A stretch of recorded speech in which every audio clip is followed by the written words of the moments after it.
Hey, so yeah, I have a lot of longer videos in the works right now, so in the meantime I thought I'd post a quick little supercut, nothing too crazy, of some of my more popular gaming videos diving into rumors and hoaxes, scary Easter eggs, myths, urban legends, as well as a plethora of secret out-of-bounds content, and a treasure trove of cut content from some of your favorite games and franchises. This is the Gaming Hoaxes, Easter Eggs, Out-of-Bounds, and Cut Content Iceberg Explained. Supercut. Admittedly not a great title, I know.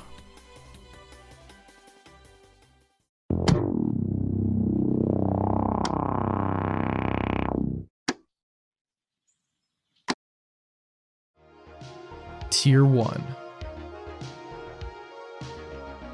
Sheng Long. So this is actually an ongoing hoax and joke in the Street Fighter fighting game series, because starting in 1992, the gaming magazine Electronic Gaming Monthly described a character called Sheng Long in the game Street Fighter II as an April Fool's joke, and even suggested that the character was unlockable, despite the origin of this character just being a mistranslation of one of the victory quotes from one of Ryu's special moves, that being something like, quote, "If you cannot overcome the Shoryuken, you cannot win."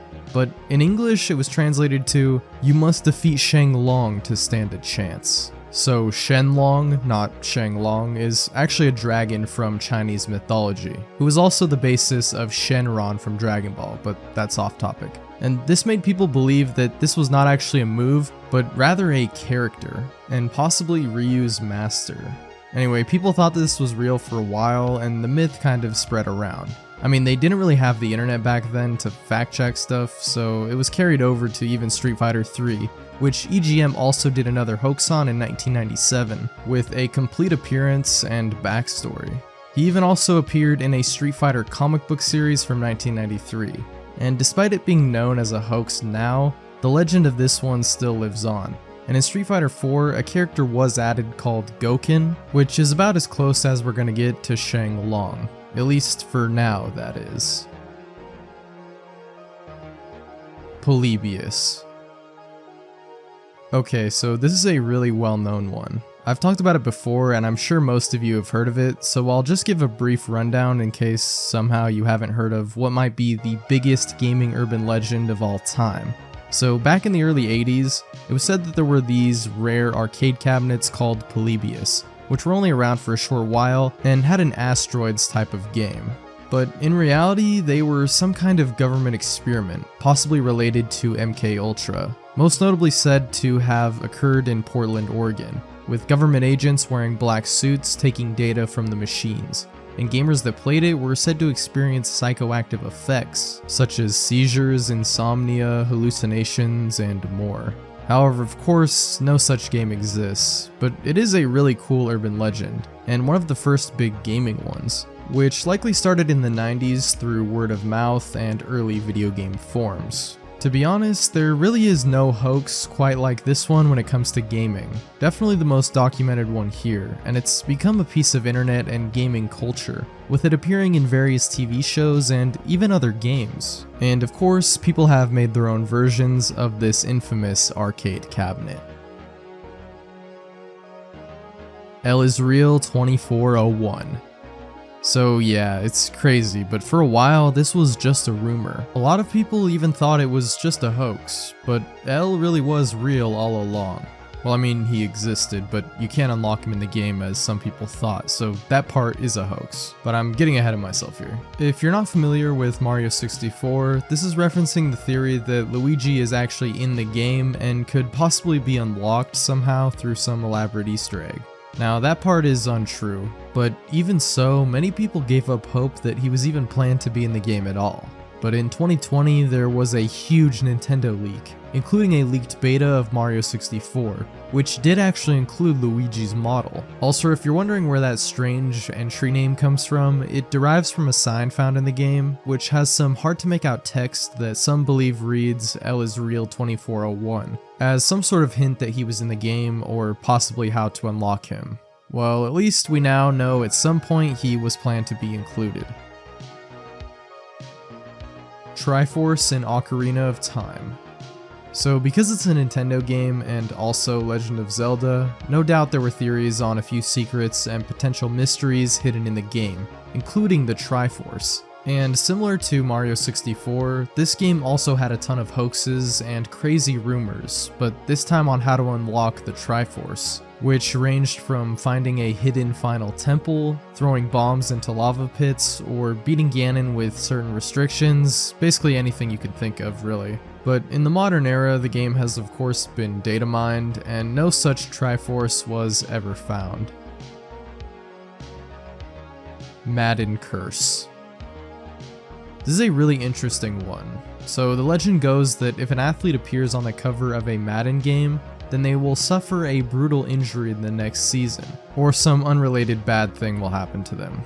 Now, it's just a superstition, but it's worth noting that out of the 22 players to appear on the cover since Madden 99, 16 of them have had their seasons cut short due to injuries. I mean, maybe it's not that weird considering how physical of a sport football is, but I don't really know anything about football, so don't ask me. Still, it's definitely interesting. Mew under the truck. So this rumor is from Pokemon Red and Blue, and can be found near the ship in Vermilion City, and this is the truck right here. Seems innocuous enough, right? Well, I mean, it really is, there's nothing here, but many players thought that there was some sort of secret hidden under the truck for some reason. The most popular of these was the Pokemon Mew. So either by trading a Pokemon with Surf, or by throwing a battle on the ship and getting sent back to the town so that it would stay there, players were actually able to use the ability Surf to go around it and get to this small island. But yeah, like I said, there's nothing under the truck, sad face. However, most likely as a nod to this rumor, in future releases a rare item was actually hidden there. Herobrine. Well. Now here we have one of the most nostalgic for me, and I'm sure a lot of others. The alleged ghost and dead brother of Minecraft creator Notch. We have the one and only Herobrine. I remember the heydays of people saying how he existed, posting sightings, and even making tutorials on how to summon him. Good times. Anyway, this guy has been around for a while now. It started on forums with screenshots and just grew from there, to having like creepypastas and stuff.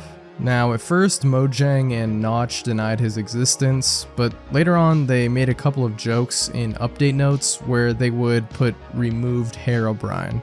Honestly, at this point, I don't see why he hasn't been officially added into the game as some sort of rare encounter or boss fight or something. I think that'd be pretty sick. Reviving Aerith. Okay, so here's another really big one, especially for you Final Fantasy fans out there. Speaking of which, yeah, a bit of spoiler talk here for Final Fantasy VII. Really old game, but yeah, I thought I should mention it anyway. Even though, you know, the title kind of spoils already, but whatever. Anyway, this refers to a really old urban legend that somehow you could revive the character Aerith, who gets killed off later in the game. I guess this just hurt people so much that they became delusional and thought there was actually some elaborate Easter egg to do so, but that unsurprisingly was never found. Although there were plenty of hoaxes and rumors associated with this, such as having to use the underwater materia, or even picking specific dialogue options, but both of these were proven false. Ermac.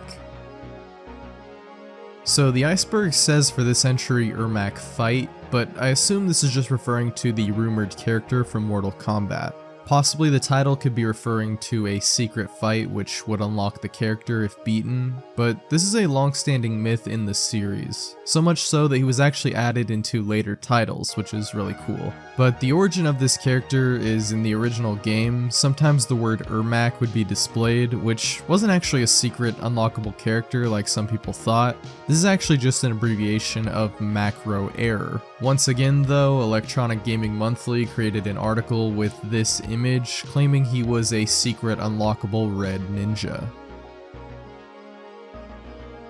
Blowing into carts. So this is more of a general thing back from when video games were on cartridges. Remember those days? Me neither. Actually I do. I used to play some NES games like Punch-Out back in the day, and I actually remember my dad doing this, I think. Basically, it's supposed to help the game work if it's not running properly, or possibly make it run faster, or something. I'm not quite sure. But at least I thought it would help clear debris and gunk and whatnot out of the pins. But this kind of reminds me of something else, little side tangent, but I grew up on games for the PS2 and Xbox 360, and when games didn't work for us, we for some reason put toothpaste on it and rubbed it in, and that shit actually worked. Don't ask me how, but yeah. Tier 2. Stop and Swap. I've talked about this a billion times at this point, but Stop and Swap is a mystery found in the original Banjo-Kazooie and Banjo-Tooie, because there are 6 of these strange eggs that can be found, as well as an ice key. What's so special about these items? Well, they are shown in a cutscene if the game is completed with 100 Jiggies collected, meaning that these are for some sort of secret, but it actually can't be accessed as the feature was never finished or fully implemented. And the only way to acquire these items were actually through cheat codes, but unfortunately they don't do anything, despite there being theories on what this big secret and mystery could be. But it was eventually revealed that Nintendo planned for what was called the Stop and Swap feature, which was a pretty novel yet strange concept, in which players would have to swap to another game to presumably collect the items. But this idea was abandoned at some point in development because not only would it be a difficult thing to do, but it could also potentially damage systems. Although this was eventually implemented into the Xbox Live Arcade ports of the games. Hidden Palace Zone. This refers to a cut zone from Sonic the Hedgehog 2. It is one of 5 zones that ended up being cut, and it was even shown off in a screenshot for a gaming magazine at some point. But when the game released, the level was nowhere to be found. So when the game first came out, some believed that it was in the game, but it was just a hidden level. Although it turned out, of course, that this wasn't the case, and the level just simply went unused. Although it could actually be accessed through a Game Genie code. And the level was officially released in 2013 in the remaster of Sonic 2. Mount Chiliad Mystery. Now, this is an insane rabbit hole when it comes to GTA 5, and is definitely the biggest and most elaborate myth in the game. And there's just so much to unpack here, and really it's not a hoax or a rumor or anything. This is actually a full-on Easter egg by Rockstar. However, it may not be fully solved, which I think is why it appears on this iceberg, because many believe there is more to this mystery and what it could mean. So first of all, there's the actual map painted on the wall on Mount Chiliad, which is the basis of this whole mystery. And there's some symbols here as well, and these are understood as the sunken UFO, the alien egg, and the jetpack. The sunken UFO can be found in-game, and the jetpack and egg are both featured in GTA Online. And the other stuff is thought to relate to getting 100% completion in the game, with the mural relating to the GTA Online Doomsday heist. But there is definitely more to look into here with this mystery. Bigfoot in San Andreas. Should I even talk about this, or should I just move on? I'm just kidding, but if you've been around the channel, you know I've discussed almost every notable GTA myth that there is in all of the mainline games, including San Andreas, which was the first one I covered. And of course, you know we talked about Bigfoot, one of the greatest gaming urban legends of all time, and definitely the biggest myth in any Rockstar game, not just GTA. But I'll explain if you don't already know the lore, but I mean, go check out that GTA video, there's some pretty cool stuff there. Anyway, so when San Andreas came out back in 2004, almost immediately people began reporting strange creatures and phenomena throughout the game's darkest corners. One such myth was Bigfoot, who was said to be found by players in the countryside around Baco Beyond or Mount Chiliad, and it kind of snowballed into a huge thing, with people coming up with methods to allegedly summon him via an Easter egg or how to just find him in the game. But sadly, the myth is actually false. There is no Bigfoot that's been found in the files or otherwise, despite years of searching. Still, it became an iconic part of the GTA mythos, and he was eventually featured prominently in GTA 5, so there is that at least, and of course there are quite a few mods for San Andreas to actually witness the legend. Bill's Secret Garden. Here we have another gaming hoax from Pokemon Red and Blue. This one is from Bill's house, as there is a small area behind it that is normally inaccessible, and you know what that means. Some people thought there could be some super crazy secret back here, like a rare Pokemon or possibly the other starting Pokemon that the player didn't choose, but sadly no. When you hack the game and get back there, there's nothing. There's also a creepypasta though from way back in the day related to this called Pokemon Leaf Green Beta, but this rumor probably came well before that. Super Mario Galaxy DS.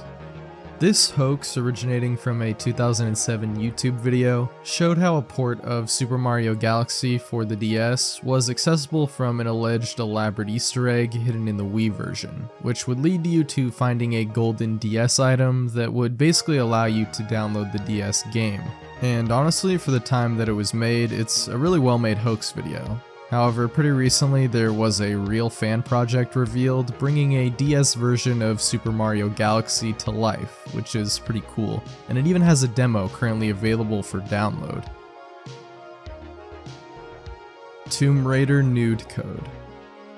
So apparently this was a pretty huge gaming urban legend back in the day. I'm sorry if you were one of these dudes trying to get these cheat codes, because these guys were down bad. I mean, look at these polygons, bro. Like, what even is this? This almost looks like Minecraft or something.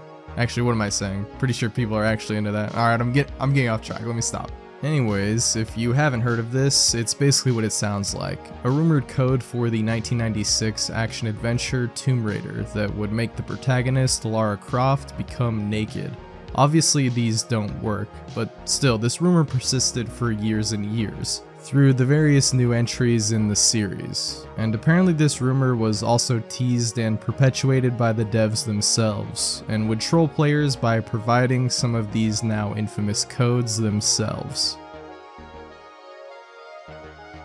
Mash A to catch.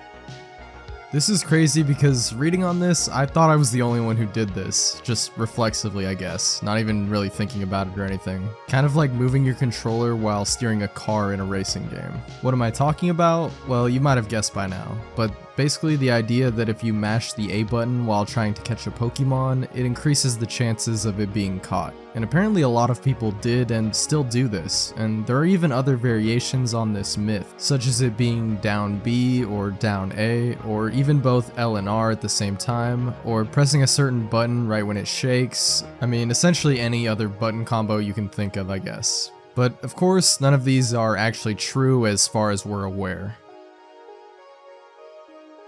17th Colossus.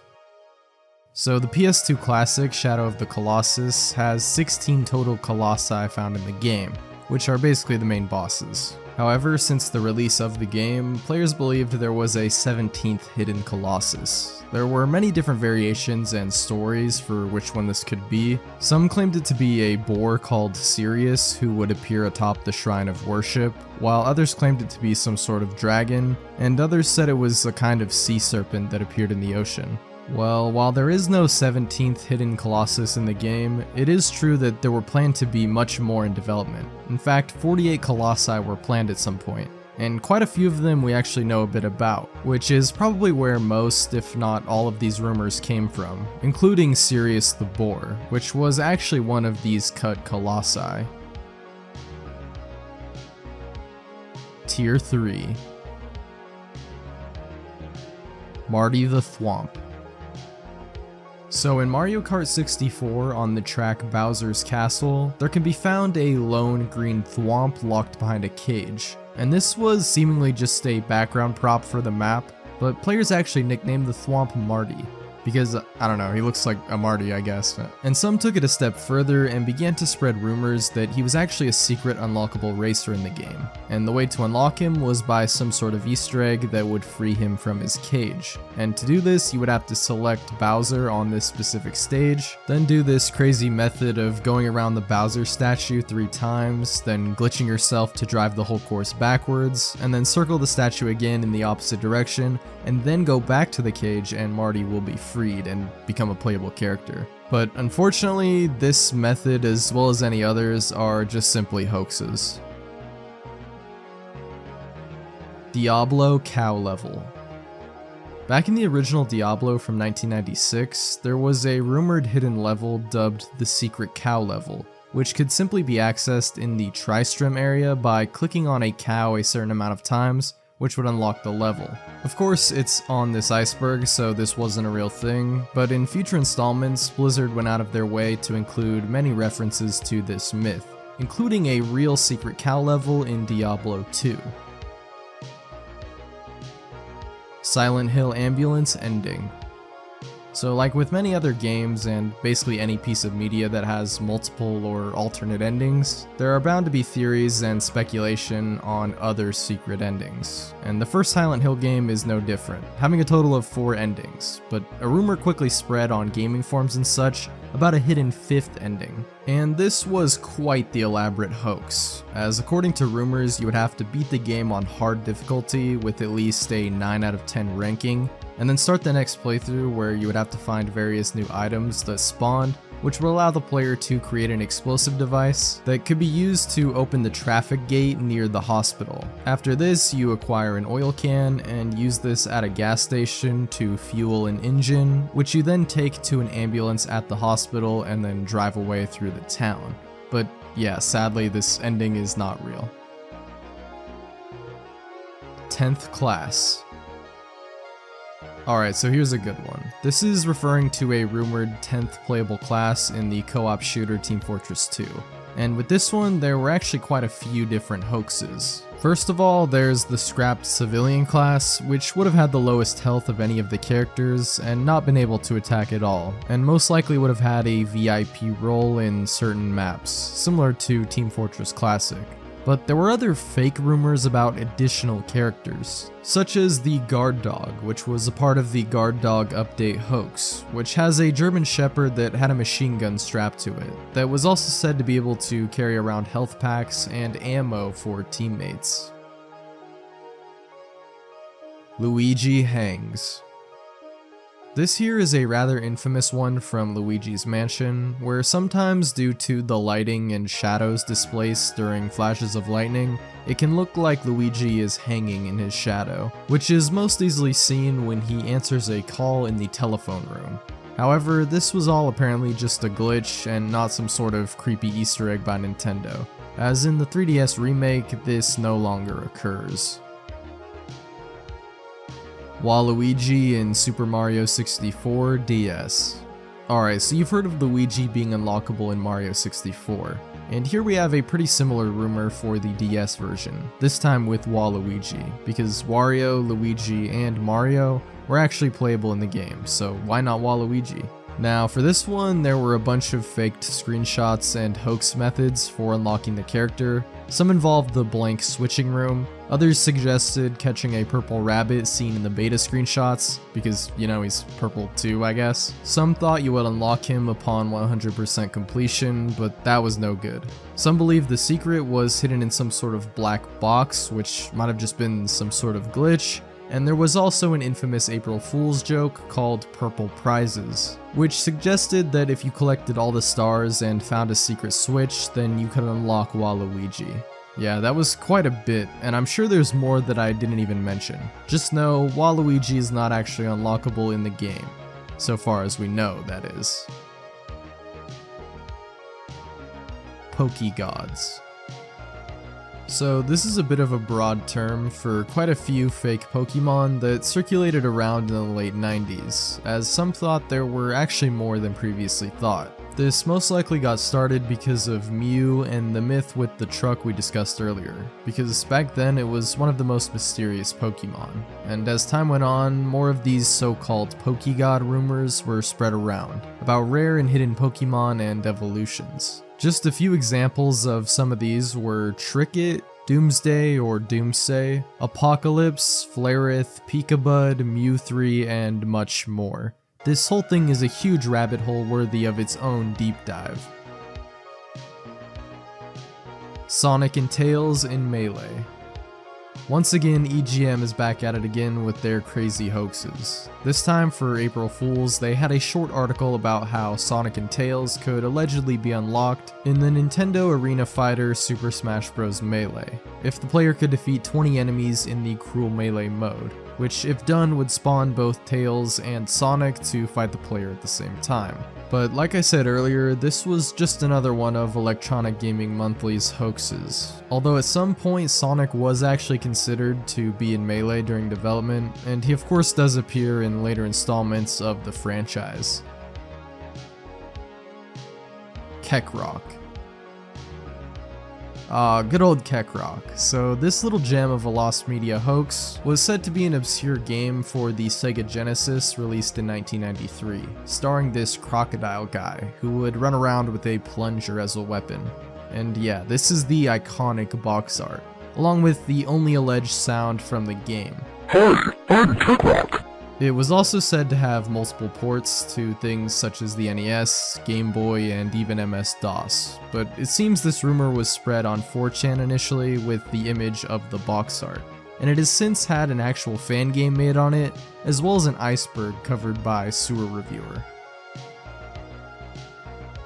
Sparky the Dog.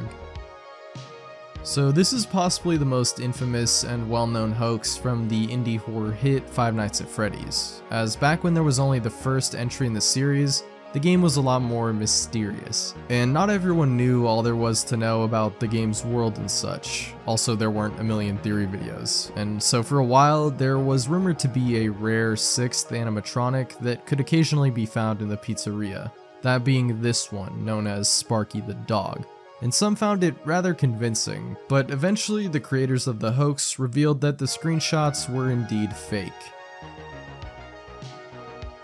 Reviving Leo. So in a similar vein to the reviving Aerith rumor, there was a hoax that circulated for a time for the title Final Fantasy VI, where after the death of General Leo, the player could add him back into their party, somehow reviving him. Now it can be done through cheat codes, which might be why this rumor started in the first place, with some believing that there was some legit method, with most of them being rather complex. And there are some glitches that do actually work, but only for a very limited amount of time. Toad in Melee. So here we have another hidden character hoax for Smash Bros. Melee. This time Toad, which had a rumor spread around online that he could be unlocked by getting a perfect score during the credits, by shooting every single name that passes by, which is almost impossible, and then beating adventure mode after that, which was said to unlock the character, but of course this was all false. Tier 4. Noki Bay Book. So in Super Mario Sunshine, there is a strange and rather mysterious object that can be found in the level Noki Bay, a book dubbed the Noki Bay Book. It's hidden behind a door that you can't enter, so why is it here? What even is this, really? Most people do believe that it is some sort of piece of cut content, but there was a rumor that the book actually had a message written in Japanese, basically saying "You have no life," signed Shigeru Miyamoto. But the textures on the book don't actually have any readable text, so we don't necessarily know what this book is meant for. Whether it's just a weird, super hidden Easter egg, or something related to a cut mission or something. Deku Butler's son. So the Deku Butler is a character featured in The Legend of Zelda Majora's Mask, who actually talks about his missing son, and can even be seen mourning him in the credits, which led to a rumor that there was some alternate ending where you could return the Deku Butler's son using the Song of Healing, which was said to be possible through glitching past a blocked path. But nothing can change this scene, and the Song of Healing does nothing for the Deku Butler's son. Yosuke's Eye. So I was a little late on the Persona train, I will admit, but Persona 4 is definitely one of my all-time favorite RPGs. Now, the actual rumor here concerns a strange eye that can be seen sometimes on Yosuke's Persona screen in rare instances. And many made theories as to what this could mean, such as it being an indication that his persona wasn't at max level, Or on the other side, some believed it could only be obtained by maxing out Yosuke's social link on his birthday in-game. However, it turns out that all of these rumors were false, and this is actually just a weird glitch, one that's not even present in the original Japanese version of the game. Upside Down Sinners. So here we have not so much a hoax or rumor, but an actual piece of pretty disturbing cut content in World of Warcraft, as there is a locked location that the player can't normally enter, called the Forgotten Crypt. However, by using exploits, players did manage to get in and were pretty creeped out by what they saw. What they call the Upside Down Sinners, basically bound dead bodies missing their hands and eyes in this flooded torture chamber or prison or whatever this is. Either way, it seems Blizzard decided to cut it due to its graphic and disturbing nature. Master Hand Playable. Back at it again with the playable melee characters, this time the infamous myth that you could play as Master Hand. Now this one is a little bit more credible and understandable because not only is Master Hand in basically all of the games as the final boss, but also because there is a glitch that kind of lets you play as it in Melee. It's a pretty complicated ordeal though. You basically have to plug your controller into slot 3, then hover over name entry, press A and B at the same time, release A but still hold B, then move over to the name entry thing again and press A. And if you do it correctly, you will spawn as Master Hand and can actually perform moves, although you can't actually move around the stage normally. And if you do end up winning, it just crashes the game. So yeah, there is no real method of unlocking Master Hand. They didn't even really make a playable version of him. There's only this glitch. GoldenEye Island.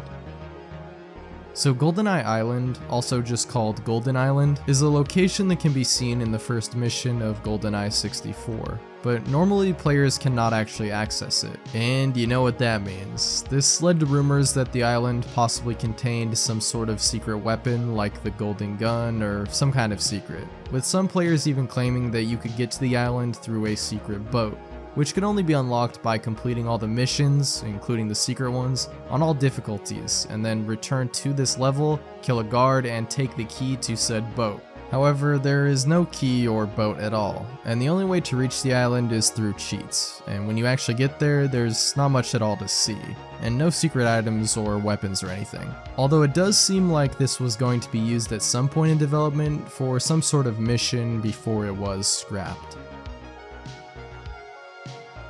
97th Exit.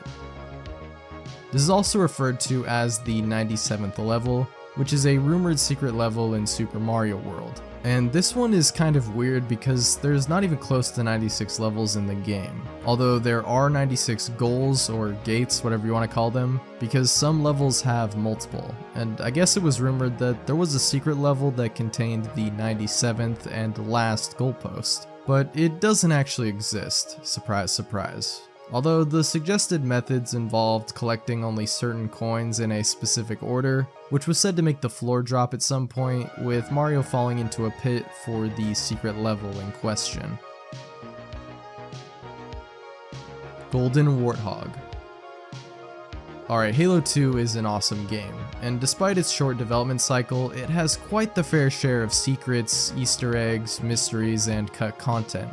And of course it had some rumors and myths. One of those being the Golden Warthog, which comes from billboards in the game which show it. And I gotta say, this one is pretty believable. Like, it wouldn't be the craziest thing that Bungie put into one of these games, but it does get a little ridiculous once you get to the method of actually acquiring it, which was that you would have to go on the multiplayer map headlong, destroy some banshees, go into the yellow building, destroy all the fusion coils in there, then go back outside, find the carbine, go back into the building, go to the second floor, find the hippo on the wall, shoot it 6 times, break the window opposite the hippo, then get onto the top of the building, get the rocket launcher, get to the hanging metal attached to the crane, and then blow yourself up with the rocket launcher. Then go to where the beam rifle is, and the Golden Warthog would spawn. You got all that? Yeah, unfortunately this doesn't actually do anything, and there is no Golden Warthog in the game. Silent Hill boat ending.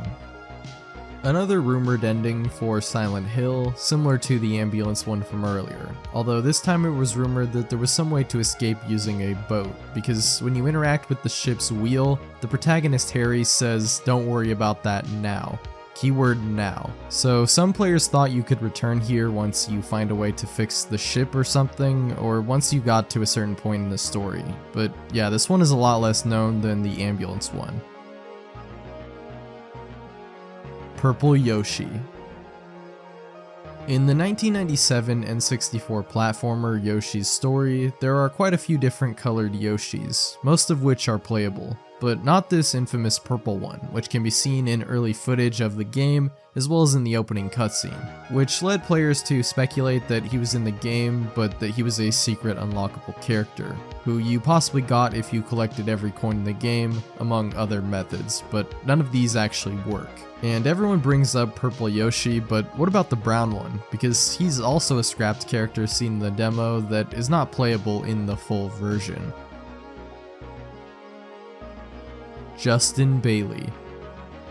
This one is pretty interesting. So in Metroid, there are codes that the player can enter for a bunch of different things, like getting to certain parts of the game, having infinite ammo, invincibility, a bunch of stuff. But one code that puzzled a lot of players back in the day was Justin Bailey, which when typed in would spawn Samus without her suit. So immediately this led to a lot of speculation and theories as to what this even meant, with some thinking it was some sort of slang term or possibly the name of one of the developers, but none of these were true. It's kind of complicated how this code system works, but basically a lot of codes were discovered because of how the system would recognize a quote-unquote correct password. I don't even really fully understand it, to be honest, but the theory is that some kid, probably with that name, might have found this working password by entering his own name or possibly just guessing, but that would be a pretty crazy coincidence. But like I said, this isn't actually the only working password for this, but it is one of the most well-known ones for sure.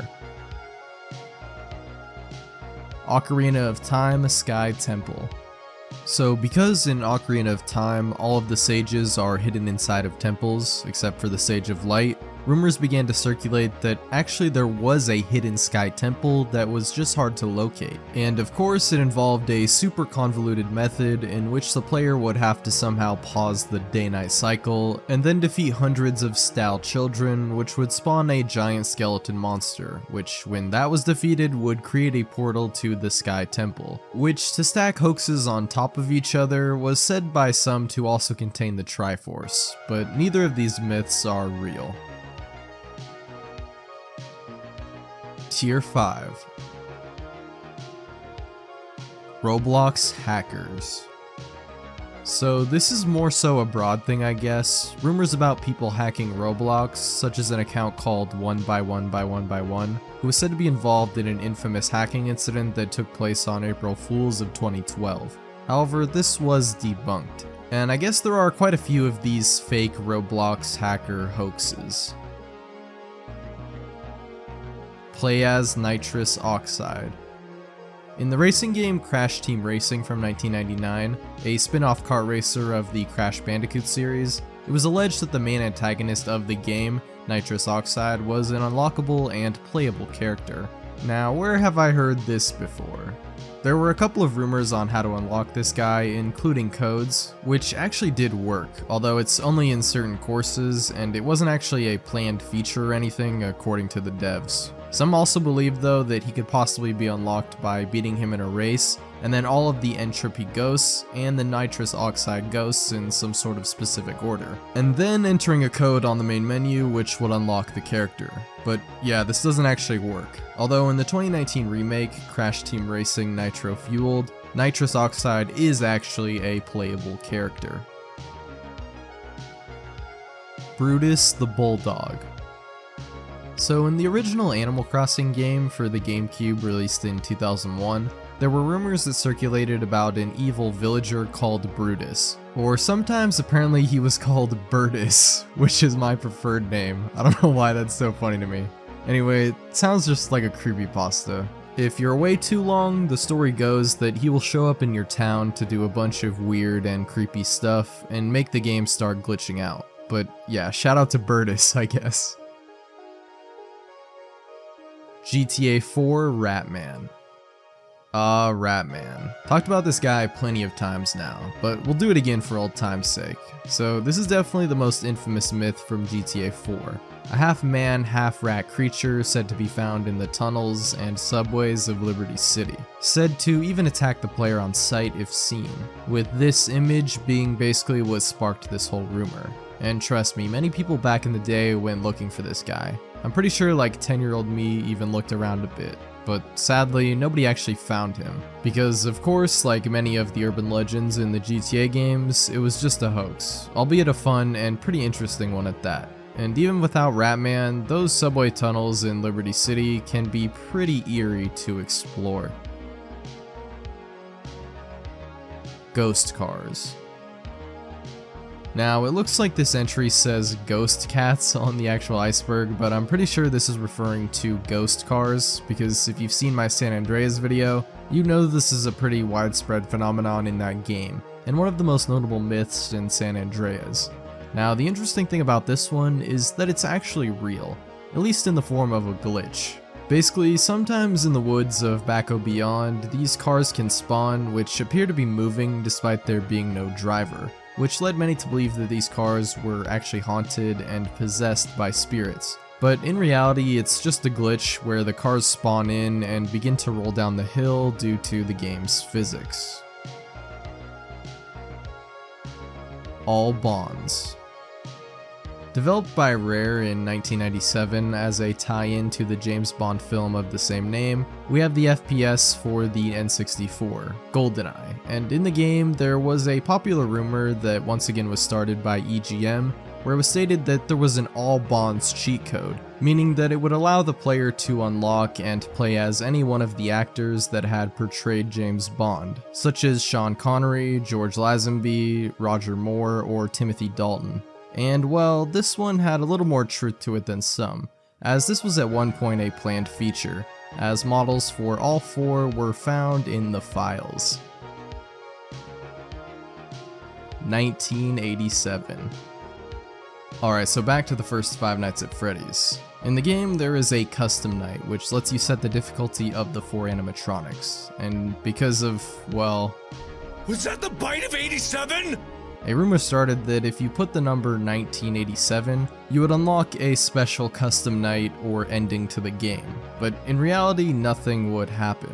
That was until this rumor really got around, and the developer Scott Cawthon decided to put in a little Easter egg for those who attempted this, which was a Golden Freddy jump scare that would then forcibly close the game. GTA 3 Ghost Town.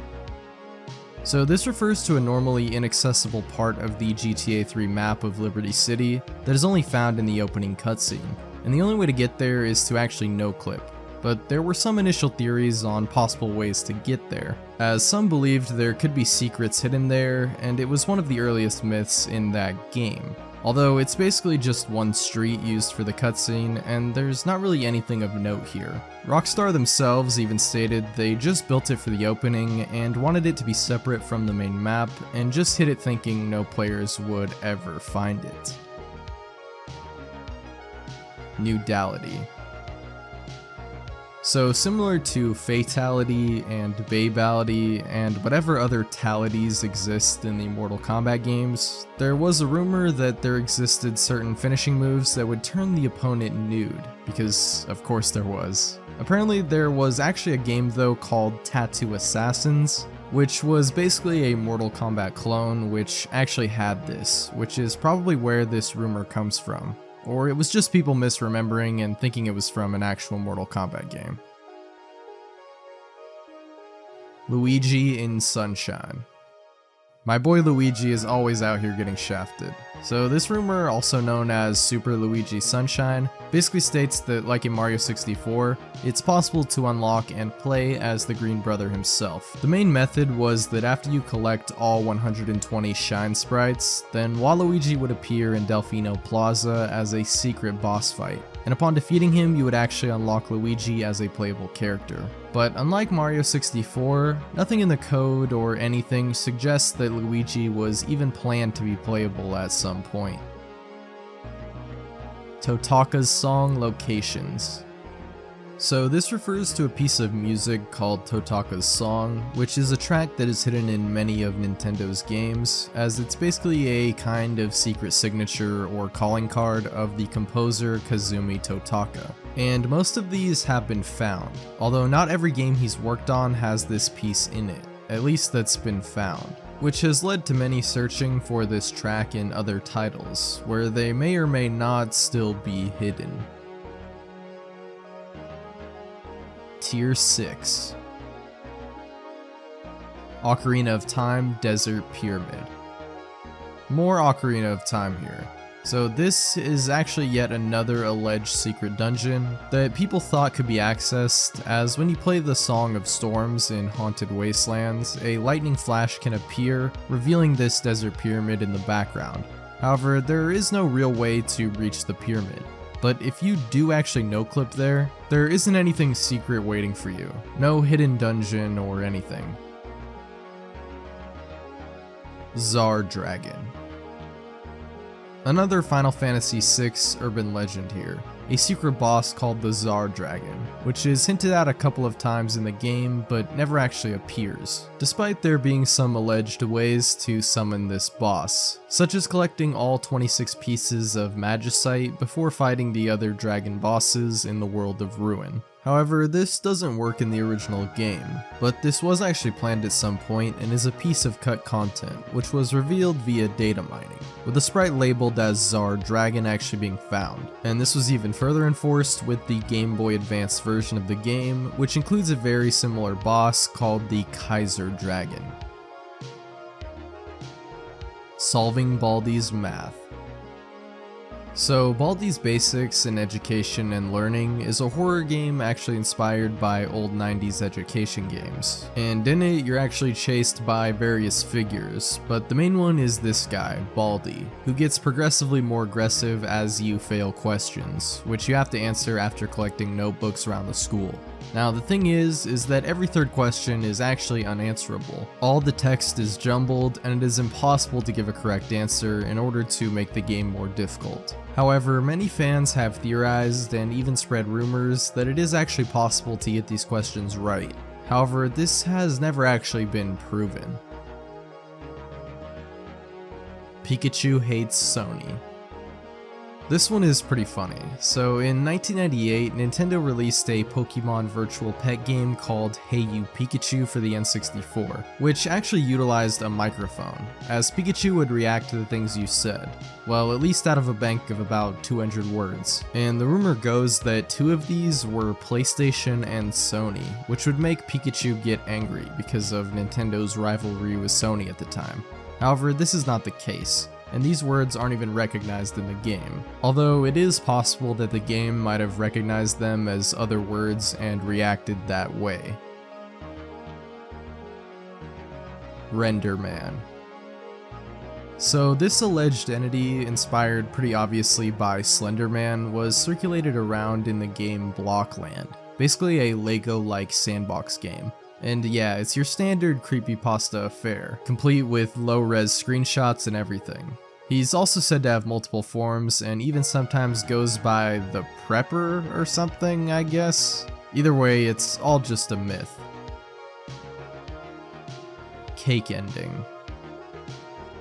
Here's another rumored secret ending, one for the classic Valve title Portal, one where in the end you actually receive the cake that is promised for basically the whole game. But currently the only way to actually get to it is, you guessed it, by no clipping, and nothing really happens. But some have theorized that there was some alternate ending where you actually get it, but it required some very specific steps, like super convoluted. I won't even get into the method here, but it involves a lot of complicated portal steps, as well as using the companion cube to like block the robot arm that takes out the candle of the cake. But yeah, there is no secret ending for doing any of this crazy stuff, unfortunately.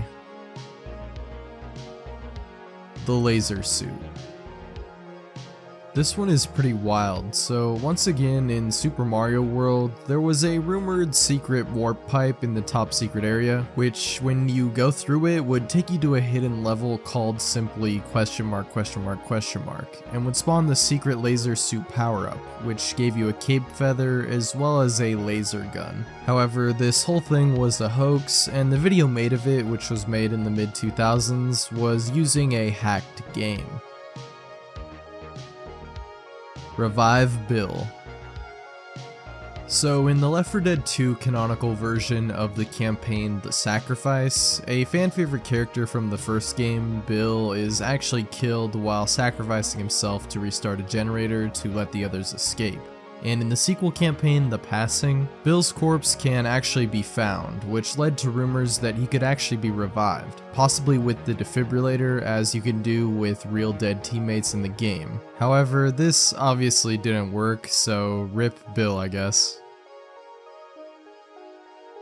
Evil Otto kills.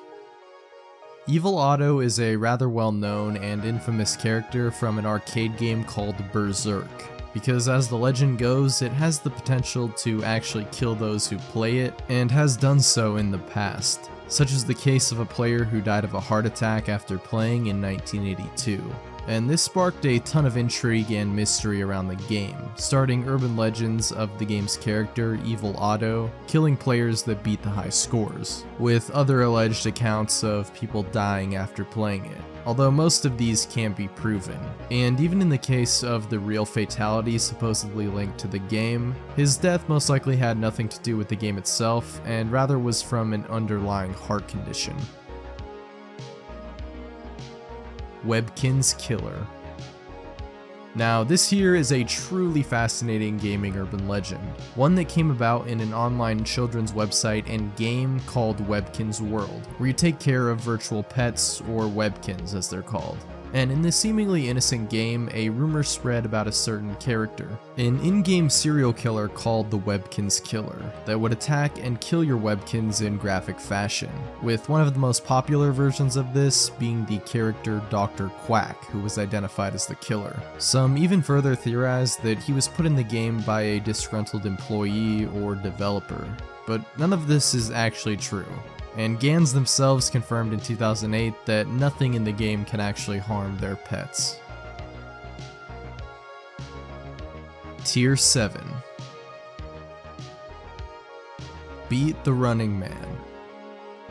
Back to Ocarina of Time again, and this refers to the idea that you can actually beat the Running Man in the race in Hyrule Field, which is normally impossible as the game only expects you to beat his time, not actually beat him in the race. Even by cheating and breaking the game by boosting the player's speed or even teleporting right to the finish, nothing really works. It's impossible to actually win the race because there is no programmed scene or dialogue or anything for this to happen. Hunter Ghost.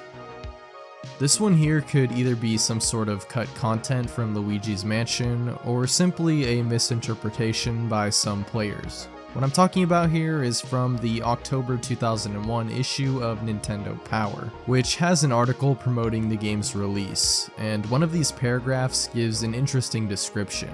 It reads, quote, "When your ghoul-busting mission takes you to the trophy room, proceed with caution.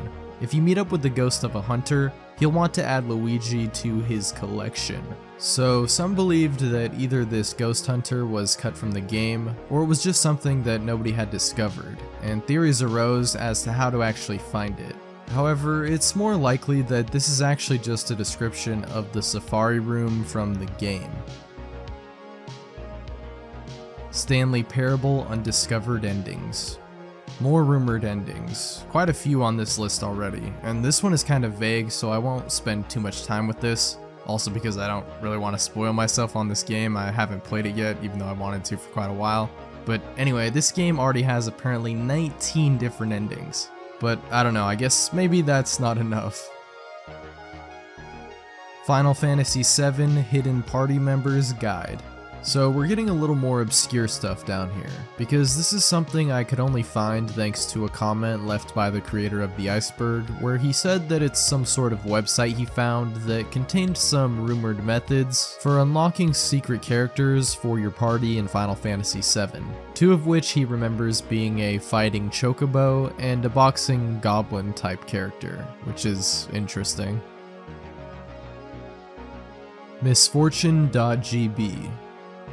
Alright, this one hit me right in the nostalgia. What can I say, I kinda grew up on creepypastas, so seeing this on the list definitely put a smile on my face. But to be honest, I didn't know this was a hoax, or that people thought it was even real or anything. But basically the story is a game called Misfortune.gb, which is hidden and only accessible through other Game Boy games, which introduces some sort of demonic entity that guides and challenges the player, and even causes them to experience misfortune in their real lives after playing, complete with its own Sonic.exe inspired I Am God screen.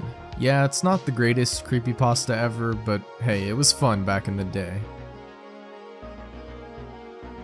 Moss Deep Rocket. So for Pokemon Ruby and Sapphire, there was a rumor surrounding the rocket in Moss Deep Space Center. That being that for some reason, if the number of launches got up to something like 100, then the player would suddenly be able to ride it and actually go into space, where they would then be able to fight and catch two legendary Pokemon, those being Deoxys and Jirachi. And this all sounds completely wild and fake, which it is, but in the 3DS remakes, you are actually able to go into space and catch Deoxys, although this time with the use of the Pokemon Rayquaza. Goldeen Horn Drill. So out of the Pokemon that can be summoned in Smash Melee, one of the worst and considered a dud Pokemon is Goldeen, who basically just flops around and does nothing of actual use. But there were theories that there was a rare chance that Goldeen could instantly KO your opponent in some instances using the move Horn Drill. This is because in the trophy description for the Pokemon, it reads, quote, Goldeen's Horn Drill is so strong that it can KO an enemy with one strike if it connects. So it literally seems like Nintendo is telling you about this move because it's in the game, right? As just some ultra rare thing, but sadly no. I guess they just included that because this Pokemon can do that like in the games, but yeah, definitely misled people back in the day. And further deep dives into the game's code confirmed that no such move is in Melee. Reviving Palam and Porum. Sorry if I mispronounced those names, but again, more reviving character rumors. This is an interesting trend. I mean, I guess some people just can't let some of these characters go. Fair enough, I guess. We're again in Final Fantasy, but this time with the 4th entry, with two characters, Palam and Porum, who get petrified but later saved. So why is this even on here? Well, it's basically because of the fact that the game allows you to use items on them while they're in this state, leading many to speculate that there was a way to free them earlier, although nothing actually works on them, so that's that. Tier 8. Houlihan Room. So I had never heard about this before, and it's pretty interesting. So Nintendo Power actually held this kind of strange contest in which basically people sent in pictures of them finding like a rare Final Fantasy boss or something, and then whoever was chosen would then get a special secret room made for them in The Legend of Zelda: A Link to the Past that is named after them. Yeah, it's kind of random, but anyway, the winner was a kid named Chris Houlihan, which is why it's called the Houlihan Room. Now, this is all real, mind you, so I'm not really sure where the rumors or hoaxes come in. Maybe there were some other alleged methods of how you could get in the room or something, but I don't know. Columbine Doomwad. Oh boy, this one again. So I won't take too much time with this. I've talked about it before, and it's a pretty dark gaming urban legend as it concerns the perpetrators behind the incident at Columbine High School in 1999. This myth states that one of the men responsible, Eric Harris, actually created a version of their high school as a Doom custom level, or a WAD, as he was known to make these. But this particular level has not been found, so it's unknown if it really exists or not. Creepy Castle Pillar.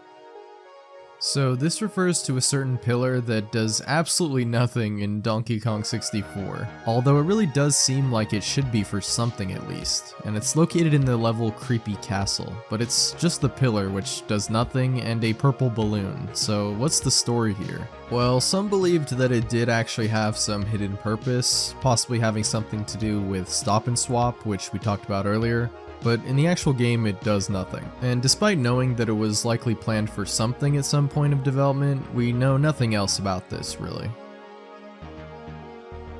Final Fantasy VI Hidden Party Members Guide. So yeah, you can guess what this is. Very similar to the one with Final Fantasy VII, but this time with 6, and once again, according to the Iceberg's creator, it was a joke document that had a bunch of wild characters that could supposedly be recruited into your party, including Ryu from Street Fighter and Mario, so yeah, there's that. Scrupulous Fingor. So this is kind of a more recent hoax, which is really interesting, about an alleged cut enemy from New Super Mario Bros. Referred to in the game files as Scrupulous_Fingor. And most notably, it was said that any reference to this character to Miyamoto in an interview or anything would make him upset and he wouldn't even answer any questions about it.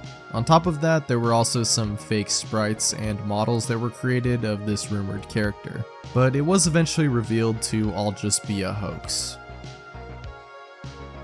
Dragonite evolves into Yoshi. Now this is just wild. So in the old school Pokemon games, Red and Blue, apparently a rumor/hoax was started by a magazine called Expert Gamer, possibly as an April Fool's joke that there was a way to evolve the Pokemon Dragonite into Yoshi from Mario. And the method involved having both the red and blue versions of the game with all Pokemon in each version, and then the red one would have to trade a Dratini to the blue, then evolve it to Dragonite on the blue version and then trade it back. Then the player in Pokemon Red would have to go to the basement of the unknown dungeon, surf to the spot where Mewtwo can be found, and then use a Firestone on the Dragonite to evolve it into Yoshi. Yeah, pretty crazy hoax, but I guess a fun April Fool's joke. Tier 9. Woody's Workshop. Released for the PlayStation and N64, Toy Story 2 Buzz Lightyear to the Rescue was a 1999 platformer that had a rumored secret level known as Woody's Workshop, where Woody would actually give the player various different cheat codes to use in-game. The problem with this though is that the coin counter maxes out at 99, and you can't actually get to 100, even using cheats. And also, Andy's house only has a total of 97 coins, making this whole thing a hoax. Punch-Out Secret Boxers. So this refers to another specific website which lists a bunch of supposedly hidden boxers in Punch-Out for the NES, as well as how to unlock them. And the website now has a box stating that the secrets are fake, stating, quote, "Okay, here are some cool secrets to the game that are 100% fake, except for Mr. Dream and Von Kaiser." Before I revealed that I had a Fred's Cool Punch-Out hack, I had a bunk secrets page that showed how to get fake characters. I meant it as a joke because a real Punch-Out fan would not be fooled by my quote-unquote secrets. However, there were a lot of people who were completely fooled and tried these, and emailed me back bitching about it, even still to this day. Even when I had click here before you try these secrets on the top and bottom of my page, and people still give me harassing emails. Some of those emails were quite amusing. Well, to be honest, straightforward, all of these secrets below are 100% fake. Some of these characters are only available on my Fred's Cool Punch-Out hack, and the ones that are hacked appear over the original characters, and their strategies are still the same too. And the rest of the characters are 100% fake. Sad but true, but there is no way to play against the Dragon Lord, Doc Lewis, or Mario Bros. So yeah, on the list there's a bunch of wild stuff. I'm surprised anyone even bought this at any point in time. I mean, the guy put himself in the list, but yeah. Like he mentioned, there was Doc Lewis and Mario, but there was also some other crazy stuff like a ninja, a robot, and actual scribbles. Yes. Chocolate Factory Level. So this was a myth that started when an author named Jeff Rovin published a guidebook called How to Win at Nintendo Games, which included a suggestion that there was a secret level hidden in the game that was a chocolate factory. And although he stated this was a rumor and didn't give any way to actually get to it, fans of the game still tried to find it, but were ultimately unsuccessful as it could have just been made up by Rovin or just been some kind of playground rumor that he heard. Kill Switch. Here's one I remember from way back in the creepypasta days. Basically it concerns a game called Kill Switch that was said to have only a very limited number of copies made, and once you play it and die in the game, it erases itself from your system and it's unable to be played again, which is an interesting concept for sure. However, as it turns out, this game is actually from a short story written by author Catherine M. Valente, and was published in a short story collection called The Melancholy of Mecha Girl. El Puerco. And we're back to Ocarina of Time. Zelda fans are eating good today, I guess. Anyway, this is a rumor of a secret boar enemy that supposedly can be encountered in the graveyard during the race. However, this seems to be just a hoaxed cryptid, as there's no evidence of said boar or El Puerco ever existing.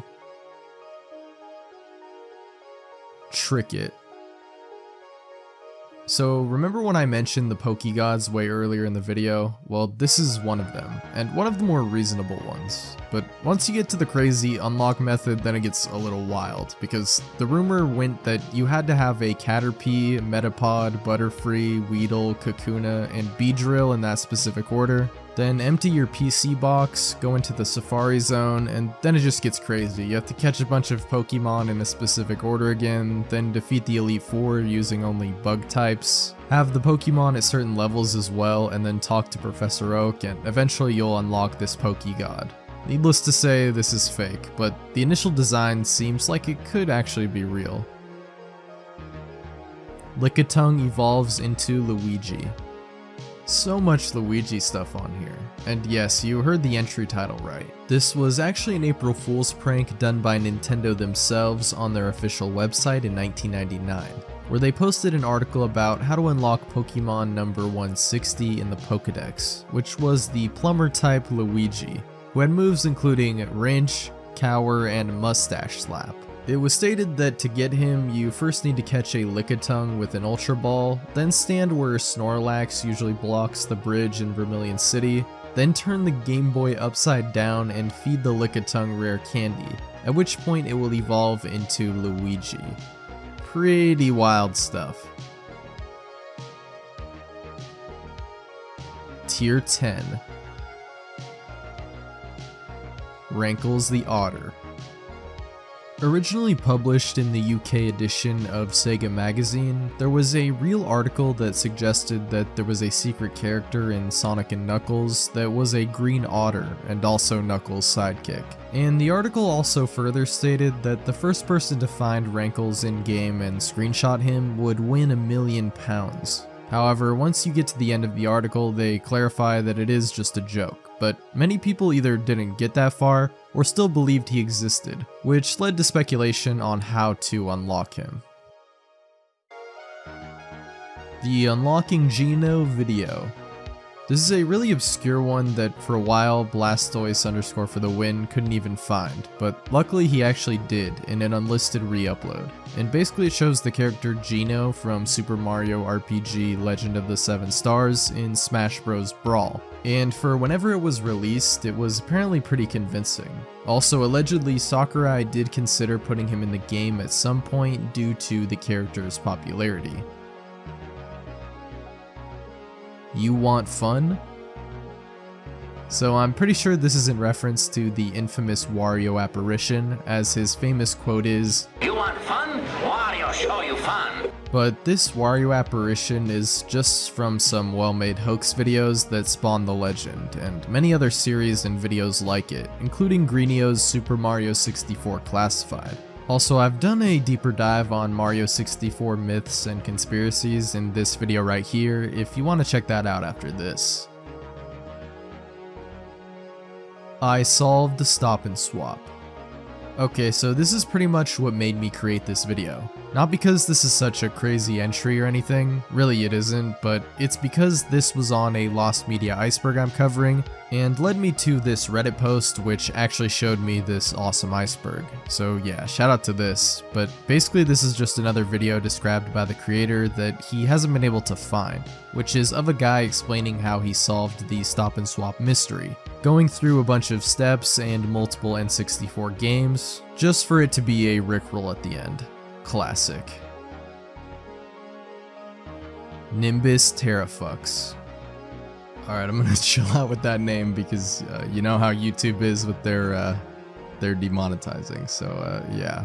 Anyways, Electronic Gaming Monthly is at it again with their hoaxes, and I just realized I guess people never learn. I mean, they're known for doing this at this point, but anyway, this is about another supposed hidden character, but in Mortal Kombat. A kickboxer named Nimbus, yeah, who was said to be exclusive to the Genesis version of the game, and apparently this wasn't even an April Fool's joke, so you can't blame people that much, I guess, as it was revealed in a December 1993 issue.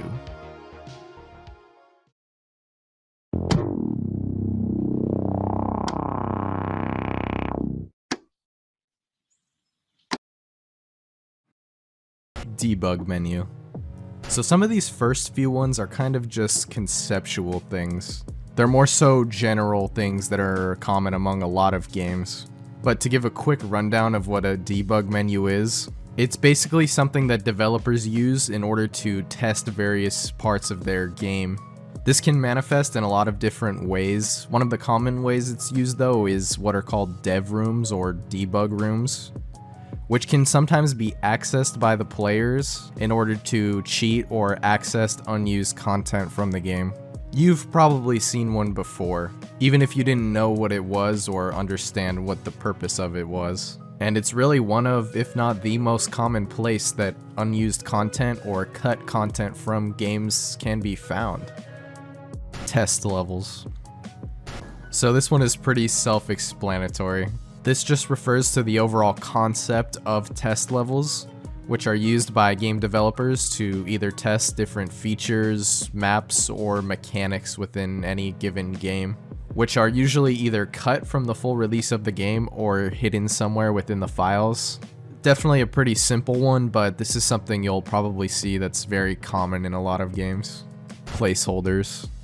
So this could really refer to a lot of different things in terms of cut game content. They're basically used in place of something that hasn't yet been created, be that a texture, map, or just an image. Although sometimes these placeholders are forgotten or even left in the final products, and sometimes even hidden in various Easter eggs or debug rooms. There's some pretty interesting examples of placeholders being used in games before, like the placeholder text box on Hitman Blood Money that simply just says, "Alan, please add details." That one's always a classic. Regional differences. So this is another one that is kind of a broad concept that really just speaks for itself. Of course, when games are made, no matter what country they're made in, sometimes things change when they're released in other countries. Whether that be to different rating systems, different hardware or software available in different regions, or just simply language and cultural differences that don't translate.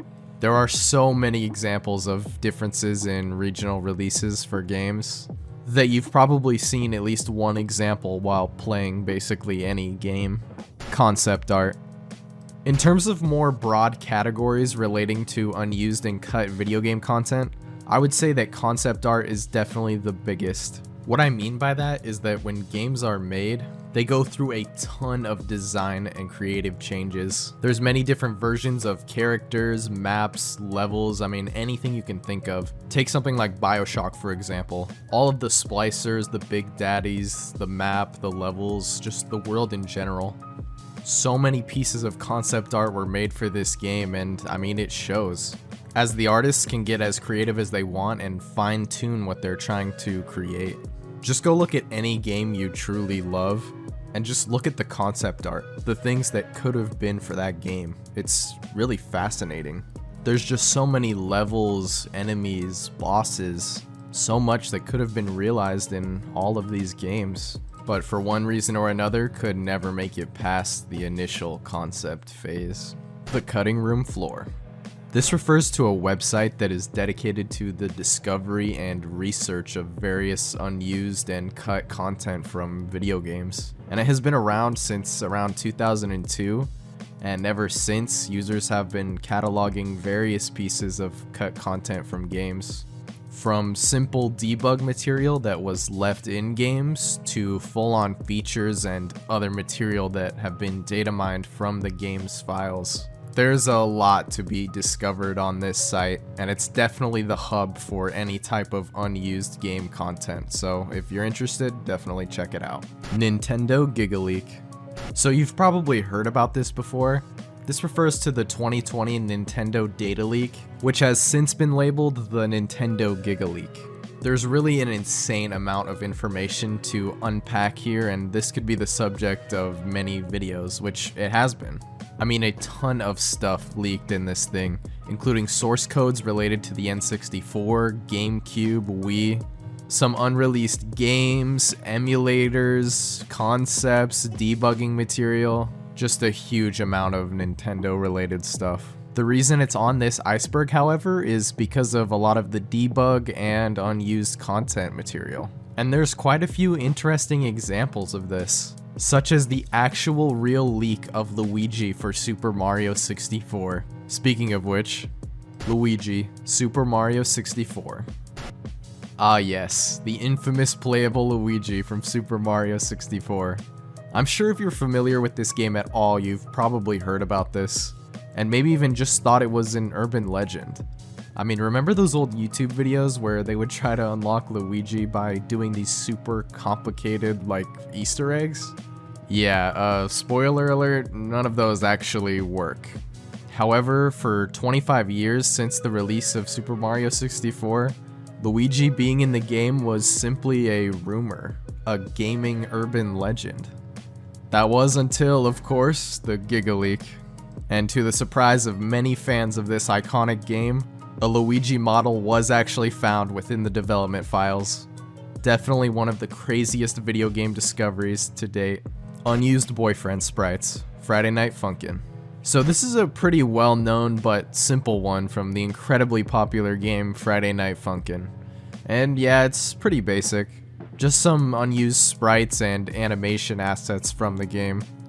There's actually quite a list of unused assets from this game, however, this is the most well-known one, I guess. I mean, the video is literally called This, and has 1.2 million views. So yeah, I guess that's all there is to that, really. Unused girlfriend sounds, Friday Night Funkin'. This is another Friday Night Funkin' one, and one that comes from another pretty popular video. Just a couple of unused girlfriend noises. Can't believe I'm saying that in a sentence, but yeah. Why these were cut? I'm not sure. Entry number 17, Undertale. So I never really played Undertale, but I guess this is a fairly well-known one in the community as far as I'm aware. So from what I understand, entry number 17 is a sort of text file that is only available in room 264 in the game, which is known as room_gaster in the files. However, room 264 is inaccessible in the actual game, and can only be accessed through changing certain values within the text files. But when done, you get access to entry number 7, which is a series of text that is in a pixelated Wingdings font, which when translated reads this message, before eventually crashing the game. Rather than unused or cut content, this to me seems more like an Easter egg than anything else. Pokemon Gold and Silver Space World 1997 demo. So this refers to a certain early build of the original Pokemon Gold and Silver, which was first shown at Nintendo Space World 1997. This build was said to be about 80% complete and was set to be released for the original Game Boy, as the Game Boy Color hadn't even been announced yet. However, Pokemon Gold and Silver would undergo various changes and wouldn't be released until late 1999. Because of this 2-year-long gap between builds, the games were pretty different. As originally, the game was not meant to use color in any way. It was going to be released on the regular Game Boy, which was of course black and white. One of the most interesting features that was cut from this old version was a series of minigames that were actually playable. There was also some different music, different typings for Pokemon, and even entirely different and newly designed Pokemon that were unused or cut from the final version, as well as an entire region that was scrapped from this game. There are, of course, a lot of other minor differences between versions, and there's a lot of other things you could dig into with that, but for now, we'll just leave it at that. Climbable objects, Super Mario Bros.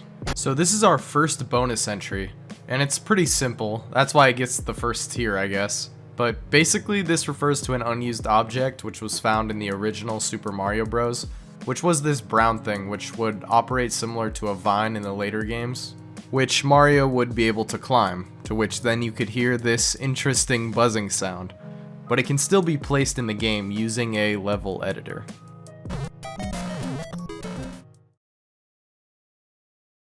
Giant Minecraft.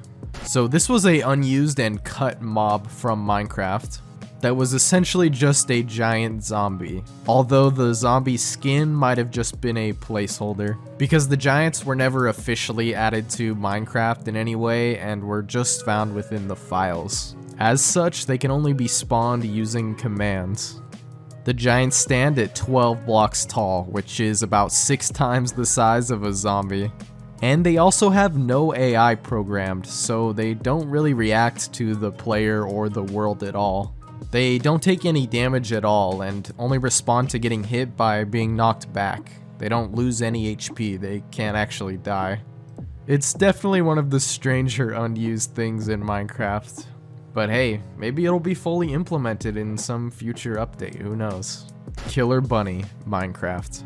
Okay, I take back what I said, this is definitely weirder. So the Killer Bunny, also known as the Killer Rabbit of Carbon... What? I guess this is a Monty Python reference, but yeah. It's essentially just a hostile rabbit mob, which can only be spawned through console commands. However, the way it interacts with the player and the world is very interesting, but you don't need me to tell you that. Let's hear it from a former Mojang employee. Quote, "Once upon a build, the Killer Bunny was a natural and terrifying feature of the Minecraft overworld, identifiable by its red horizontal eyes, burning with hate. The Killer Bunny moves faster than normal rabbits, and will set upon players and wolves, dealing an impressive amount of damage. Couldn't have said it better myself, Marsh Davies." Mob contest mobs, Minecraft. Okay, I promise this is the last Minecraft one, at least for this tier. So what I think this refers to is some of the mobs that never made the cut in the various mob votes that have taken place through Minecraft's history. What are these mob votes, you might be asking? Well, these are where I guess Minecraft players can vote on which mob will be introduced to the game, and they are given a few options and told what kind of gameplay mechanic they'll fulfill. However, only one mob can be chosen, leaving the rest to be cut and unused. Like with the 2017 vote where we got the Phantom added to the game. There were 3 other mob options that were available, those being the Barnacle, the Great Hunger, and the Wildfire, all of which were never implemented to the game since. Which is kind of a shame. Some of these are pretty interesting. I don't know how the Phantom won compared to this thing, the Great Hunger, because these Phantoms, for as little as I've played Minecraft, have been a pain in the ass. I much rather would have had this guy running around, but hey, that was 2017. In fact, there was one just a couple of weeks ago, which was won by the Allay mob, which is supposed to be added by next year. Stop and Swap, Banjo-Kazooie. So this is kind of a complicated one, especially to someone who isn't familiar at all with the Banjo-Kazooie franchise. Basically though, it's a complicated Easter egg located in the Banjo-Kazooie game, although it remained unfinished in the final product of the game, and it can only really be completed using cheats. This whole thing was started because if the game is beaten with 100% completion rate, some pictures are shown showing some inaccessible areas of the game, as well as some new key secret items, which would be used to unveil the next game in the series, the sequel Banjo-Tooie. However, these secret new areas were still inaccessible after the credits, so many people were confused. The reason the Easter egg is known as Stop and Swap though, is because hackers eventually found through cheats that they were able to access these normally inaccessible areas.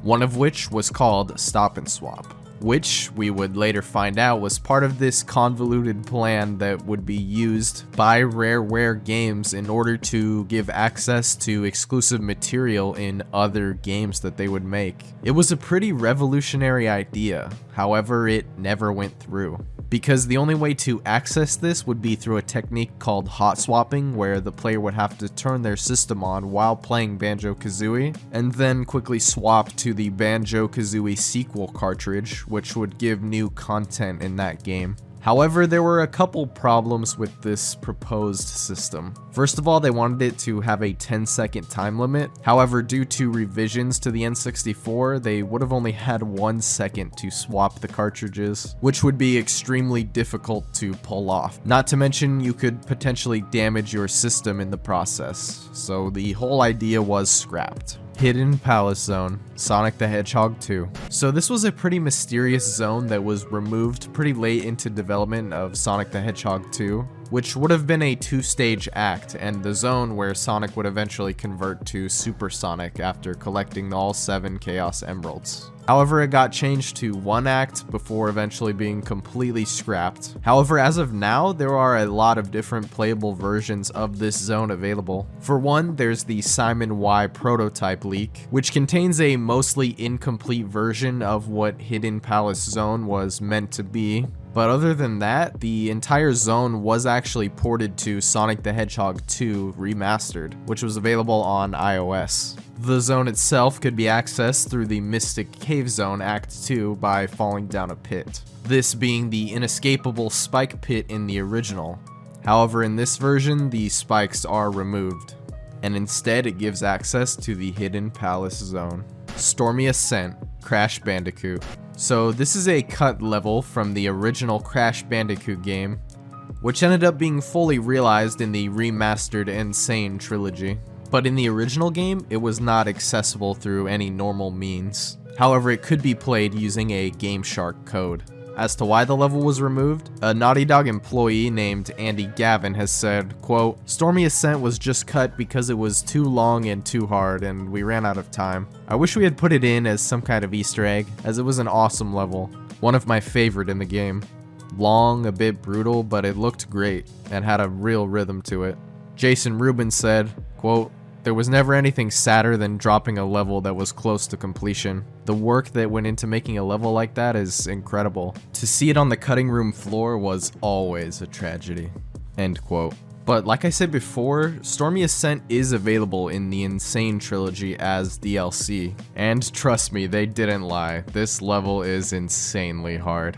Hot Coffee, GTA San Andreas. So this is a pretty infamous one. It was basically a minigame that was originally in Grand Theft Auto San Andreas, where you could actually have sex with your girlfriend in the game, which you would be able to do after going out on various dates with your girlfriend, at which point then you would be invited for some coffee at their house, where the minigame would end up taking place. Now, being this was the year 2004 when this game came out, this minigame created a huge wave of controversy. I mean, people were absolutely outraged that this was in the original game. However, the funniest part is, the minigame was never actually accessible in the final version. It wasn't even discovered until 2005, when a mod that was called Hot Coffee, where the name comes from, was made, which essentially just enabled the minigame that was actually present in both the PC and console versions of the game. And after this was revealed, much to the chagrin of Rockstar, San Andreas was re-rated and given an AO, or adults only rating, by the ESRB, which stopped it from being sold at a lot of retailers and in some certain countries altogether. However, Rockstar would eventually make an updated version with the minigame completely removed, which allowed the game to go back to its standard M rating. Still, it's shocking to see all these years later how much of an impact this little minigame had on the gaming world as a whole. I mean, there were protests, class action lawsuits, it was crazy. all for one cut and completely inaccessible minigame. Mr. Dream replaces Mike Tyson, Punch-Out! So for Punch-Out! On the NES, who could forget the final boss?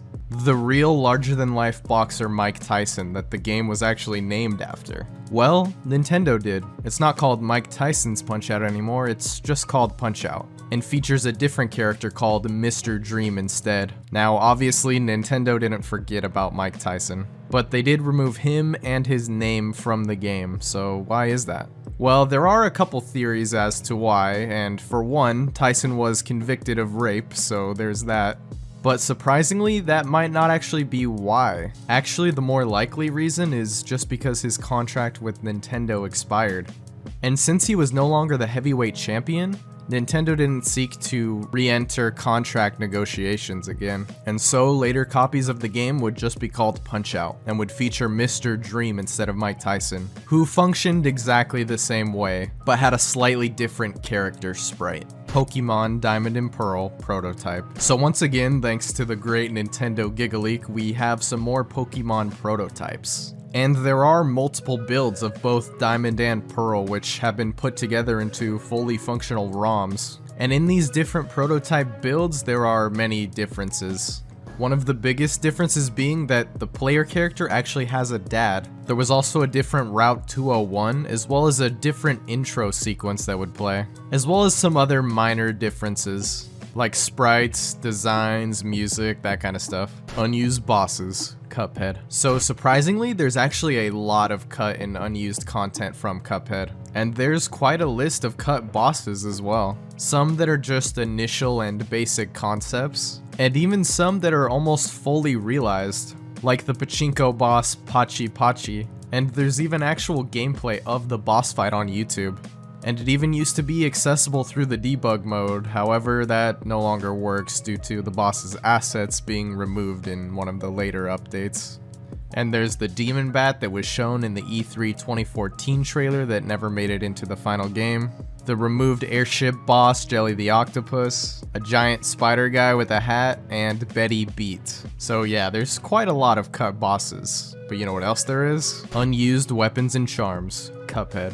So first of all, there was kind of a different shop than the one that's in the final game. Instead of being called Pork Rinds Emporium, it was originally known as Pork Rinds One Stop Shop. Most of the equipment had different names and descriptions too, like the heart equipment, which was originally called Health Buddy. There were also at least 5 different weapons that never made it into the final version, such as, for example, the Ranger, which was also called the Exploder in the files, which would deal more damage the farther away you were from the target. And besides weapons and shop variations, there were also 2 different charms that weren't available in the final game. Those being Pit Saver, which would prevent the player from receiving damage from pits, and would increase their invulnerability frames after taking any sort of damage, which, despite not being implemented into the game, was actually nerfed in one of the patches. And then the other charm was called Turret, but we're not exactly sure what this would have done, although we can probably guess.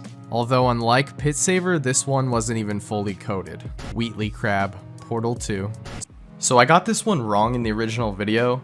This video of Wheatley dancing was made as a meme, which was made using footage of the Portal 2 beta, which showcased one of Wheatley's old models and animations, which is the origin of Wheatley Crab, which was then made into many memes. But yeah, originally it was just a personality core beta model from Portal 2, which was recorded at an expo showing the footage.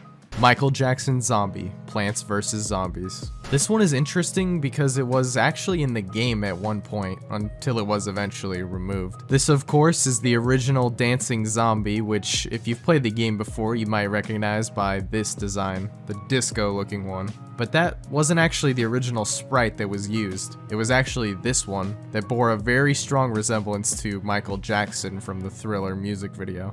The game first released in May 2009 with this dancing zombie. However, just a few months later, Michael Jackson would pass away. And after receiving many complaints about this zombie, asking for it to be removed, PopCap finally removed it from the game, even being contacted by Michael Jackson's estate about the issue. And since then, we've had this dancing zombie in its place. Robo Squidward, Battle for Bikini Bottom. So this game is absolutely near and dear to my heart. I grew up playing this game on the PS2, and it's absolutely great, one of my favorite games of all time. Now, the Robo Squidward boss is actually in the Game Boy Advance version of Battle for Bikini Bottom, but it's actually like a completely different game, so I don't think that really counts. What this is referring to is a cut concept of a boss called Robo Squidward for the console version of this game, which had multiple pieces of concept art showing what the boss would look like.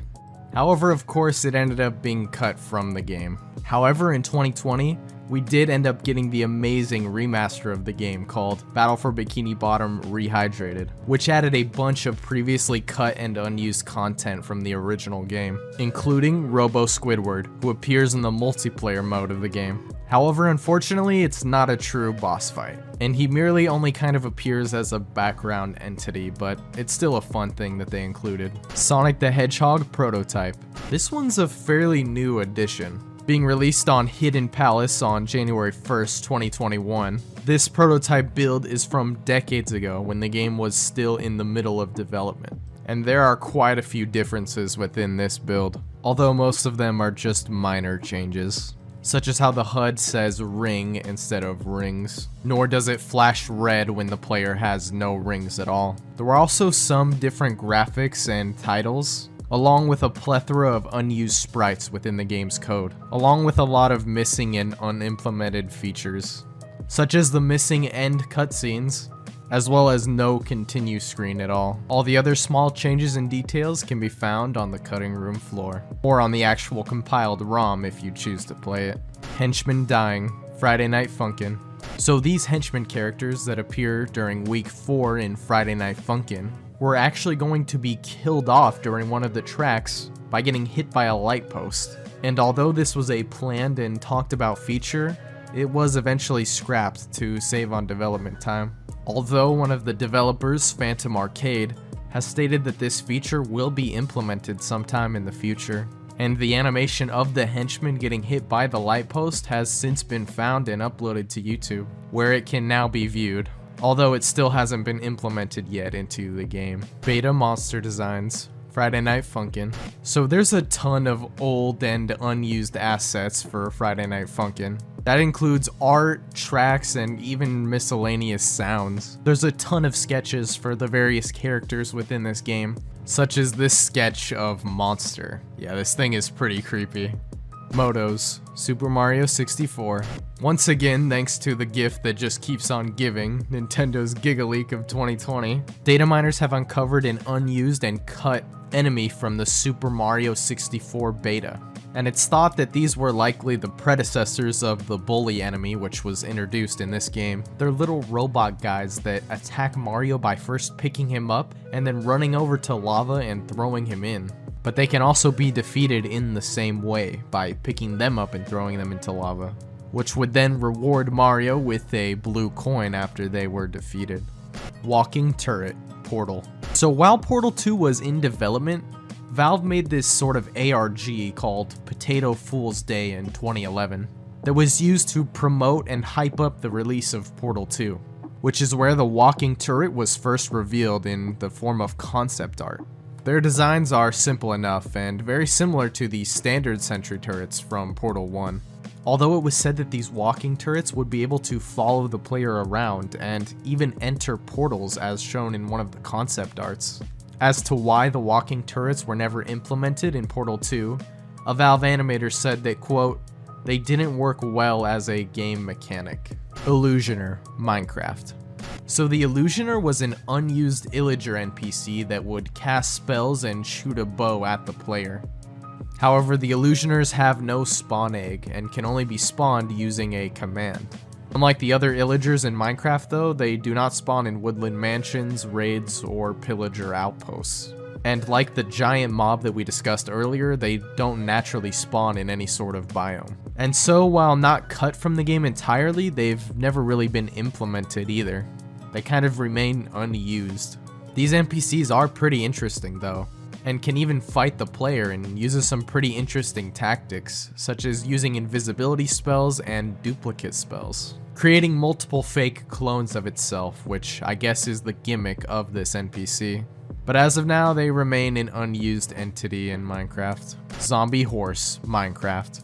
So this is another unused mob, and it's basically just a variation of a horse, although with a cool green zombie-like texture. They can be spawned using a command or with a spawn egg, which is really interesting. I mean, it feels like this was really meant to be in the full game.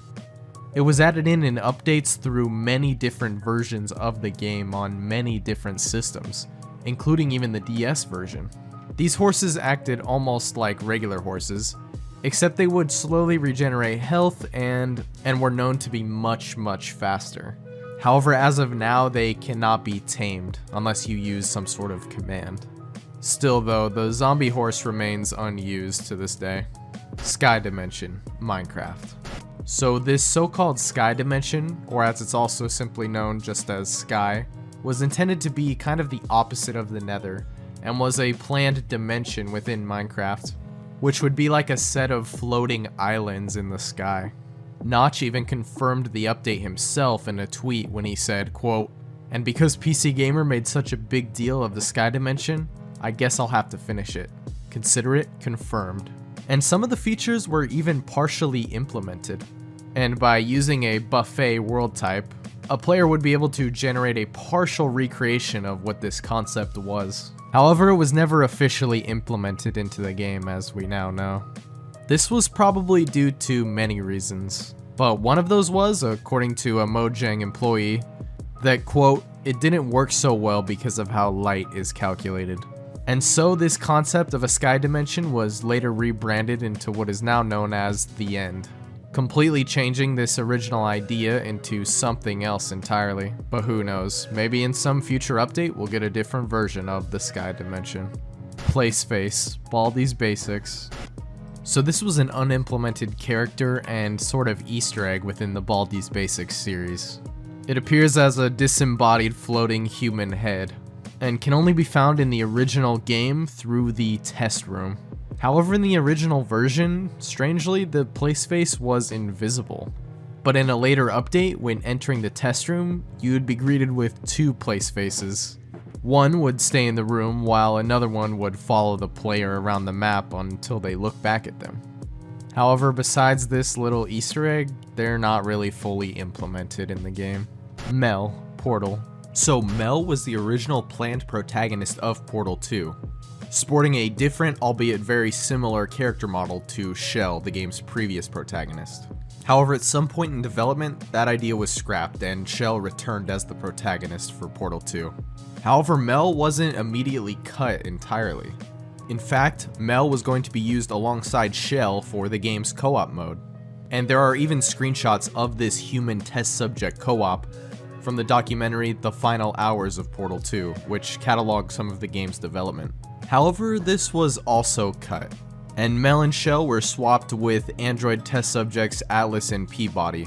As to why Mel never became the game's protagonist, it's been stated that early game testers found that they were extremely disappointed when GLaDOS didn't recognize the player's character. However, Mel would end up being the protagonist of the Portal 2 mod, Portal Stories Mel, in which she is the main character of that game, and actually sports a unique character design, unlike the sort of palette swap placeholder skin she had previously. Playable Alucard and Decidueye, Super Smash Bros. Ultimate. Okay, so unfortunately these two characters were actually planned for the game's base roster, but ended up being scrapped. In fact, Sakurai revealed in an interview with Nintendo Dream that Decidueye would have been the Pokemon to represent Generation 7 as the playable character. However, Incineroar ended up being chosen instead, and so Decidueye was cut from the game, citing that Sakurai wanted to make a character with more of a professional wrestler type of moveset. As for Alucard, well, Sakurai knew he wanted to add some sort of a Castlevania character to the Smash Bros. Series, and he knew Alucard was very popular, so he was kind of their first pick. However, Simon and Richter Belmont ended up being chosen instead, as Sakurai believed this is what the fans would prefer. Flood Juggernaut, Halo 2. So if you've ever played the Halo games before, you probably know about the Flood. They're gross, infectious space zombies with many different forms, as they're able to take over and control the many different species throughout the Halo universe. And one of the most interesting Flood forms was one we didn't even get to see in the game that it was planned to be in, that being Halo 2. It was a huge and powerful kind of mini-boss type of Flood form, which could have potentially filled a hunter-like role but for the Flood. However, unfortunately, this enemy type was never added into Halo 2, at least not in any official capacity. Modders actually figured out a way to spawn these Flood juggernauts, and they actually kind of work. At least they have some AI programmed behavior, and will attack other Covenant enemies, complete with various attacking and yelling animations. Although I don't think this is entirely how the final version of the Flood Juggernaut was meant to operate. But yeah, it's a very interesting enemy, and I really wish they did implement it into Halo 2. But if you're a Halo fan, as you know, this game was already incredibly rushed as is, and it probably didn't work too well within the game. I mean, it's easily already the hardest Halo in the series, especially on Legendary, so yeah, I can see why they cut it. Although it did ended up being added to Halo Fireteam Raven, a Halo on-rails arcade shooter made in 2018. Fortigreen, among us. Named after one of the developers of the game, Fortigreen, or Forte Green, Fort Green, however you want to say it, is a sort of glitched color that cannot actually be selected by the player. Instead, it can only be assigned during a glitch that happens when you join a lobby, which somehow causes an error with the server not recognizing the name of said player, which then gives that player this color, as well as changes their name to simply 3 question marks. However, before the 2021.4.2 update, the name would actually be changed to Fortabass, which was the name of the developer that this was referencing.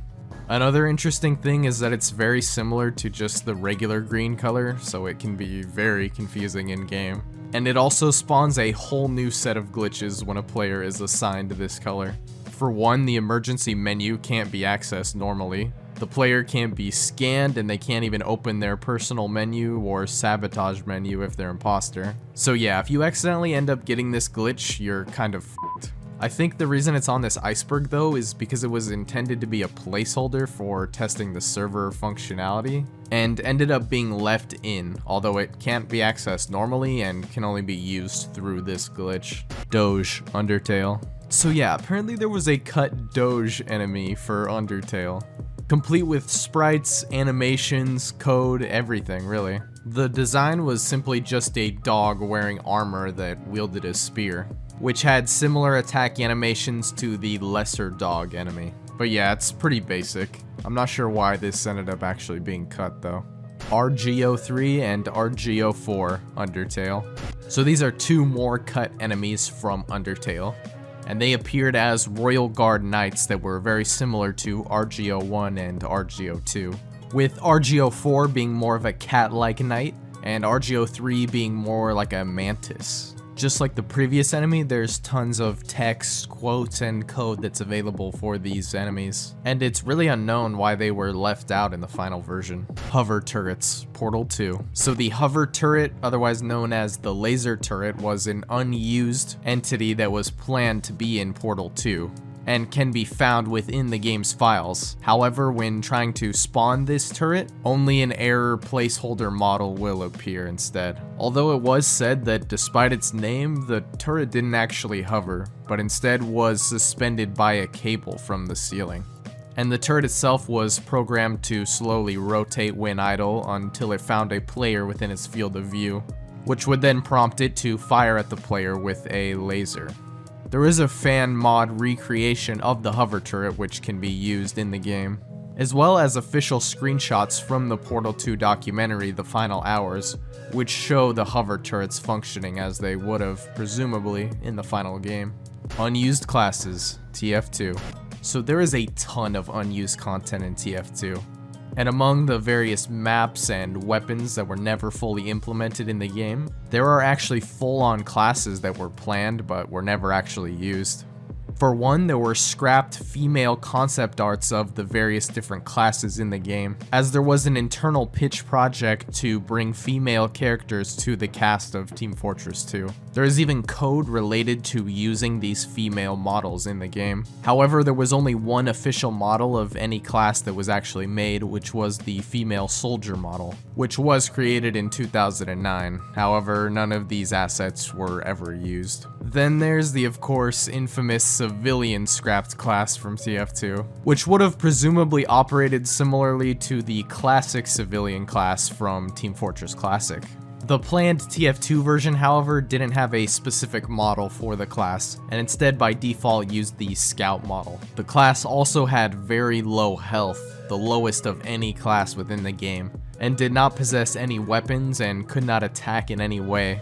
There were also no animations, and playing as the class would just allow you to T-pose around essentially. And last but not least, there was actually a commander scrapped class in TF2, which was originally planned to operate very differently from the rest, with the class simply overlooking the map, providing air support, placing buildings, and communicating tactics with other players on his team. However, this concept ended up being scrapped pretty early in development, as this concept would have been for when TF2 was more of a realistic game, in the sense that it was more of a standard war type shooter, back when it was titled Team Fortress 2 Brotherhood of Arms. However, the concept behind the commander class ended up being reworked into what is now the coaching system for the game, which allows players to provide feedback to others and help coach them through their gameplay. Kamek, Mario Kart 64. So back when Mario Kart 64 was first being developed, and it was first known as Super Mario Kart R, Kamek was intended to be one of the playable racers in the game, and can even be seen on a player select screen from the Mario Kart 64 beta build. However, he never made it into the final cut, and was replaced by Donkey Kong. Most of the other characters' designs were also different during the beta build, so when polishing up these characters, that's maybe when they decided to use Donkey Kong instead of Kamek. However, he would eventually make his debut in a Mario racing game with Mario Kart Tour almost 25 years later. R-Wing, Ocarina of Time. So R-Wings, which you might recognize as the vehicles used in the Star Fox series, were actually planned to be enemies in Ocarina of Time. This unused enemy ended up being found in the game's files, and interestingly, when it was actually spawned, and Link would enter an area with an R-Wing in it, a small cutscene would play showing the ship appearing, and then it would proceed to actually shoot at Link with its lasers. As to why this was left in the game, well, it's thought that this enemy type was used to test the flight patterns which would be used for Volvagia. As one of the developers said in an interview, quote, "Volvagia is a dragon, so it wriggles and undulates. I only gave Morita-san the dragon model parts, but he set it in motion immediately. It was mysterious how he could do that. I couldn't help but ask how he did it, and he said it was the same as the programming for Star Fox 64.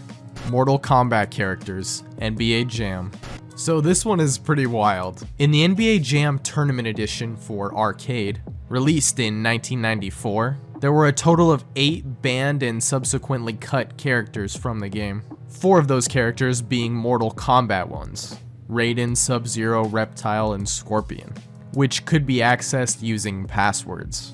As to why they were banned and subsequently removed from future versions, well, that was due to NBA themselves. I guess they weren't a fan of these violent video game characters being associated with their brand of basketball. Interestingly enough though, in the versions with the Mortal Kombat characters available, there were actually fatality Easter eggs in the game. And these characters can still be played in revisions 1 and 2 of this game. Episode 51, Metal Gear Solid 5. So this refers to a cut episode or mission from MGS5 called Episode 51, also referred to as the Phantom episode or Kingdom of the Flies. which was never actually included in Metal Gear Solid 5: The Phantom Pain due to time constraints. However, there is footage that exists of this cut mission that was shown in the Blu-ray disc that came with the collector's edition of the game, and would have involved Snake pursuing Eli as well as some other child soldiers in Africa. And although it is labeled as episode 51 on the collector's disc, it's thought that by some it chronologically would have taken place earlier. Still though, it's pretty interesting, and there was definitely a lot of work that went into these cutscenes, so it's really a shame it never got finished and put into the game.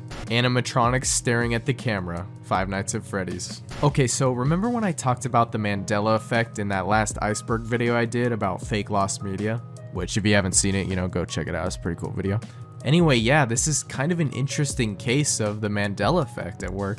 Now, what do I mean by that? Well, just look at this image.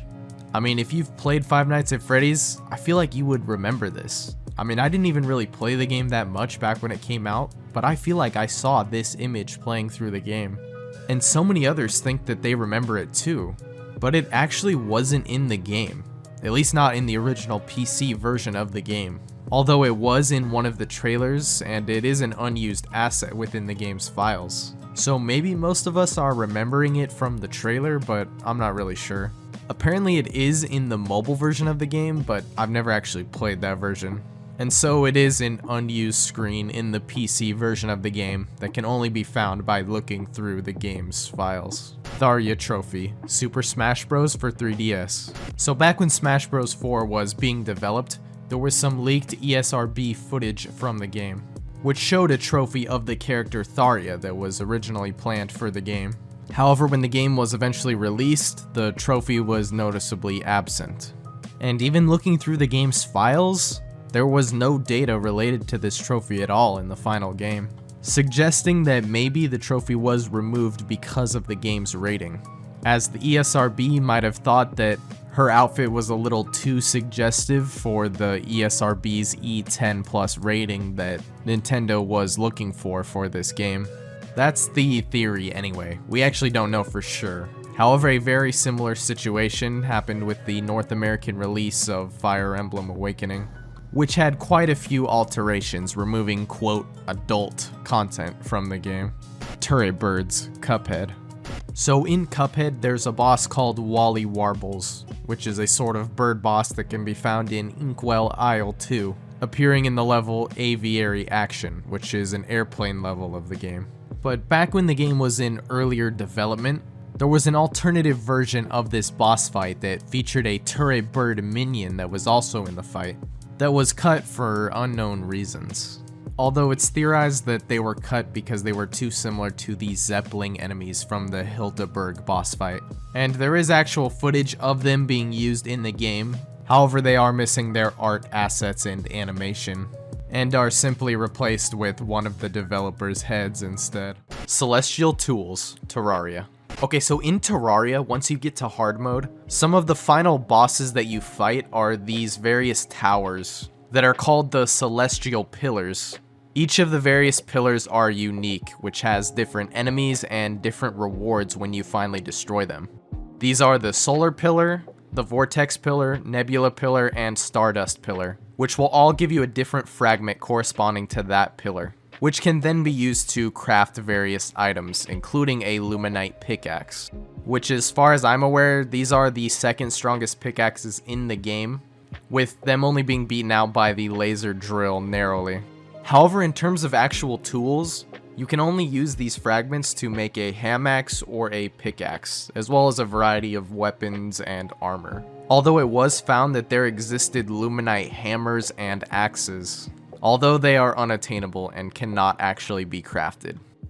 And these were most likely scrapped in order to just have a ham axe which served both purposes. Removed weapons, Terraria. Okay, so there are quite a few unobtainable and removed weapons in Terraria.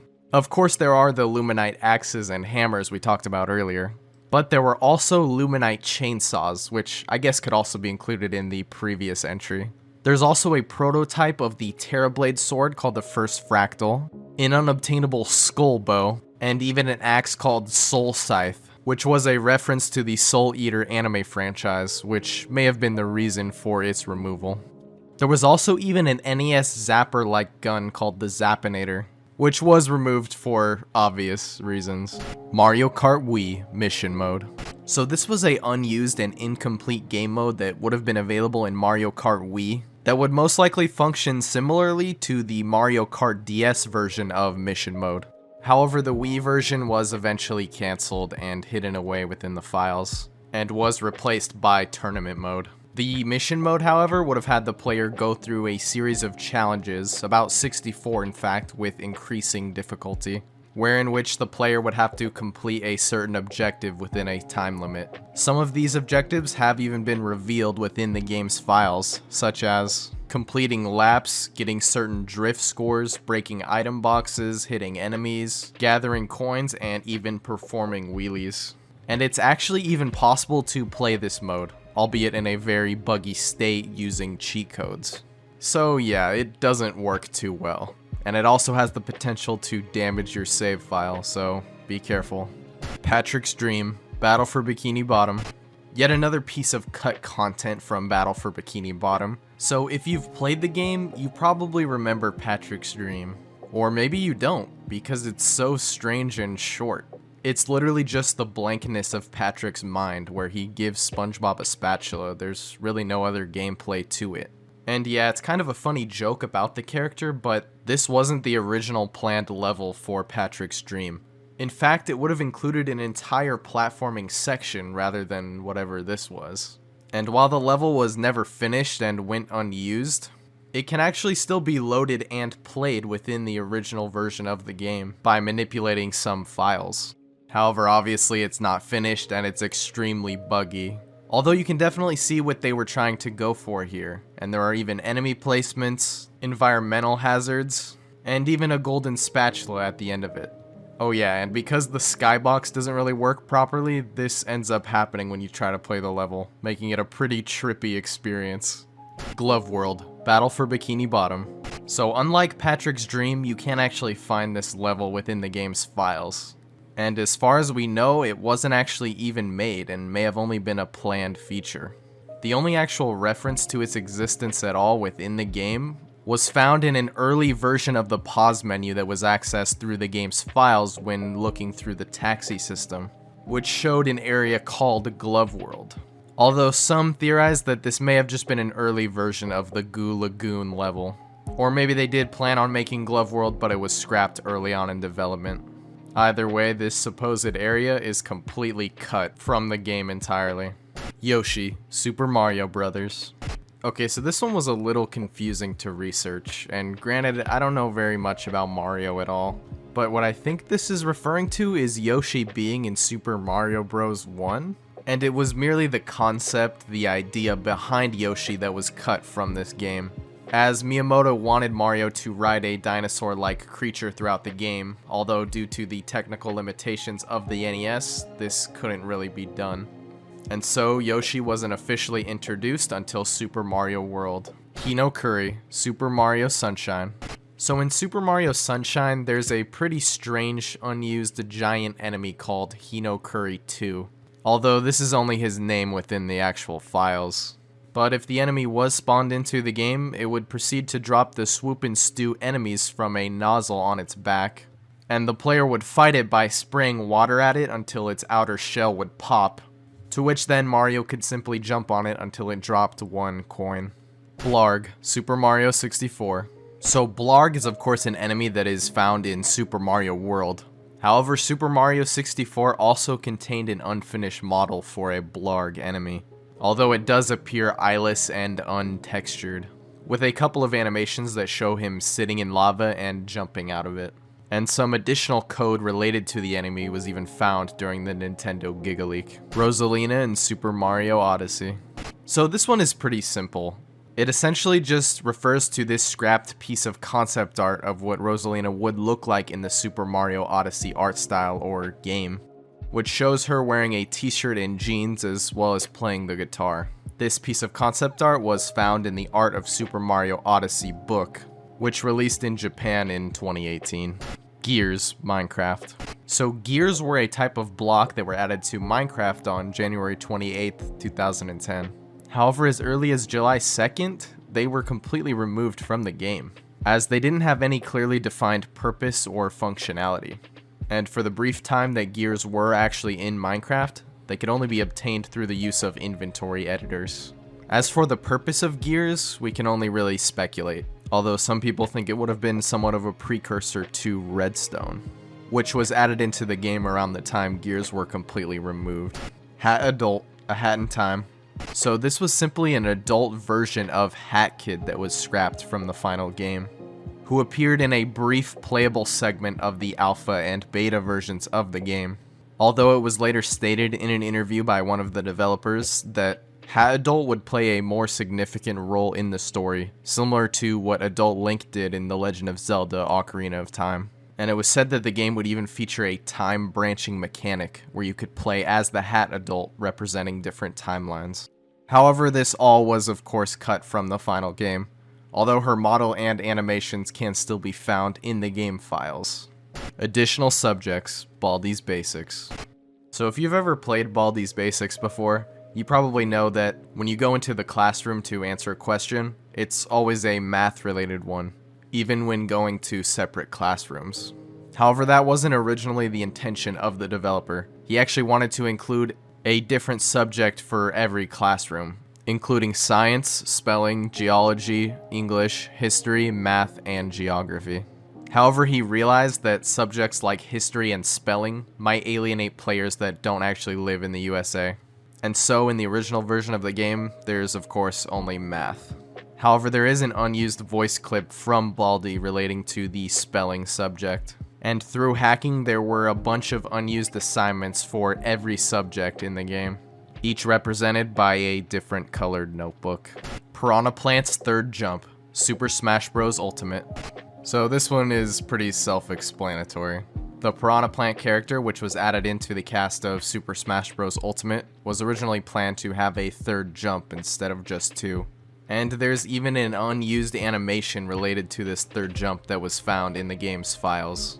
And I don't really play this game at all, but according to some of the tier lists I looked at, yeah, this guy probably could have used that third jump. Beta costumes, Super Smash Bros. Ultimate. So this just refers to beta recolors of certain characters that weren't present in the final release of the game, such as for Ridley, Ice Climbers, Pokemon Trainer, and Villager. Yeah, that's pretty much it. Pretty simple. Unused playtime and principal lines, Baldi's Basics. So there are actually quite a few pieces of cut audio that were either removed in updates from the game's files, or were cut from the game before it was even released. Some of the most well-known ones, however, are the cut principal voice lines. But they are pretty basic, telling the player not to run in the halls, things like that. However, there were also cut whistling lines, which may have been planned to be used to alert the player of the principal's presence throughout the game. As for the character of Playtime, well, there's quite a few cut voice lines as well, mostly related to her jump rope, including one where she would teach the player how to actually use the jump rope. Goggles, Sonic the Hedgehog. So for the original release of Sonic the Hedgehog for the Genesis in 1991, there are these cut monitors in the game that are only visible if you fly over the goal in debug mode or use a level wrapping glitch. One of these monitors that could be viewed showed a pair of goggles, which ended up being unused in the final game, and some people theorized that they might have actually been one of Sonic's power-ups originally.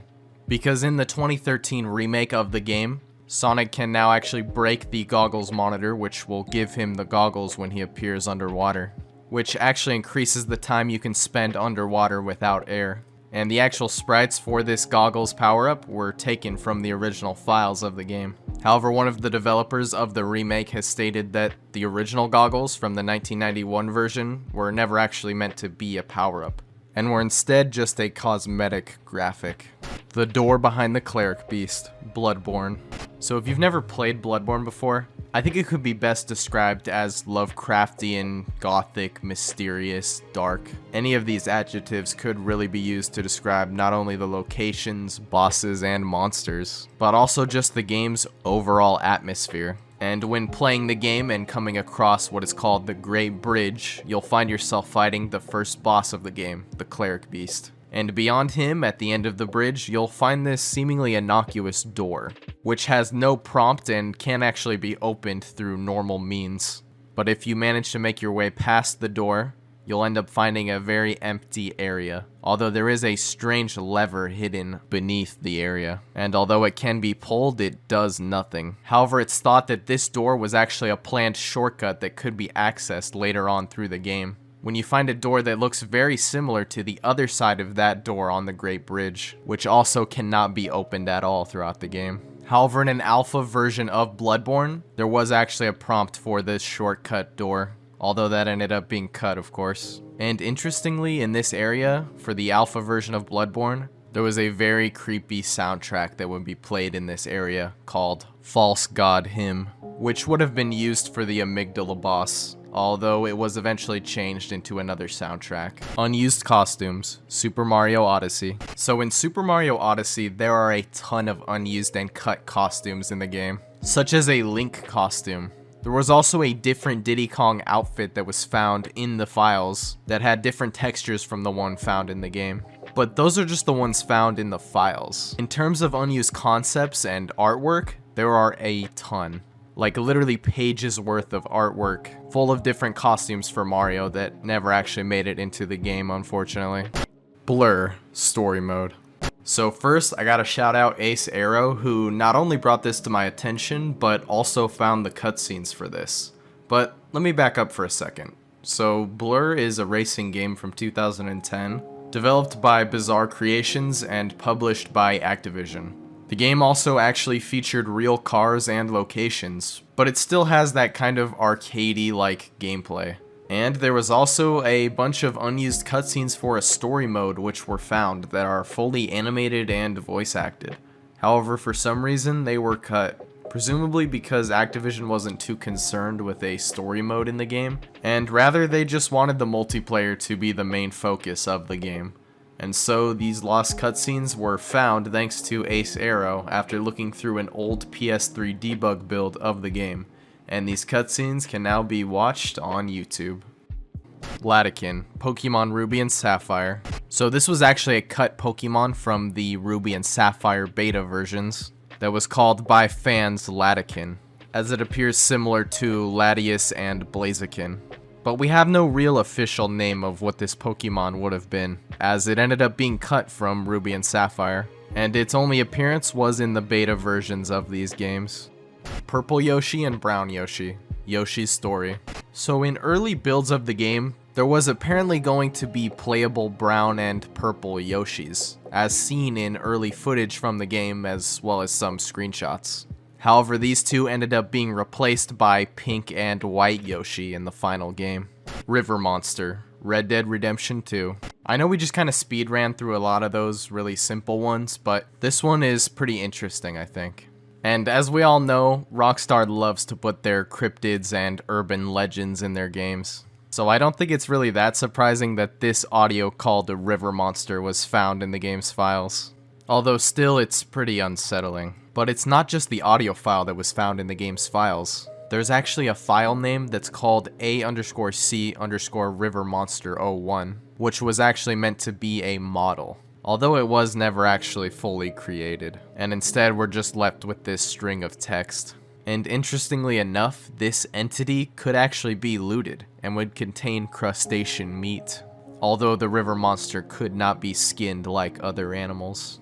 Although it's really unknown how this river monster would have interacted with the world, or whether it would have been a part of some sort of mission. Regardless, it's a very interesting piece of unused and cut content, and a very interesting gaming mystery as a whole.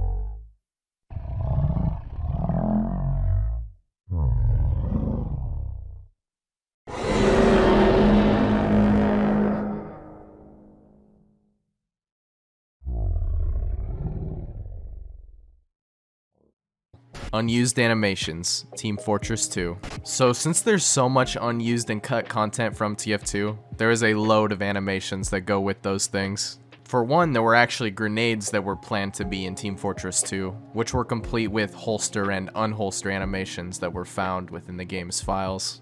There were also a series of cut burning animations, which were all most likely unique death animations for the different classes throughout the game. There's also a ton of unique robot animations for the man versus machine mode, which ended up being cut from the game, as well as additional cut taunts and cut weapon animations. Although Valve has gone on to add previously unused emotes in the past in updates. So who knows, maybe at some point Valve will have a use for all these unused animations. Although I kinda doubt it, they never really update this game. Alright, moving on. Final level, Metal Gear Solid 5. Okay, I never really talked about this in the first part when I mentioned Metal Gear Solid 5, but really, this game is the holy grail of unused and cut content. I mean, I already love the game as is, but looking at this huge list, I just feel like the game is incomplete. There's just so much. But if you've played and beaten the game before, you'll know the game ends with Mission 46. However, of course, there were many planned missions beyond that, as we already covered the cut episode 51 in part 1 of this Iceberg. But episode 51 wasn't the final mission either, or at least it wasn't meant to be. It was actually going to be somewhat of an extra epilogue mission rather than the official conclusion, with episode 50 being the final level in terms of the main story, I guess. But this whole thing is very confusing because there are actually missions 47 through 50. However, they're not new missions, rather they are just extreme versions of previous missions, and mission 46 is the actual last new mission in the game. The point is though, we were going to get a different final level from what we got. And we don't know for sure what the final mission would have looked like, but on the official Metal Gear Twitter account, it was stated that the lost mission 51 was definitely not going to be the ending. Anyway, there's a whole lot more you can dig into with the ending of Metal Gear Solid as well as other planned features and missions, but I'll just leave it here for now. Capsule Monsters. So Capsule Monsters was a very early design concept of what would become Pokemon, created by Satoshi Tajiri, and was first proposed to Nintendo in the early 90s. The name being inspired by Japanese gashapon machines, which would contain capsule toys, hence the name Capsule Monsters. Not only the name was different though, as a lot of the mechanics were initially very different, such as instead of catching Pokemon using balls during combat, there was actually going to be a planned charisma stat that would be used to actually recruit the Pokemon. Also strangely, it seems like instead of the Pokemon or monsters at this stage fighting each other, it would be the trainers who would fight possibly. And there's a bunch of artwork that shows off these planned features and more, even including early concepts of monsters that would become Pokemon we know today, such as Rhydon. Skinless Hush, Binding of Isaac. So in Binding of Isaac, there's a boss called Hush, which is this weird thing that starts off looking kind of like Isaac, but then turns into this thing. However, what some people might not know is that there was this very creepy, unused, and unfinished sprite for a skinless Hush, which was found in the game's files for Binding of Isaac Rebirth. And although it is unused, it has since been made into a mod that you can actually use to replace the skin of a standard Hush with the skinless Hush. It's also been stated that the skinless Hush was never actually planned to be used and was simply a red herring left for data miners. Early character designs, Ace Attorney. So in one of the official Japanese guidebooks for the series, some concept art for early character designs were revealed. Some characters, such as Phoenix Wright, were a lot more subdued and kind of basic, but then there were ones like Miles Edgeworth, which were completely different from what we ended up with. Spore, 2005. So when the video game Spore was first showcased and demonstrated at GDC 2005, there were a lot of listed and shown features that ended up being removed or were possibly cut from the game. For example, blood had actually been seen in one of the demos. However, that was of course eventually removed as they wanted to make the game more appropriate for younger audiences. Behaviors of the various creatures were also different and tended to actually be a little bit more realistic than what we see in the game nowadays. There were also various tools that were removed, such as a HUT editor, as well as shops, which were only a concept but were never actually put into the game. And there was also apparently even going to be a feature where you could kidnap members of another tribe and convert them into your own. Even being able to kidnap babies from another tribe. Yeah. And there's a whole host of other things that were cut or removed from the 2005 demo version of Spore. And among those were the various stages, which, speaking of, aquatic stage, Spore. So this was an unreleased and removed stage from Spore that never actually made it into the final version of the game.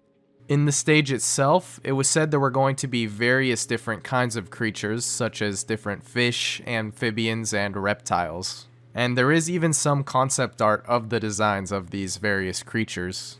There were also concepts of underwater civilizations that were going to be introduced, but among other things, there were a lot of problems going into the design of this stage, such as the environment just being very glitchy due to the amount of animations that were going to be used, as the aquatic world was said to be very large. There were also issues with the textures and the camera. I mean, it was just kind of a mess. And so the stage was cut, never to be added back into the game as of yet. Forbidden 7, Super Smash Bros. Brawl. So the Forbidden 7, as they are called, or sometimes also known as the Forgotten 7, are 7 characters who never actually made it into Super Smash Bros. Brawl. These 7 including Roy, Mewtwo, Dr. Mario, Dixie Kong, Toon Zelda, Tetra or Toon Sheik, and Plusil and Minun.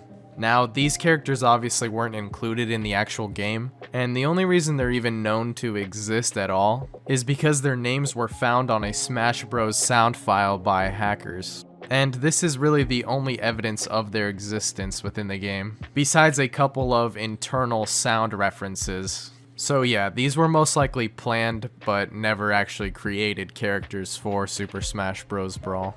Punk Clique. Bully. So the punks were a clique that were actually cut very early in the development of Bully. And they are actually officially shown in the comic strip that comes with the limited edition of Bully, with 4 of the 5 known members being shown in the comic strip. And due to some data mining, we actually found out quite a bit of interesting information about the punks. First of all, we have a couple of character models that were going to be used for the clique, as well as the fact that there was actually going to be a whole different system in regards to bullying in the game, where it was planned that some non-clique students would bully other non-clique students, but due to the difficulty of programming this, the bullying students were actually given their own clique. And so instead of using the punks as a clique, they split it up into the bullies and the dropouts. And interestingly enough, the leader of the dropouts clique uses one of the models that would have been used for the punks, Yummer. Okay, so if you watch Oddheader's videos, you might have heard about this one. So in a seemingly innocuous SpongeBob Flash game released in 2019 titled SpongeBob Saves the Day, there was a pretty disturbing discovery within the game's files. That being this graphic right here, called the Yummer within the files. And yeah, it's pretty disturbing, especially for being in a kid's game, right? But it was eventually discovered that he originally was created about 10 years ago as a modeling test. And the model was used at the office as sort of a joke, but also just a placeholder as it was very recognizable. And of course, as we know, they forgot to remove him. Whoops. Character D. Pikmin 3. So Pikmin 3 went through many changes during its development, many which were actually seen in the beta version of the game, as there was a lot of content from this beta that ended up being unused or cut entirely. But one of these characters that was cut wasn't even shown in the beta, and didn't actually even appear in the game at all in any way, and was only shown off at E3 2012, and was only known as the character D. And it's thought by fans that he may have been one of the playable captains at one point. Rubies, Minecraft. So before emeralds, rubies were actually going to be used as trading currency for villagers in the Minecraft Java Edition 1.3. However, interestingly enough, the reason they changed from rubies to emeralds was because one of the game's developers, Dinnerbone, actually suffered from some red-green color blindness, and therefore would have a hard time differentiating between redstone ore and ruby ore. which, yes, was actually going to be mineable. And a lot of the textures and files related to rubies still exist within Minecraft's files. Adhesion Gel, Portal 2. So Adhesion Gel was a cut gel type from Portal 2 that was meant to function as somewhat of a sticky gel, which would allow the player to actually walk on walls and ceilings of test chambers. However, when the final game was released, the adhesion gel, which was found within the files, actually had no effect, and it ended up being removed before the game was released. As to why this concept was scrapped, it was stated in the final hours of Portal 2 developer commentary that playtesters using this adhesion gel became very disoriented when trying to do test chamber puzzles while being upside down and sideways on the walls. However, the adhesion gel has been used and re-implemented in many community maps and mods. Scarecrow, Manhunt. So as a quick side note, Manhunt is one of my favorite games. It's truly a unique horror stealth experience. But in both of the games, there's quite a bit of cut content. Unsurprisingly, because both of these games are extremely controversial, as they're known for their extreme violence. So yeah, no surprise that there's a lot of cut content within these games. And sometime maybe I'll do a deep dive into all the cut content from both of these games. But for now, we're talking about Scarecrow, which is a very interesting cut character, who would have acted as the former leader of the gang, the Smileys, and was actually shown through a piece of concept art that he was actually responsible for the quote, Pigsy debacle. If you played the game, I think you know what I'm talking about. Interestingly, he would have acted similarly to the Tramp in the game, where he could have been encountered as merely a homeless person, at least at first glance, before donning his mask and becoming the Scarecrow, wielding a homemade axe. And this could have honestly been a really interesting mechanic and boss fight if that's what they were going for. So like a lot of other cut content from this game, it's really a shame Scarecrow didn't make it into the final game. Undead King Jayurl, Dark Souls. So this was a cut and unused boss from the original Dark Souls, which was unofficially named Undead King Jayurl. It's unknown exactly where this boss fight would have taken place, although a lot of people seem to think it would have been located in New Londo ruins. Other than that, it was also found that the character would have actually used a moveset similar to Old King Allant from Demon's Souls. The boss itself also would have had a unique curved greatsword, as well as a unique light armor set, which might have been available to the player upon completing this boss fight. Other than that though, it remains unclear why this was actually cut from the game. Prometheus, Batman Arkham Knight. This one's pretty simple and straightforward. But basically, one of the DLCs for Batman Arkham Knight was called Season of Infamy.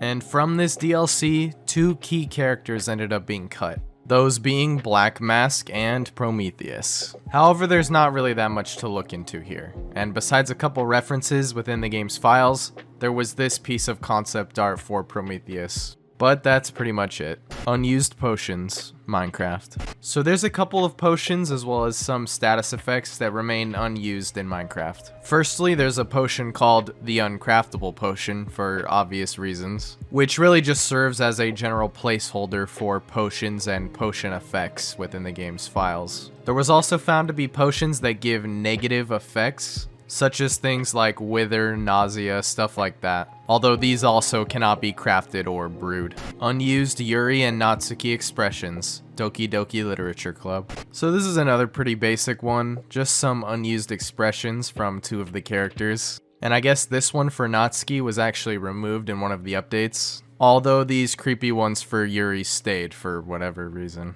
Alternate costumes, Nickelodeon All-Star Brawl. So this one's pretty interesting because this game is pretty new, and it actually came out only a little over a month ago from when this video is being made. Anyway, there's quite a lot of cut content from this game, including cut characters, levels, concept arts, items. I mean, there's really a lot here. But perhaps one of the most interesting cut features from the game is actually alternate costumes. as there actually were several icons located within the game's files that infer some kind of alternate costume feature for characters. Not only that, there were also a bunch of alternate costumes that were actually leaked via data miners. Some of them are unfinished, but a lot of them look pretty good. So hopefully at some point these get finished and added into the game officially. Checkered balls in Green Hill Zone. Sonic the Hedgehog. So these checkered boulder things that would have appeared in Green Hill Zone were shown in early screenshots of the game, and it was planned to serve a variety of functions, such as it would actually be an obstacle that would chase the player in certain sections of the level, and it was also planned to be used by Sonic to break through certain walls in the game. However, none of this ended up being implemented, and it can only be found via the debug mode. However, it did end up being restored in the 2013 remake. Test: Super Smash Bros. Melee. So this was just a simple test level found in the debug menu of Super Smash Bros. Melee. It's also sometimes known as the test stage, the coffee shop, the pub, and the bar. The reason it has all these nicknames is because the background of the level is a real-life picture, although it is very low quality and it's kind of hard to tell what it actually is.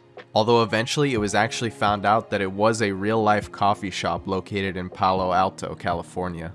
Besides this, the level just consists of some really basic gray polygons used as platforms. But yeah, that's pretty much it. Splatoon early content found in Super Mario Maker. So this is pretty much what it sounds like. So found within the files of Super Mario Maker through data mining.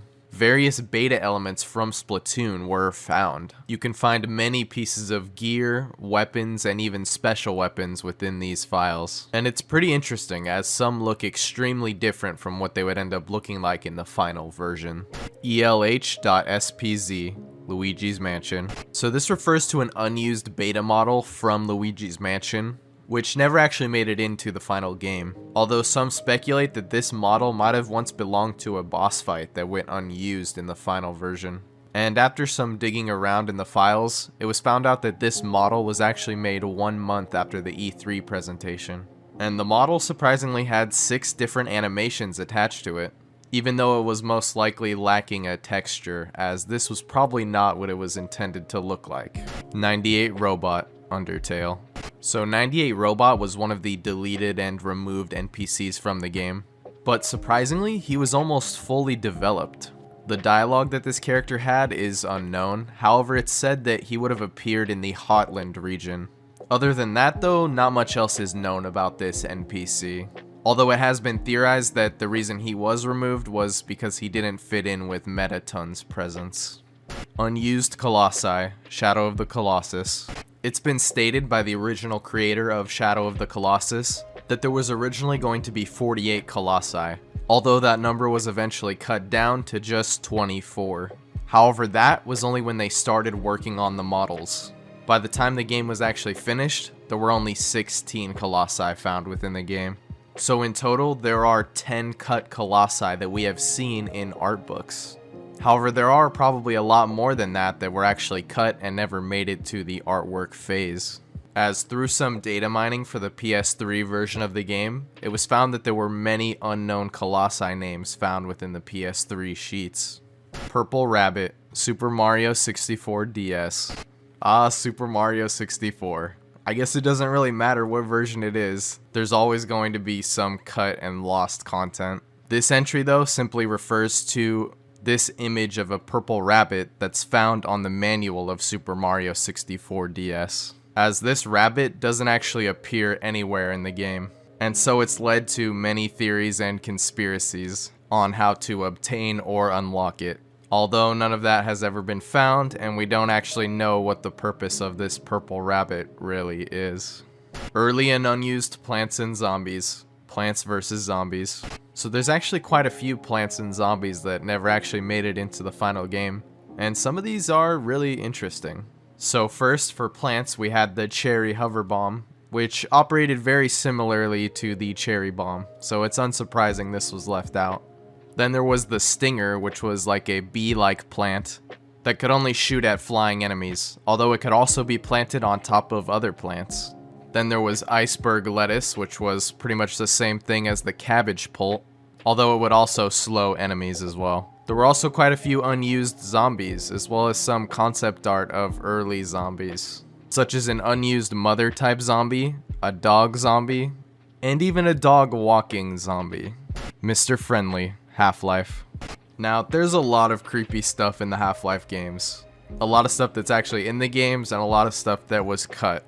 And this, I've got to say, is definitely one of the more disturbing ones I've come across. So this is Mr. Friendly, and contrary to his name, he is anything but friendly. He's actually one of the cut alien enemies from Half-Life. Now, its design is said to be that of a small horse, if you can even call it that. And the creature itself was meant to scavenge and shuffle around the map, eating the corpses of dead enemies. It was also said to attack the player, even being able to knock the weapon out of your hand. Now, all of that is pretty disturbing enough, right? Well, the backstory behind the creation of this thing is even more interesting, I think. So, one of the developers at Valve, Ken Birdwell, was looking for concept art for enemies in Half-Life, and actually found an unlikely artist in his friend's 12-year-old brother. And so Birdwell asked his friend's brother to draw up some sketches of possible monsters. And yeah, I think you know where I'm going with this. This thing was designed by a 12-year-old. And not only that, Gabe Newell actually loved it. And so they did actually plan to put this in the game. There's even a model and everything. Now, there is one other glaring thing that I haven't really mentioned yet. I also don't think YouTube would really like it if I went into too much detail. But let's just say this creature had some sexual undertones, to say the least. Which probably had something to do with it being cut from the game. Isle Delfino on Globe, Super Mario Odyssey. So this refers to Isle Delfino being a part of the Super Mario Odyssey world at one stage in development before being cut at some point.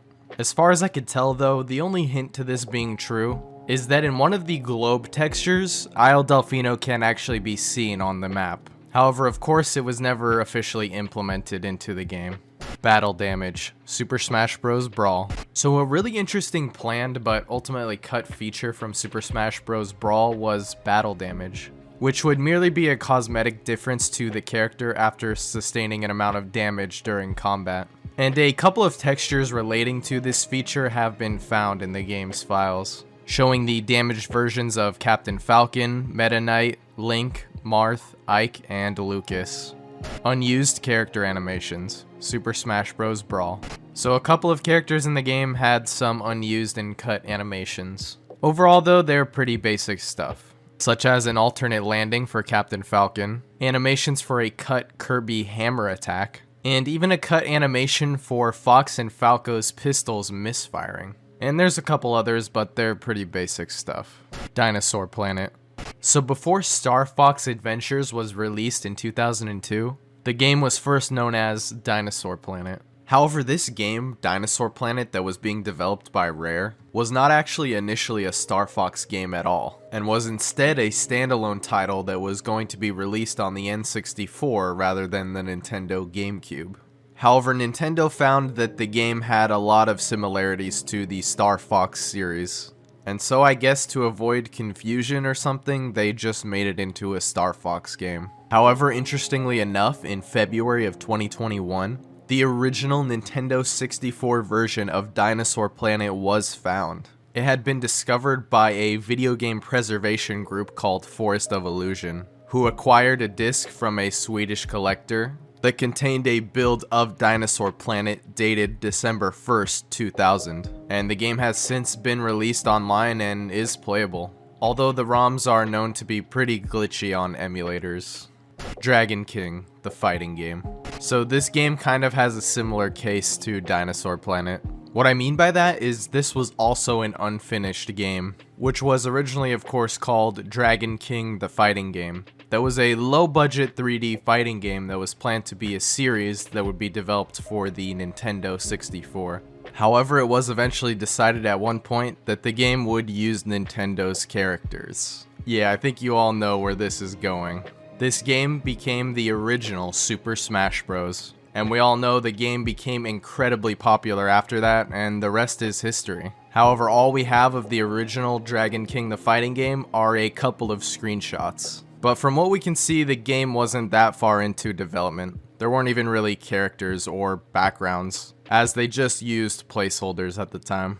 The Sonic the Hedgehog Band, Sonic the Hedgehog. So in a lot of the Sonic games, including the original game Sonic the Hedgehog, there's a feature called the sound test, which allows you to listen to sounds or music found within the game. However, one of the earlier ideas for the sound test was a little bit more complicated. It was called the Sonic the Hedgehog Band, and it would feature, of course, Sonic as well as many new characters. However, this concept, as well as many of the characters, ended up being cut due to time constraints. Robotnik was originally the main character. Oh boy, we're getting to the real juicy ones now. So this was kind of hard to find information on, but I'll tell you what I think this means. So in 1990, Sega wanted something to combat Nintendo's Mario franchise. They needed something as iconic that could not only serve as their mascot, but also be a game series to rival Mario. And the way they sought to do this was having a character design competition. And among them was, of course, Robotnik,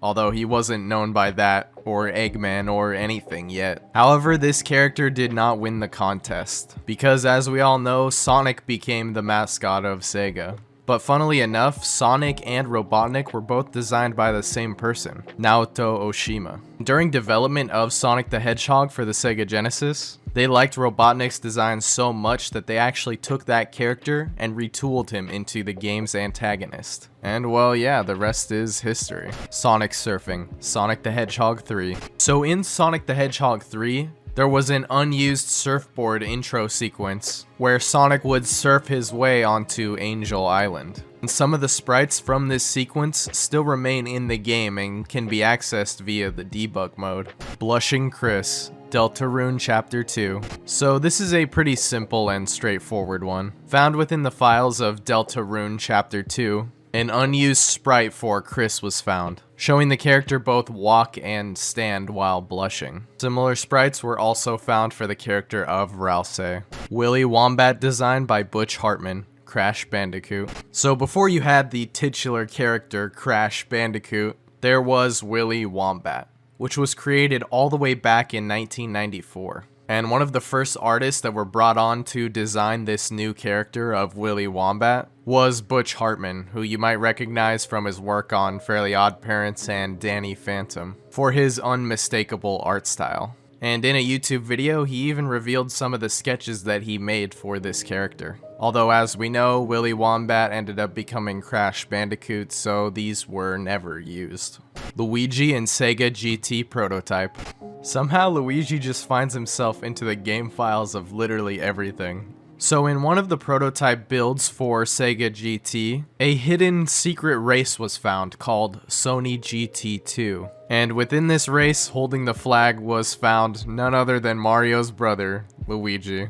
And it's thought that this was merely a joke done by the developers, as this prototype build was never meant to be released commercially at all. It's still really interesting though that this was found within the game, especially because, you know, Sega and Nintendo were basically sworn rivals back then. Naked Wario, WarioWare Inc., Mega Micro Games. Boy, that title.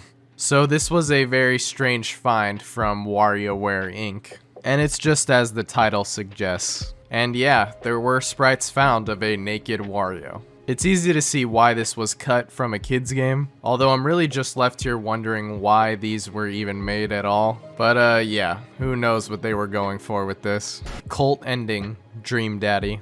So this is apparently a dad dating simulator, which was actually made by the Game Grumps. Yeah. Anyway, so one of the secret endings in the game is called the cult ending, otherwise known as Escape from Margarita Zone. However, it actually wasn't officially implemented into the game, although it did end up being found in an old version of the game. And so after it was found, it was eventually added back into the game as an Easter egg. The ending takes a pretty dark twist, and it's unlike any of the other endings in the game, but I'll let you experience that for yourself if you want to. Jester, Titanfall 2.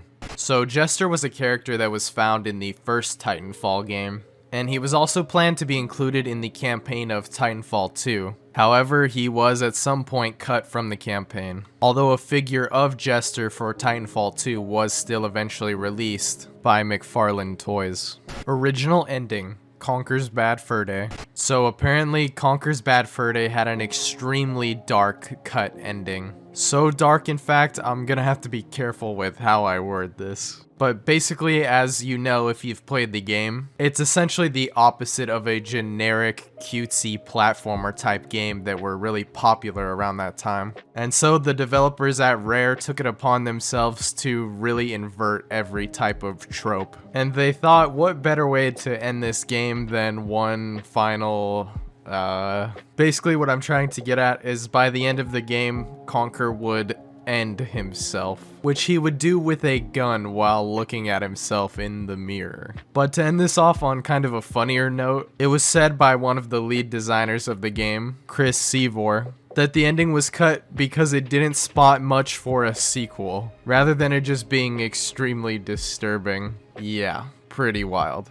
Cut enemies. Half-Life 2. So there are a ton of enemies that were cut from the Half-Life series, especially Half-Life 2, and I'll talk about a few of them here. So first there's the Combine Alien Assassin, which was found in the beta, as well as many of these other cut enemies. It was going to be an extremely swift enemy that could jump and attack the player very fast, and it's definitely got a really creepy design. However, the Combine Assassin was eventually reworked into what we now know is the Fast Zombie. There were also some cut enemies from the first game, which were planned to be included in the sequel, those being the Hound Eye and Bull Squid. There was also a worm-like creature called the Hydra, which was showcased in an E3 map, as well as a giant Combine guard boss. There was also the Cremator or Combine Janitor, as well as a Combine female assassin, which were also cut. Death of Gordon Freeman, Half-Life Decay. So in 2001, Valve released a multiplayer-only expansion pack to their ever-popular first-person shooter, Half-Life. It's made to be a co-op multiplayer experience, played by two people working together to pass the game's levels. The game only shipped with 9 missions, however, although it was originally planned to have 12 campaign missions. And in one of the planned missions, simply referred to as Mission 9, it was found that there would be a scene in which Gordon was captured by soldiers, and it would be up to the two players to save him from his execution. However, if the players failed to do so, Gordon would actually be killed, and there were even unused animations found to show this, as well as dialogue from the soldiers holding him. And using these animations and sounds as well as the map, a recreation has been made showing what the death of Gordon Freeman would have looked like in Half-Life Decay. Truly one of the most interesting pieces of cut content that I've ever seen in a Half-Life game.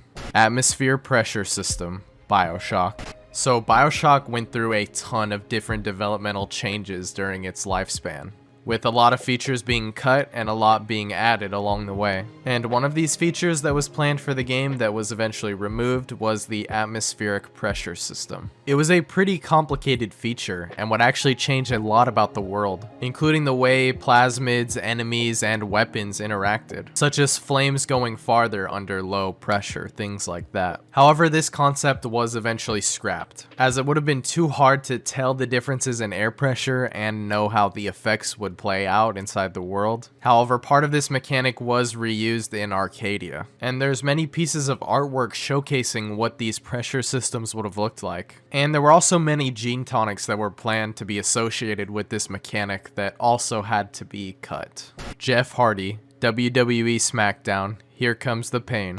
So there's a lot of wrestlers that were removed from this game, including which was Jeff Hardy, who was removed from the game due to being released from WWE in April of 2003. His wrestler in the game was first shown though in July of 2003 in a reveal trailer, although despite appearing in multiple trailers, he was never actually included in the game.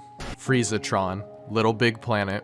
Inside the game's files, an unused gameplay tool called Freezatron or Ice Hazard was found, although it could only be acquired through hacking. However, the tool can't actually be used, as it was probably compiled for an earlier build of the game. Other than that though, there is some leftover language data that mentions the tool, saying, quote, "I thought I told you to freeze. fire, ice, electricity, and gas. But that's pretty much it. Early enemies, Super Mario Galaxy. This game has a ton of unused content, and I know I say that a lot, but this game really does, including a lot of cut enemies. First, there was an early boss called the Boss Crab in the files, which would later become Mega Leg. There was a fake toad enemy called the Kinopi, a large piranha plant called the Octopus Queen, I guess? I mean, these are all internal names, so they're probably not what they were meant to be called in the game. There was also this weird thing, the Torimoti, and there's a lot more. So if you're interested, definitely check out the Cutting Room Floors page on Super Mario Galaxy. Samus's naked death animation, Super Metroid. Oh boy. So apparently in the original Japanese version of Super Metroid, it was planned that when Samus would die and it was a game over, that Samus would actually appear naked. Although of course for obvious reasons, this was never implemented in any version of the game. However, in one of the ROMs, there was an unused voice recording that was found, which one of the game's composers revealed was an unused death cry recording by Minako Himano. Although he said about the recording, quote, "We used the voice more carefully. When she dies, Himano did the voice, but it sounded too sexual, so we couldn't use it." As for proof of a naked Samus death animation, there really isn't any out there. At least that has been found anyway. Lives, Five Nights at Freddy's. In early versions of Five Nights at Freddy's, lives were actually going to be implemented into the game, where you could only die so many times before running out of lives, at which point you would then be set all the way back to night 1. Not only is there code that points to this being in the game, there are also text graphics which would have shown how many lives you had, which is still present within the game although it's not shown, and is automatically set to 3. Rayman originally had limbs. So this just refers to early character designs of Rayman, in which he of course had limbs. However, one of the most interesting things about his design choice of being limbless is that it wasn't necessarily an artistic choice. Rather, it came about due to technical limitations when making the original game. Although that did prove to be a blessing in disguise, as many people loved this design of a character. And yeah, it definitely left its mark. It's very different from every other mascot that was going around at the time, and has now since become the most iconic feature of the character. Although it would have been interesting to see what he would have looked like with his early design. Unused animal helpers, Donkey Kong Country. So the animal buddies, or animal helpers, are a very iconic feature of the Donkey Kong games. And there were some unused and cut ones in Donkey Kong Country, which was revealed by one of the game's developers, Greg Melees, on August 10th, 2018, when he revealed in a naming sheet for Donkey Kong Country a lot of differences. Most notably the name of the actual game, which would have been called Monkey Mayhem. But also on the sheet, 2 other animal buddies were found that were actually cut from the game. These being Hooter the Owl and Minnie the Mole. Hooter the Owl was probably cut for its similarities to the restaurant Hooters, for obvious reasons. But Minnie the Mole, I'm not sure why this guy was cut. Although maybe they'll return sometime in the future. Human mobs, Minecraft. So this is one of the more interesting Minecraft ones, I think. And surprisingly, it's kinda creepy.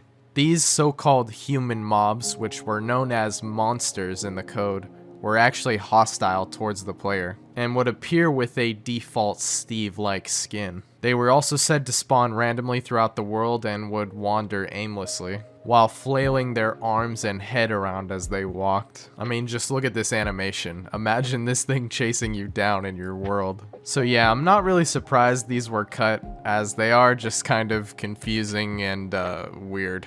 Left 4 Dead Original Survivors. So yeah, we all know the iconic Left 4 Dead survivors. You got Lewis, Bill, Francis, and Zoe, right? However, the original designs of our survivors were really different. Bill is pretty much the same, just has some different clothes. Francis, though, was incredibly different, having really long black hair as well as a beard. Lewis also looked very different, having short, curly black hair as well as a goatee. Zoe also had a very different outfit, having a pink hoodie as well as these strange pants and socks. Or whatever this is. All Bonds, GoldenEye 007. So due to some of the promotional material surrounding this game, as well as some images found within the game's files, it was thought that you could play as all 4 different Bonds in the game, each based on the different actors that played 007. Some thought that this was just something cut from the game, and others thought it was actually just a hoax, similar to something like L is Real. But just like L is Real, the 3 Bonds were actually found within the ROM of the game, including a portrait of the character as well as the textures that would accompany them. And in a recreation/mod of the game called GoldenEye X, all Bonds were included in the multiplayer of the game. Although in the original GoldenEye 007 game, Pierce Brosnan is the only playable James Bond. Original endings: Twisted Metal. So there's a bunch of cut endings from Twisted Metal, which are known as the lost endings. A lot of them were cut due to quality concerns, as well as because of how cheesy and campy they were. The name of the game was also changed pretty late in development, and some of these endings were filmed before the name change, from High Octane to Twisted Metal. But now the lost endings are available on YouTube. 12 of them in fact, where they can still be watched today, although they are in very poor quality. Yellow Switch, Super Mario 64. So the yellow switch, or the yellow cap switch, is an unused object that was found in Super Mario 64. Now, like anything found in Super Mario 64, there's a bunch of theories as to what this would have been for. Some think it was somehow related to the Koopa shell, and the reason it was cut was because the level design didn't really have a use for it. The reason this switch is thought to be related to the Koopa shells at all is because due to decompiling the code related to Super Mario 64, it was found that the yellow cap switch, when activated, would give the player a Koopa shell. However, if you try to do this in-game by spawning one of these yellow cap switches, the switch is already pressed, meaning it doesn't actually do anything. So we're only left to wonder what it would really do, as some believe that the Koopa shell was actually just a placeholder for maybe a different item or a different mechanic entirely. Chain Lightning Gun, Quake. So this was a weapon that was originally planned to be in the full version of Quake. However, it was of course eventually cut. The way it was planned to work was when zapping another player with it, it would chain lightning to any other player that they see. Hence the name Chain Lightning Gun. However, the only things we have to go on relating to its existence are the README file which promised its existence within the game, as well as a HUD icon. But the Chain Lightning Gun was eventually retooled into Quake Mission Pack 2, Dissolution of Eternity, as the Plasma Gun. Original story, Destiny. So the creation of Destiny was pretty messy to say the least, especially when it came to the story. The reason for this is one of the lead developers of the story, who's a veteran at Bungie, Joe Staten, presented what he called a supercut, showing the game's cinematics and major story beats within a video. But apparently the senior staff at Bungie didn't really like how the story panned out, and so they had to scrap that completely and start from scratch, devising an entirely new plot and story only a year before the game would release in 2014. And it's a shame because a lot of people didn't like the story that Destiny shipped with at all. So who knows, maybe this lost and cut story was better than what we actually got. I mean, it probably was. But I guess we'll never truly know. Brick Pyramid, Minecraft. So apparently way back in the early days of Minecraft, there was a feature in which in your world, somewhere a huge pyramid structure made up of bricks would spawn. And this would actually at this point in the game be the only way to acquire bricks in survival mode. Strangely though, regardless of seed, the brick pyramids would always spawn in the same place in every world, relative to your spawn point. What I mean is, if you created a world and walked forward exactly 501 blocks and then turned left and continued for a couple hundred more blocks, you would always encounter a brick pyramid. And these things were huge, being made up of 43,680 brick blocks. Not surprisingly, this was removed pretty quickly in development. And as to why this even existed in the first place, some think it was merely used to test structure generation in worlds. But who knows. Sky Chase Dragon, Sonic Adventure. So the Sky Chase Dragon was an interesting cut entity that would appear in Sky Chase Act 2, and was featured in development screenshots of the game. However, it's of course missing from the final game, and it's not really known what it would have done or how it would have interacted in the game, although it was once again found in the files of Sonic Adventure DX. E3 Knuckles voice, Sonic Adventure. So as shown in the E3 1999 demo of Sonic Adventure, Knuckles had a very different voice. Although it was actually the same voice actor, they had just redone most of his lines, as the E3 version of Knuckles portrayed a very different character, giving a completely different vibe from what you'll find in Sonic Adventure. Terrios, Sonic Adventure 2. So before you had the iconic edgelord Shadow the Hedgehog, he was first originally conceived as Terrios, or Terios, I don't really know. The name apparently derives from a Japanese verb that means to compare, although that name was eventually scrapped and we were left with the much simpler and better sounding Shadow the Hedgehog. However, the various Sonic communities have taken it upon themselves to give this character a completely new life of its own, sporting an entirely different look and design when compared to the original Shadow the Hedgehog. Nails, Sonic Adventure 2. So this is essentially the same thing that happened with Shadow and Terios. This character Nails was the original version of Rogue the Bat. Hey, yeah, it's actually, Rouge. I'm stupid. Carrying on. However, as we know, the name didn't stick very long. And like Terios and Shadow, there is no concept art showing this different version of Rogue. So as of now, it's merely a name change. Inherit the Nightmare Last Form, Bloodborne.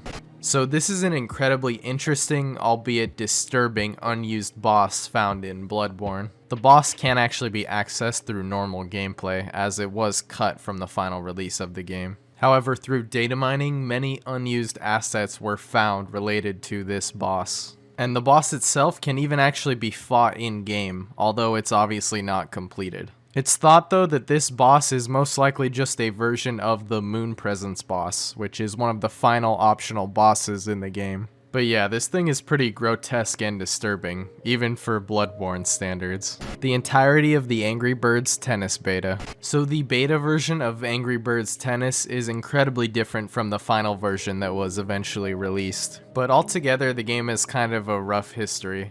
I mean, it was only released in North America and Mexico in February of 2020, only to be later discontinued on September 11th of 2020. And the only official way to download the game is to be in Zimbabwe, and even then the game won't load when downloaded. And as for the beta content, well, as the title of this entry suggests, the beta is completely lost. But it's said that it would have looked very different from the final version that we got, including different game modes, unique songs for characters, and different character bios, as well as many other changes that we might not ever know about unless a beta version of the game is ever found.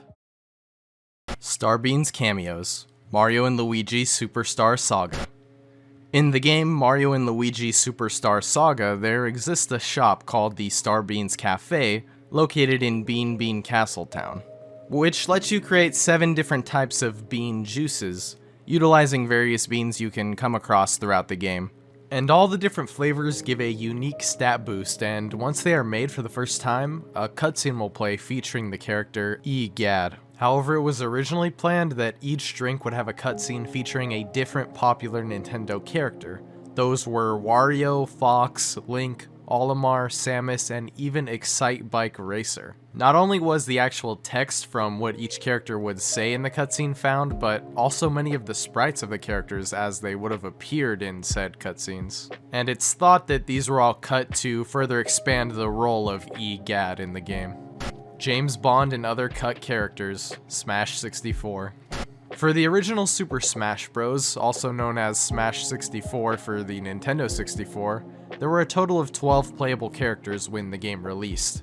However, many fans of these franchises felt that others should have been included, or that some originally were even meant to be in the game but were cut for one reason or another, such as King Dedede and Bowser, who were cut from the game pretty late into development.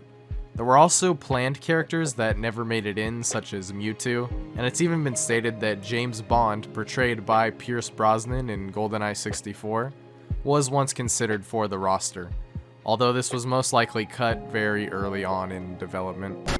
Biolante from Godzilla Save the Earth.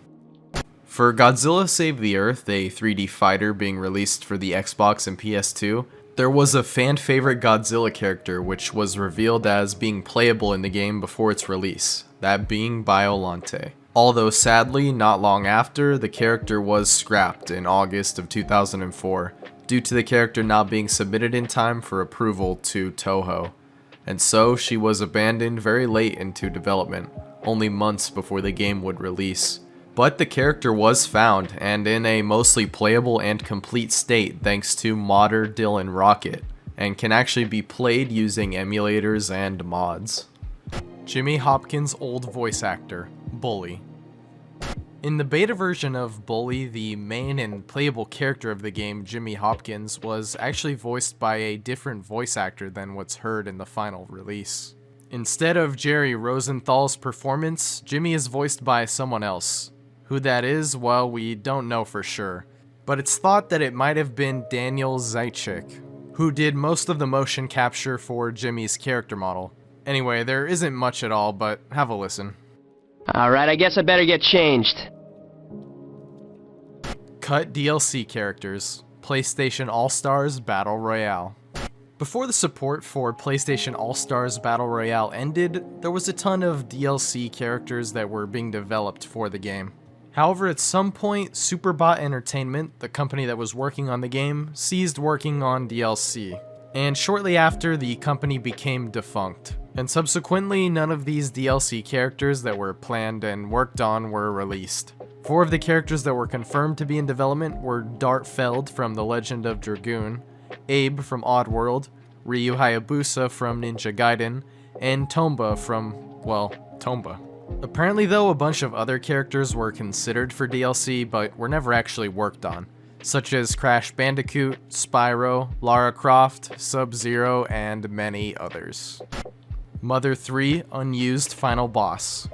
The cut and unused final boss of Mother 3 has been the subject of a lot of debate and speculation over the years within the community. This is because some of the battle backgrounds from this cut boss can actually be accessed in the game by using cheat codes within emulators such as Visual Boy Advance. And once the code is activated and a player encounters an enemy, these unused battle screens can be seen, and they are pretty disturbing.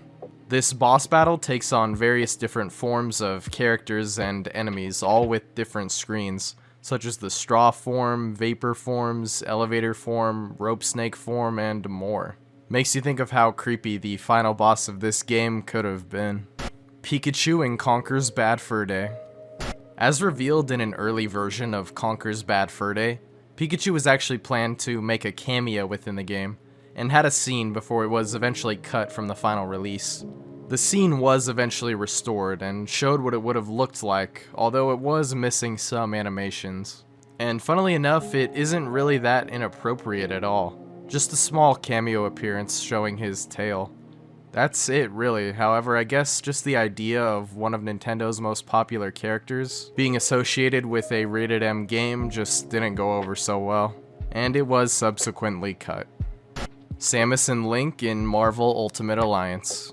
Back when the game Marvel Ultimate Alliance was in development, it was revealed through short gameplay footage that Link and Samus were going to be included as bonus characters, which even showed off their various moves and animations, meaning they were pretty far into development of not only the game, but these characters. I guess they just weren't really too keen on them being put in this game for some reason. But then my question just becomes, why even make them before you have the go-ahead? Or did Nintendo just cancel last minute? Who knows? Although they would have been one of the more interesting inclusions if they had been added. Mike, Five Nights at Freddy's 2. This is one with not a lot of information on it, but that might just make it all the more creepy really. Basically, in the files of FNAF 2, there was a graphic found within the game's files. A very small image of a crying skull titled simply Mike. Although this was never actually used anywhere in the game, so far as we know, and fans have only been left to speculate on what this could have meant, such as if it relates at all to the characters of Mike Schmidt or Michael Afton, although there's never really been an answer as to what this is or why it was never used. The Smasher and the Teacher, Dead by Daylight. The Smasher and the Teacher are two unused killers from the early development stages of Dead by Daylight. The Smasher was meant to be able to destroy obstacles on the level, such as trees and walls, although he was eventually cut as it would have been hard to balance a character that could actually remove elements of a stage at any given time. As for the Teacher, well, this was either just an unused or potentially a test killer, or maybe just even a joke by the developers.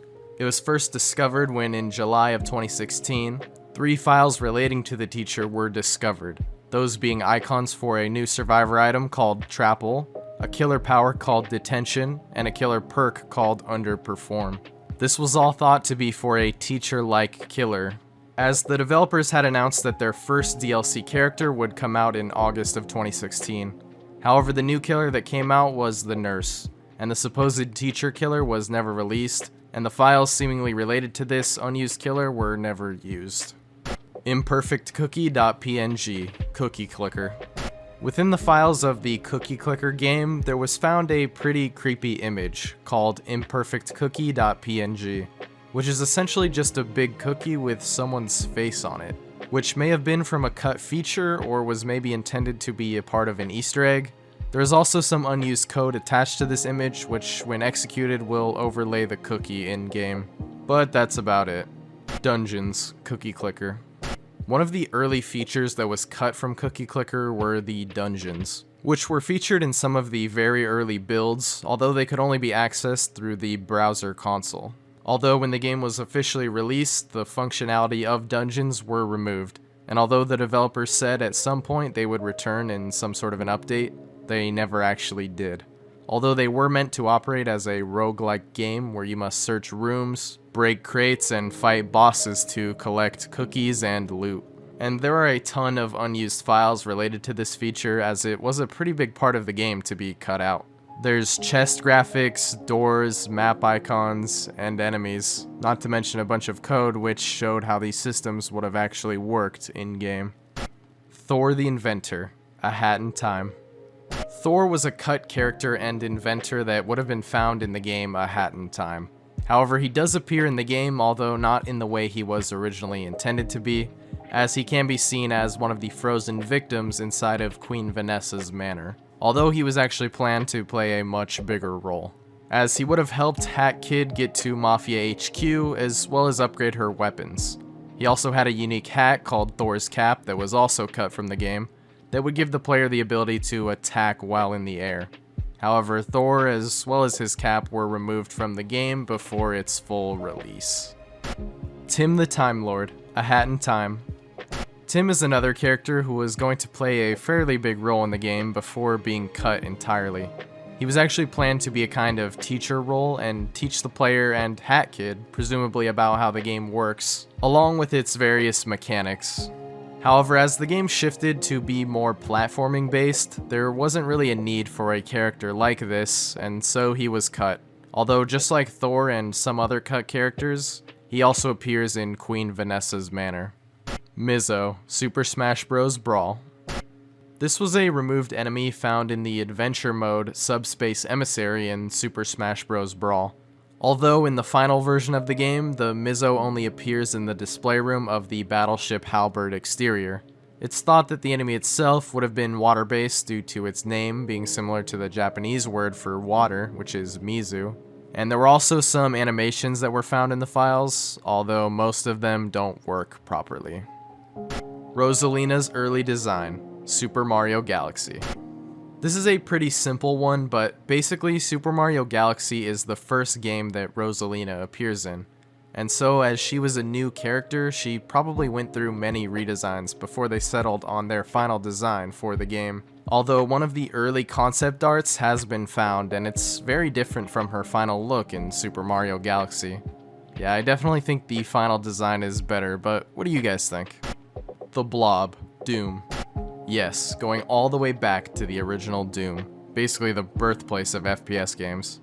Now, the Blob, as he is called, is a planned but deleted monster from the classic Doom, which was revealed from a sprite showing a red skull which would later appear and be used for the mouth of the Pain Elemental in Doom 2. Naughty JPEGs. Naughty JPEGs, SpongeBob SquarePants Super Sponge. Now, as I've been going through all of these for this video series, we've seen some weird stuff, right? But this, I think, so far definitely takes the cake. So in the PlayStation 1 SpongeBob game, Super Sponge, released in 2001, quite a few unused and cut assets were found within the game's files, and among them were these 3 images. Yes, they were actually found in an official SpongeBob video game, and are labeled naughty1, 2, and 3.jpg. Why these were even included within the archives and development discs, or even made to begin with, is unknown. But there are a bunch of weird stuff found within this game, so maybe that's another story for another time. Toxic Meter, Five Nights at Freddy's 2.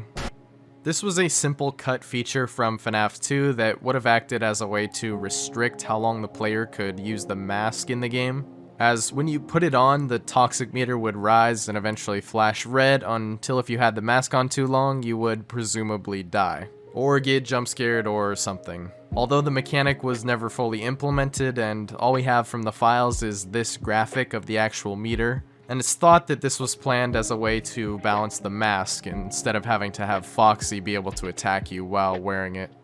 Steve Ballmer mooning the camera, Halo 2.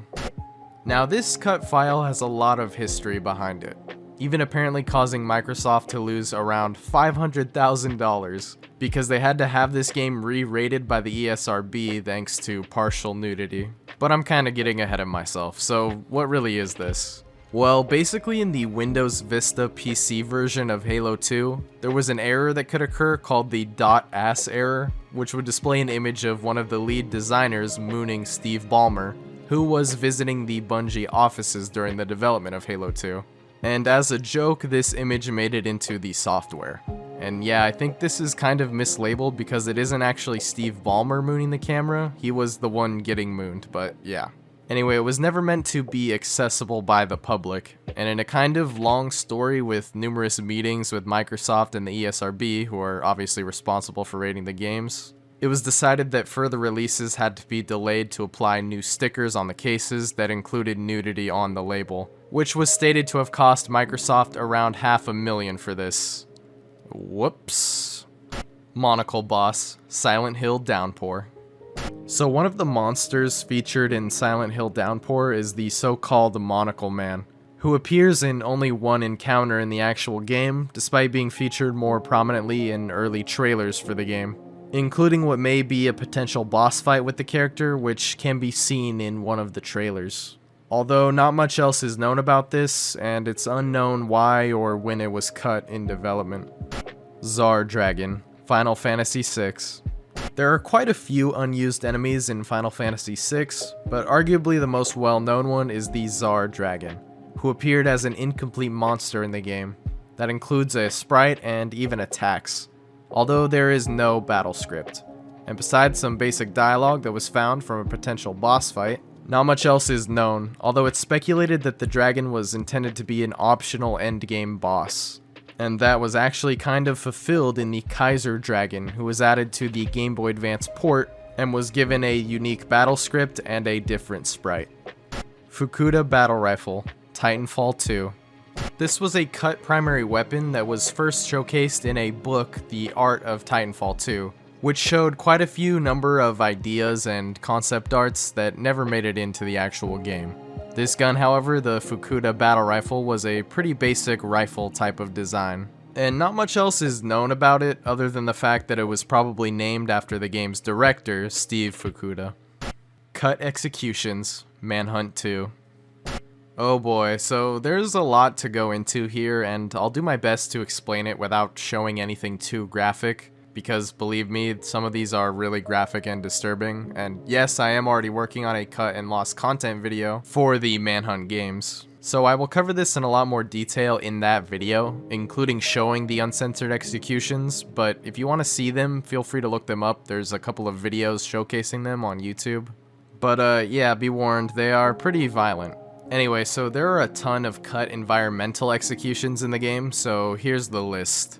Yeah, it's quite a bit, although the vending machine and dumpster executions are the only ones that have been fully restored.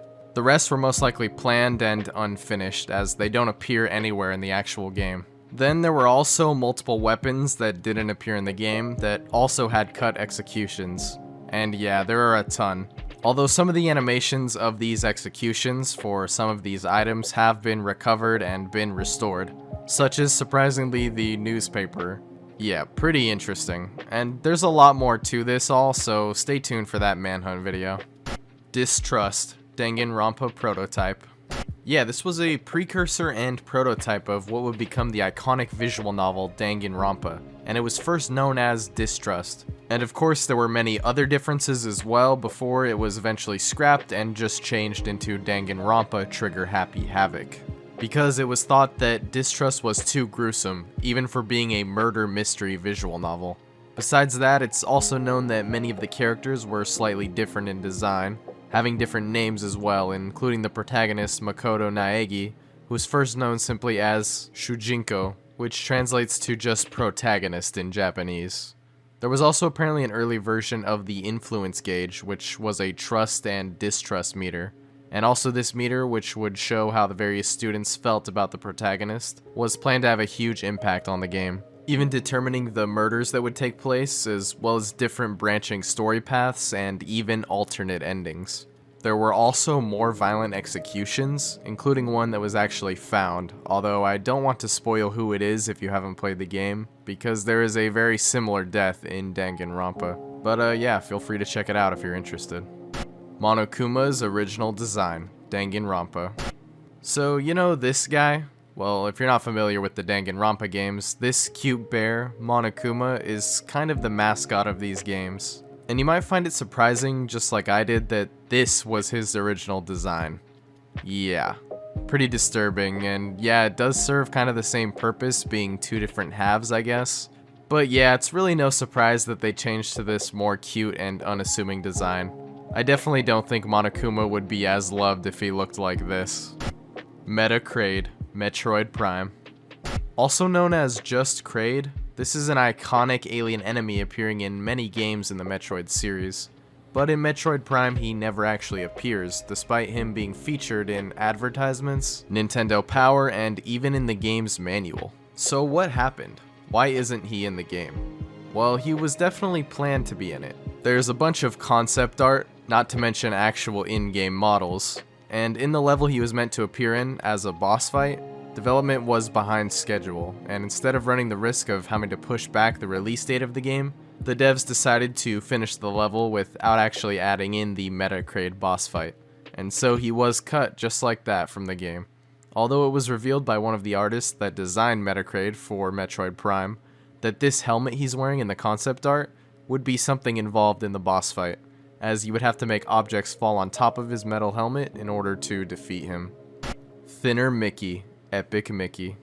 This was a cut concept that was planned to be introduced in Epic Mickey, in which there would be a form of Mickey that he would turn into if he had used too much thinner or destroyed too many enemies using thinner. This form was called Thinner Mickey, and yeah, it's pretty creepy. Showing Mickey's paint melt off his body, looking like something out of like a creepypasta or something. Yeah, not really surprised this was cut, but hey, it's cool concept art nonetheless. Fun Girl, Yandere Simulator. So this was a mysterious character found within the files of Yandere Simulator during two different builds of the game. However, this character was never fully implemented. However, there are various images of her that can be found in the files, such as in a weird Easter egg where you can see different images based on what number is entered in a file called fun.txt, showing a picture of Fun Girl along with a response depending on a certain number, with a pretty disturbing one if you input 666. There are also more responses complete with unique art which can be seen when editing the JSON file. Anyway, there's actually even more stuff you can do with this, with unique responses to certain numbers, and even adding characters in the game using the JSON file, which will actually spawn in the Fun Girl model into the game. And I'm guessing this is all just some sort of Easter egg and something for data miners to find, as she never actually really makes an appearance in the game besides with this, and the developer actually tries to pretend that he doesn't know what people are talking about when they bring up Fun Girl, to I guess keep the secrets and mystery going or something, but yeah. Evil Coco, Crash Twinsanity. An evil version of the character Coco was planned to be included in the game as a villain, although she was removed at some point during development, and besides the fact that she is probably the sister of evil Crash, not much else is known. And she is only seen in one of the deleted scenes from Crash to Insanity, where her design is shown and she meets Crash and other characters at the 10th dimension. And in the scene, she is shown to be the opposite of her usual character's personality. Stormcloak and Imperial War, Skyrim. So if you've played Skyrim, you probably remember this. At least maybe a little bit of it. I mean, they kind of make it a big deal in the opening cutscene, but as you go on, the main conflict of Skyrim kind of just fizzles out. And there's not too much really to the Stormcloak and Imperial conflict, as the story went on to more so focus on the dragons and, well, the Dragonborn aspect of the story, fleshing out more of its fantasy elements, with the Civil War story kind of becoming more of a side plot that was heavily cut down by the time Skyrim was released. Sure, there are a couple of missions for each side, and you can choose which side to fight for, but it was planned to be much more dynamic and larger in scale, and some of these cut elements have been found within the files, such as many pieces of cut dialogue which suggest additional missions, as well as just remnants of missions that were going to be used. And apparently there were actually going to be 12 Civil War quests for this storyline, when in reality only 3 of them were used in the final game. There were also going to be payments for various missions, and even city sieges which could take place at various towns and holds throughout the game. There's a ton to look into on this, but let's just say the Civil War we got was extremely cut down compared to what they had planned. Unused vehicles, Star Wars Jedi Knight, Jedi Academy.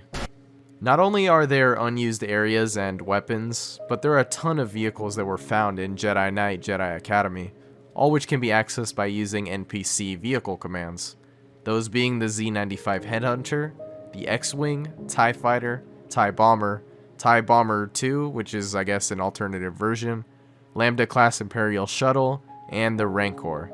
Yeah, quite a lot, and they work as well, which is pretty interesting. So why'd these get cut? Well, your guess is as good as mine. Cut biomes, Minecraft. So if you've played Minecraft, which, let's be real, who hasn't, you know about the standard ones. You've got your beaches, your forests, deserts, tundra, all that stuff. But there was also some biomes that were planned for future updates that were never integrated, and had to be cut for one reason or another. Like, for example, the Mountain Edge sub-biome, similar to the Jungle Edge biome, which would generate at the top and edges of mountains. Another example is the Deep Warm Ocean, which is similar to the Warm Ocean biomes. However, these sub-biomes would be much deeper. Clown Heist, GTA 5. Also known as the Sharmuta Job or the Nice House Heist, this is a cut heist that would have been featured in GTA 5 as a main story mission, which would involve Michael and Trevor robbing the mansion of the character Martine Madrazo. And within the file missions.xml, a lot about this mission was found, including some of the planning phases and objectives of the mission, which would have had Michael and Trevor book an appointment and visit the house as potential buyers, which would act as the prep for the heist, before actually raiding the house. And there were also various approaches that were going to be planned for this, just like the other heists in the game, such as a way where it could be done stealthily at night, or alternatively, Michael and Trevor could dress up as clowns and arrive at a part of the house, entertain the guests, and gain access to the stables in order to steal Martine Madrazo's horse, which was one of the objectives, before actually stealing his safe and then his wife, Patricia. And you know, if you've played the game, that Patricia does get kidnapped by Trevor, although that does happen in a different mission, as this heist was scrapped, and most likely pretty early in development too. Although they did apparently like that story beat of Trevor kidnapping Martine's wife for some reason. And interestingly, the Cayo Perico heist, released recently in GTA Online, features a lot of cut content from the Sharmuta heist, such as various characters like Patricia Madrazo, as well as an estate agent named Jackie, who was actually going to help plan the original heist in the story mode. Buster Sword, Final Fantasy X. This is just a pretty quick one, but in the game, Titus actually has the Buster Sword as a weapon, the same one from Final Fantasy XII. Yeah, I meant Final Fantasy VII, my bad. but it cannot be accessed through normal means, and was probably planned to be in the actual game, but was never actually introduced. However, it can be hacked into the game using a save editor, which then makes the weapon completely usable in-game.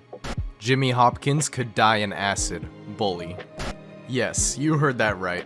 It sounds like some sort of rumor that you hear all the time in Rockstar games. Like, you know, Bigfoot, Leatherface, ghosts, all of that, but none of it's really, well, real, right? Well, it turns out this scene actually was real, although it was cut from the game. The scene itself only occurred during the mission Showdown at the Plant, which is one of the later missions, where the protagonist Jimmy must face off against the leader of the townie clique, Edgar, at the power plant. And apparently at one early stage of development, if Jimmy were to lose this fight, Jimmy would actually die after being thrown into a vat of acid. Yeah, not really something in tone with the rest of the game. Sure, if this was GTA, nobody would bat an eye, but this game is actually rated T. And there was allegedly a cutscene and everything, although that hasn't been fully pieced together as a lot of this scene and its assets were removed from the game entirely. Although it's pretty clear that this is actually real, as there are still sound clips of Edgar during this scene, as well as some code that also backs up this idea. And yeah, I mean, if it was any other company, you'd probably be very surprised, but Rockstar, yeah, you know how they are. Oilman original design, Mega Man powered up. Now, I'll be honest here, I'm not really too sure on this one, but I think this refers to the concept art of Oilman, which is slightly different from what his finalized design looks like. Yeah, nothing too crazy, but there are some differences. Unused endings, Skullgirls. So in Skullgirls, found within the files were a bunch of cut endings from the game which went unused, as these additional endings could not be finished and fully implemented into the story with the amount of people working on the game at Revenge Labs. And so they were all cut.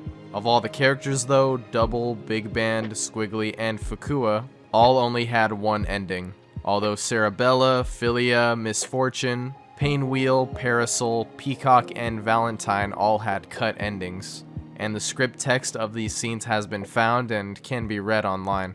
Although I won't spoil any of them if you haven't played the game, but go check it out if you're interested. Human Pilot, Star Fox 2. Due to another big source code leak at Nintendo, a lot of cool and interesting stuff was found from their properties and games. And among them is a pretty crazy discovery that was found in Star Fox 2, where alongside the other animal-themed pilots in the game, an actual human pilot was found. Which is very interesting, because as far as I know, there aren't any humans in the Star Fox series. And another thing that's interesting is when shown this, one of the game's lead designers, Dylan Cuthbert, said on Twitter, quote, "I don't even remember, as this is all very early on prototype stuff. We switch around a ton of stuff." So maybe it was just an early prototype of a character, but who really knows? Nightmare Apostle, mini-boss with human face. So the Nightmare Apostles are enemies encountered throughout Bloodborne, which are basically just giant spiders, but even more disturbing are these Nightmare Apostles, with human heads found in the Chalice dungeons, similar to Patches the Spider. But also, apparently there was a Nightmare Apostle mini-boss which also had a human face. Not to be confused with the large Nightmare Apostle, I guess, which is just a larger version, although this one lacks the disturbing human face. Bomb Bomb and Bubbles Retexture, Angry Birds Trilogy. In the Angry Birds Trilogy released on the Xbox 360 and PS3, there are some sprites that went unused in the game, which were actually early designs and textures for two birds in the game, those being Bubbles and Bomb Bomb. Now, Bubbles is in the final game. However, he sports a very different design from the one that was found, as this early sprite was a larger one with green polka dots on it, as well as different expressions. And for Bomb Bomb, well, this bird never actually made it to the final version of the game, although his sprite was also found, and he also appears in a concept art. Ending X, Dead Rising 3.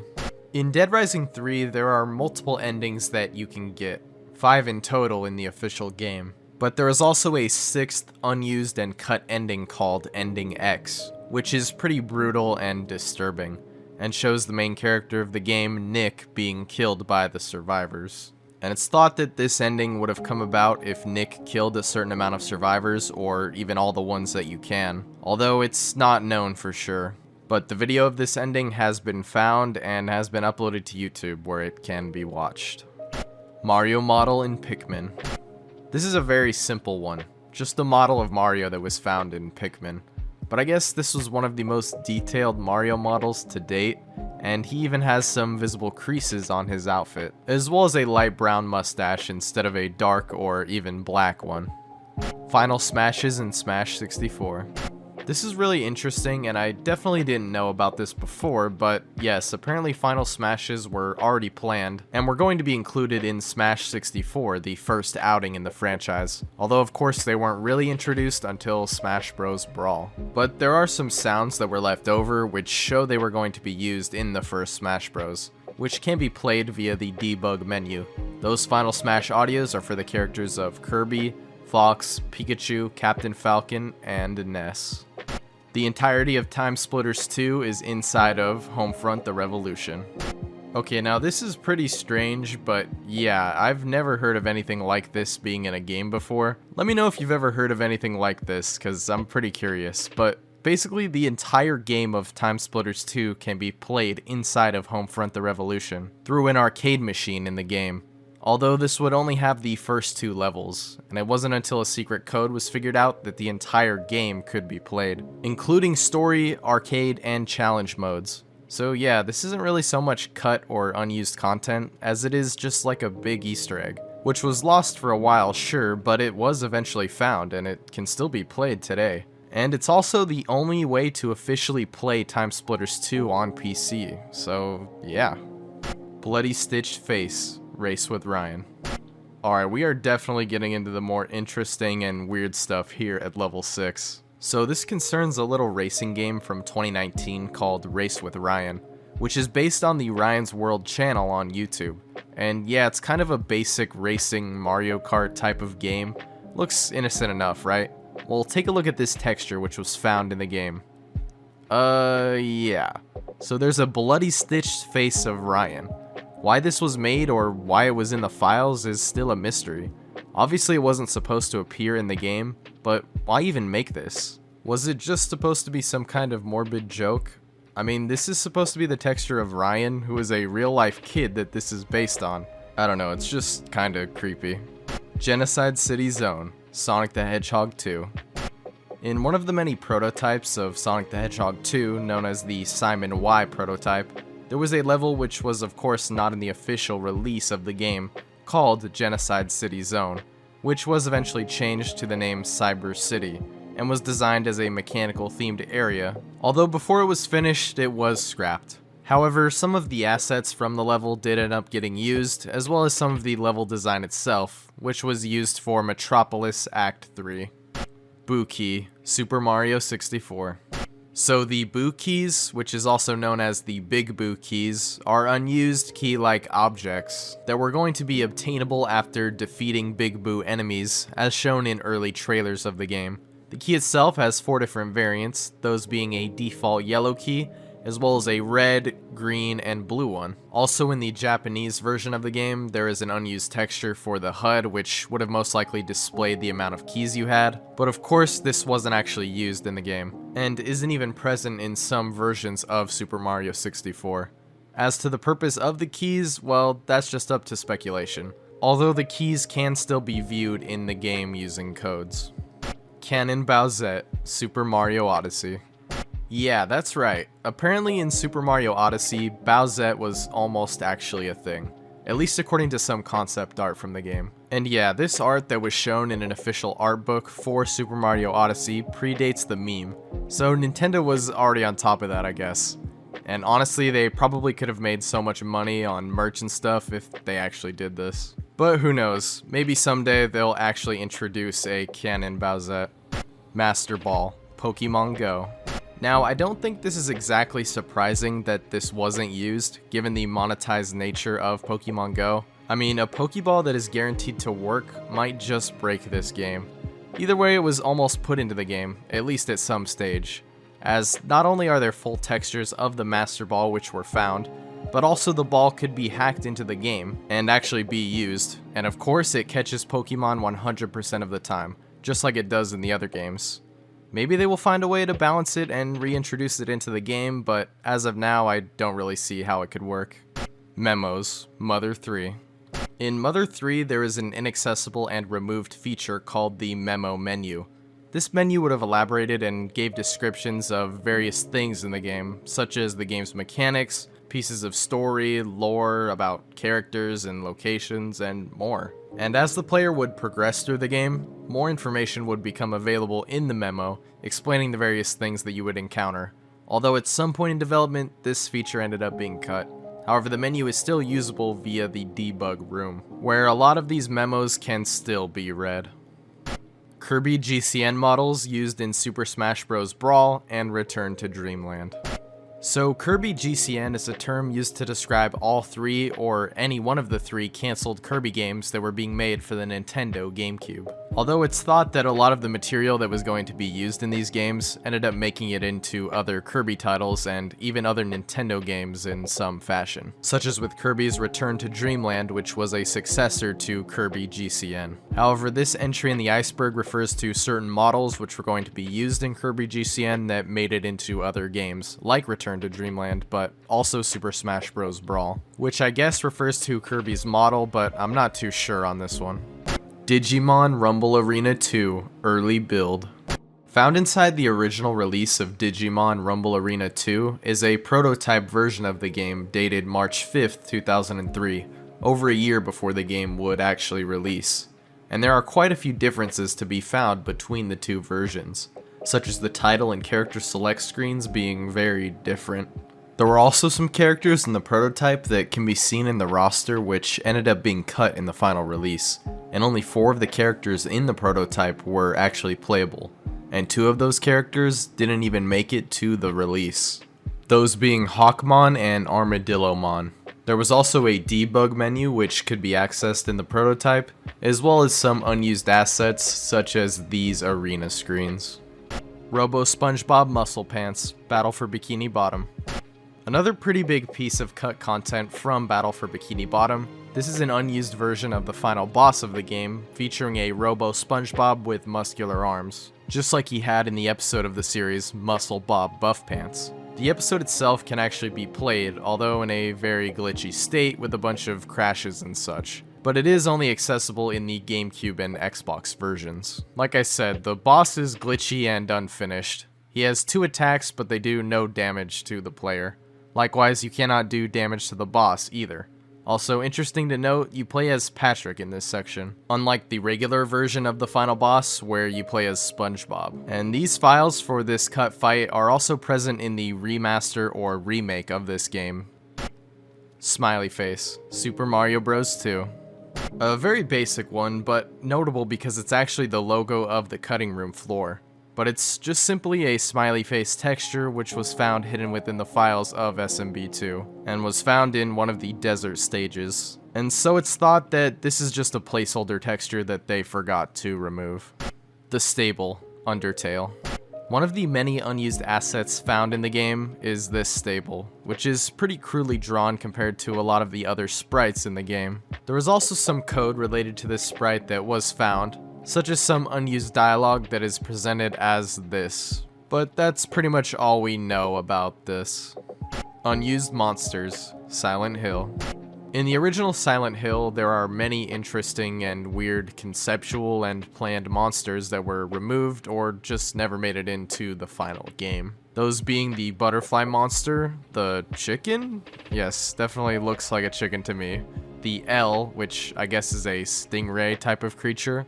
The frog, which is pretty creepy. The MKY, which may or may not be a monkey or something. The ostrich, and finally the snake, which looks more like a rat or something, but hey, it was 1999. Besides their existence and models which were found, not much else is known about them. Other than that, a few of them have been designed by Masahiro Ito, known for his work designing monsters for the first 3 games. This is Sparta Sign, Portal. So a very strange discovery was found among the many unused textures in Portal's files. a sign texture called wet_floor_sign, which showed a very dated meme reference from like 2009. Shout out to anyone old enough to remember this, honestly. But yeah, it's just a "This is Sparta" wet floor sign. Also, apparently this was featured in Source Filmmaker, which uses a lot of assets from Valve's games. However, that version of this wet floor sign is missing the text and image. So yeah, it's just a plain sign. Torture scene. Conquers Bad Fur Day. So yeah, in case you thought we were done with weird, creepy stuff in Conquers Bad Fur Day, well, now we're back already. So yeah, apparently there was a torture scene that was going to be in the actual game. And yeah, it's not a kid's game, but even still, the developers must have thought that even with all of the crazy stuff in this game, that this was just too much. Much like that insane alternate ending that they had planned. Anyway, while the scene was cut, it was most likely cut pretty late in development, as the voice lines as well as animations for the scene were found, and ended up being put together in a version which can be watched on YouTube. Early Bianco Hills pollution map, Super Mario Sunshine. It's no secret that a lot of Mario games, for some reason, have some creepy stuff hidden in them, and Super Mario Sunshine is no exception to this, especially when we take a look at the early Bianco Hills pollution map, which shows this creepy image. There is also this texture of the goop as well, and an actual model of the map which shows its layout. Pretty basic, and definitely something that was done early on in development, but this image, I can see why it remained buried in the files. Duel over Toluca Lake, Silent Hill Homecoming. This refers to something that was revealed by a former employee of Konami named Tom Hollett, who eventually became the director of the Silent Hill games. And that was a planned section of the game Silent Hill Homecoming, in which there would be a big battle over Toluca Lake. But needless to say, he didn't like this idea. In fact, let me just read you his quote about this. Quote, "The big end scene that they were planning was sort of this big showdown between Josh, who represented water, and Alessa, who represented fire. And you'd have sort of a Super Saiyan battle over Toluca Lake," end quote. Yikes. Definitely different from the more low-key horror experience this series started out as. Unicorn Fountain, Ocarina of Time. The Unicorn Fountain is a later removed and early version of the Great Fairy Fountain found in Ocarina of Time. This would be where Link would get the sword beam as well as be able to heal like a fairy fountain, although this was only in the beta version of the game. And in the final version, this fountain is unused, so it's been subject to a lot of speculation over the years. Pip's Skull, South Park: The Stick of Truth. Found within the GFX files of South Park: The Stick of Truth, the skull of the South Park character Pip can be found, and it's unknown what this texture would have been used for, although some think it was going to be a weapon of some kind. English Seaside, Little Big Planet. This cut location was found in a PS3 dev kit using a regular version of the game, which was shown by A on YouTube, where he shows gameplay exploring the location, which consisted of 3 levels which were found, those being the port, Out at Sea, and the Depths, including 2 minigames, Pirate Ship Race and Underwater Jetpack Score Challenge. And a theme called Tea by the Sea was going to be used as the song for this area, although as the location wasn't officially included, it was instead sold in the Music Pack 1 DLC. Scoop Bloop, Mario and Luigi Partners in Time. In the press kit material for the release of this game, there were some early screenshots which showed Mario and Luigi as babies, fighting variants of blooper enemies called Scoop Bloops. However, when the game released, these enemies were nowhere to be found, although there is code that was found in the game that suggests that they were supposed to indeed appear, although they were scrapped at some point in development. There were also some sprites of these cut enemies which were found and ripped from the game. Trying to actually spawn in and fight them in the game, however, would soft lock or even crash your game, so they definitely weren't totally finished before they were cut. Bike concept art, Mario Kart Wii. Okay, so this is another pretty basic Nintendo concept art one. Essentially just ideas and concepts that never made it into the final game, such as this page which shows various different bikes which were planned but were never actually made or put into the game. Beaver Animatronic, Five Nights at Freddy's.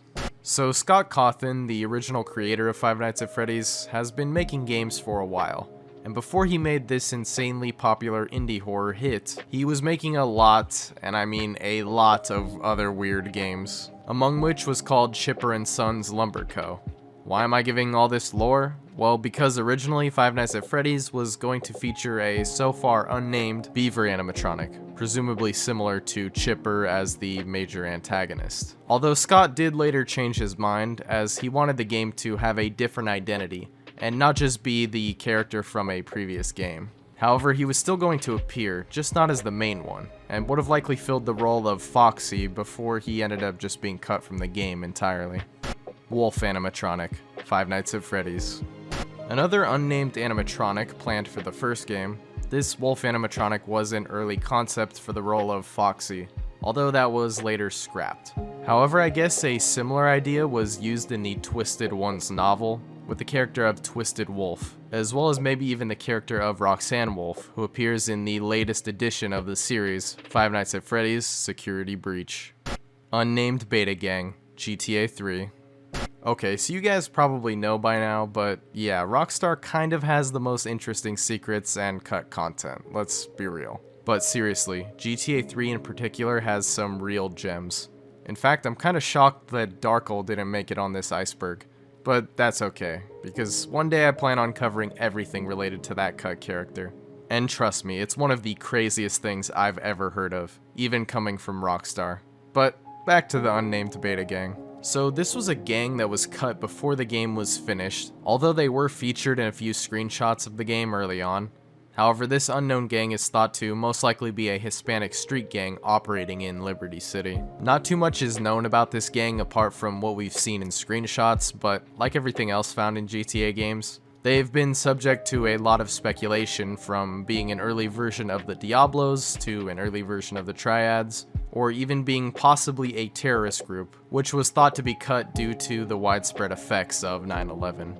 One of the most popular theories, though, is that the Beta Gang was actually supposed to be the Zaibatsu Corporation, which was an antagonistic crime faction from GTA 2. This is mainly theorized due to posters of the corporation, which were spotted in Chinatown, where the gang was meant to spawn. Orlando and Renzo Caruso, Hitman. The Caruso brothers, Orlando and Renzo, were planned but cut targets from 2016's Hitman, which had a full mission, including voice lines. The in-game briefing describes the pair as the overseers of a notorious drug cartel, and that you will be tasked with eliminating the brothers, as well as finding out why they were in Morocco. And it's not really known why this section was cut, although it's thought to be because it was either too easy or too similar to another mission called The Twin, involving a pair of brothers, although in that one only one of them is the target, making it harder as you have to kill the correct one. Original ending, Mother 3. Okay, so I'm not gonna spoil the ending of Mother 3, so if you want to play it, you definitely can. But let me just say, the ending is pretty dark in its own right, but somehow, yeah, the original ending was going to be much darker, based on some unused sprites of the Masked Man, as well as statements by Itoy himself, the creator of the game. It's thought that not only this ending, but the whole game would have been much darker when it was originally worked on for the N64. Until that project was cancelled, before ultimately transitioning to the Game Boy Advance in 2003, at which point some of the story elements were tweaked, including most notably this darker ending. Mr. Burns' mansion interior and other unused areas, The Simpsons Hit and Run. There's a ton of cut content from Simpsons Hit and Run, from unused vehicles, to missions, to voice clips, sound effects, music, graphics, models, gameplay mechanics, and of course, areas. One of those being the interior of Mr. Burns' mansion, which can be accessed in the game through exploits or hacks. But there really isn't any interactivity to it at all, as well as a lack of props. However, it's thought that the mansion was originally going to be part of a mission in level 1 at some point, where Homer confronts Mr. Burns. Another area found in level 7, called the 939 area, was cut mostly due to time constraints, and it can actually still be accessed by getting out of bounds, where some leftover assets can still be found. And lastly, there is the Springfield nuclear power plant interior, also found in level 7, which is blocked off in the final version but can still be accessed via cheats. Although there really isn't much at all to this area, and it was probably scrapped pretty early on in the development of this level. Giant Chicken, Portal 2. Okay, Portal has had some weird discoveries and unused content over its lifespan, but I think this one takes the cake. So yeah, there was a giant chicken that was planned to be included in Portal 2. But not only that, some think it was actually going to be a sort of boss fight. That's right, and would even try to attack and kill the player. 5 sounds were actually found related to this cut entity, as well as a HUD icon for the chicken. Although maybe this could all just be a reference to the game F-Stop, which was a kind of cancelled prequel to Portal, which didn't actually have portals, but still involved aperture science testing, and a lot of features and characters and such as Cave Johnson, made it into Portal 2 from this prequel. And there was also supposed to be a giant chicken, who was one of the test subjects in the game, and he is even depicted in a piece of concept art. Pretty wild stuff, even for Valve. Original ending, Legacy of Kain, Soul Reaver. So again, I'm going to be brief on this, mostly because I've never played this game and I would have no idea what I'm talking about. Broadly speaking though, let's just say this game had a lot of changes and things that were cut, including the ending of the game during development. And there is a huge blog spot going into this ending and what was changed and whatnot. So if you want to check it out, be sure to do so, but all of this goes into the lore of the games and the many characters, so if you're a fan of this game, definitely take a look. Post-game content, Fallout New Vegas. Oh boy, where do I start here? I mean, with regards to cut Fallout New Vegas content, you could literally dive into this for hours upon hours. I mean, just look at these videos. Yeah, these are great by the way. Go check them out if you're ever interested in learning more about New Vegas. But specifically today, we're going to touch on the post-game content which was cut. Because, well, as you'll know if you've ever beaten the game, after you achieve the ending of your choice, it's over. You can't continue to free roam, you either have to load a previous save before the final battle, or just start a whole new playthrough. It wasn't always going to be this way though. Basically, without getting into any spoilers, because if you haven't played this game, you need to play it right now. At the end of the game, the setting, the Mojave Wasteland, completely changes, as well as the locations and factions you encounter. And so that's why the game just ends. However, at some stage, there was actually going to be post-game content. You could continue playing with that playthrough, and the world, factions, and New Vegas itself would be affected by the choices you made during the playthrough, which would have been really cool. There was even a mod for New Vegas called the Functional Postgame Ending mod, which fulfills that very purpose, even giving characters new dialogue and cut lines from the game. Bestiary Test, Terraria. A pretty straightforward one again. This test creature, known as the Bestiary Test, was used most likely for debugging purposes in early development of the Bestiary. However, he is unused in the actual game. Early story levels, Little Big Planet PSP. Through an early alpha build of the PlayStation Portable version of Little Big Planet dated July 29th, 2009, there was found to be a debug feature which granted access to an early version of the story mode, including 3 levels, those being Introduction, Walkabout, and Gift of the Grab, all 3 of which are available for download as of now in an ISO file. Unused Enemies, Mega Man NES series. Okay, so since this covers all the Mega Man NES titles, which there's 6 in total, so yeah, kind of a lot, there's quite a few cut or unused characters from these games, but I will go through most of the interesting ones. For Mega Man 1, there were the Springers, which were first introduced in Mega Man 2, although there was artwork showing that they were actually planned for the first game. For Mega Man 2, there were sketches of a bird enemy and a magnet enemy, which were never actually used. Likewise, Mega Man 3 had various concept enemies, including the Berettan, which was basically a 9mm Beretta handgun, which is kinda wild to be honest, for a kid's game at that time. In Mega Man 4, there was an entire unused mini-boss, which would have been a part of the Pharaoh Man stage, appearing as a Sphinx type of boss. Mega Man 5 had a ton of various different assets and animations related to unused enemies, which was mostly made up of bomber-type enemies. But there is more to dig into here if you're really curious, but those were some of the more interesting ones, I think. Mario Tennis Galaxy, Super Mario Galaxy. Within the files of Super Mario Galaxy, a bunch of unused or cut animations for Mario were found, such as similar moves to that of Super Mario 64. But what this entry concerns are Mario's tennis animations, to which he had an entire tennis moveset which was found. Perhaps there was a tennis minigame or something that was planned for Galaxy, but we simply don't really know as of now. Soccer Ball, Battle for Bikini Bottom. A simple model found within the files of BFBB, this soccer ball was an early version of the throwable fruits, which Patrick uses throughout the game, as it can be seen on the same plant where the fruit spawns. It can also be found in many early screenshots from the game, although it's thought that it was most likely a placeholder, unless soccer balls growing underwater is a normal occurrence, I guess. Unused enemies, Super Mario RPG.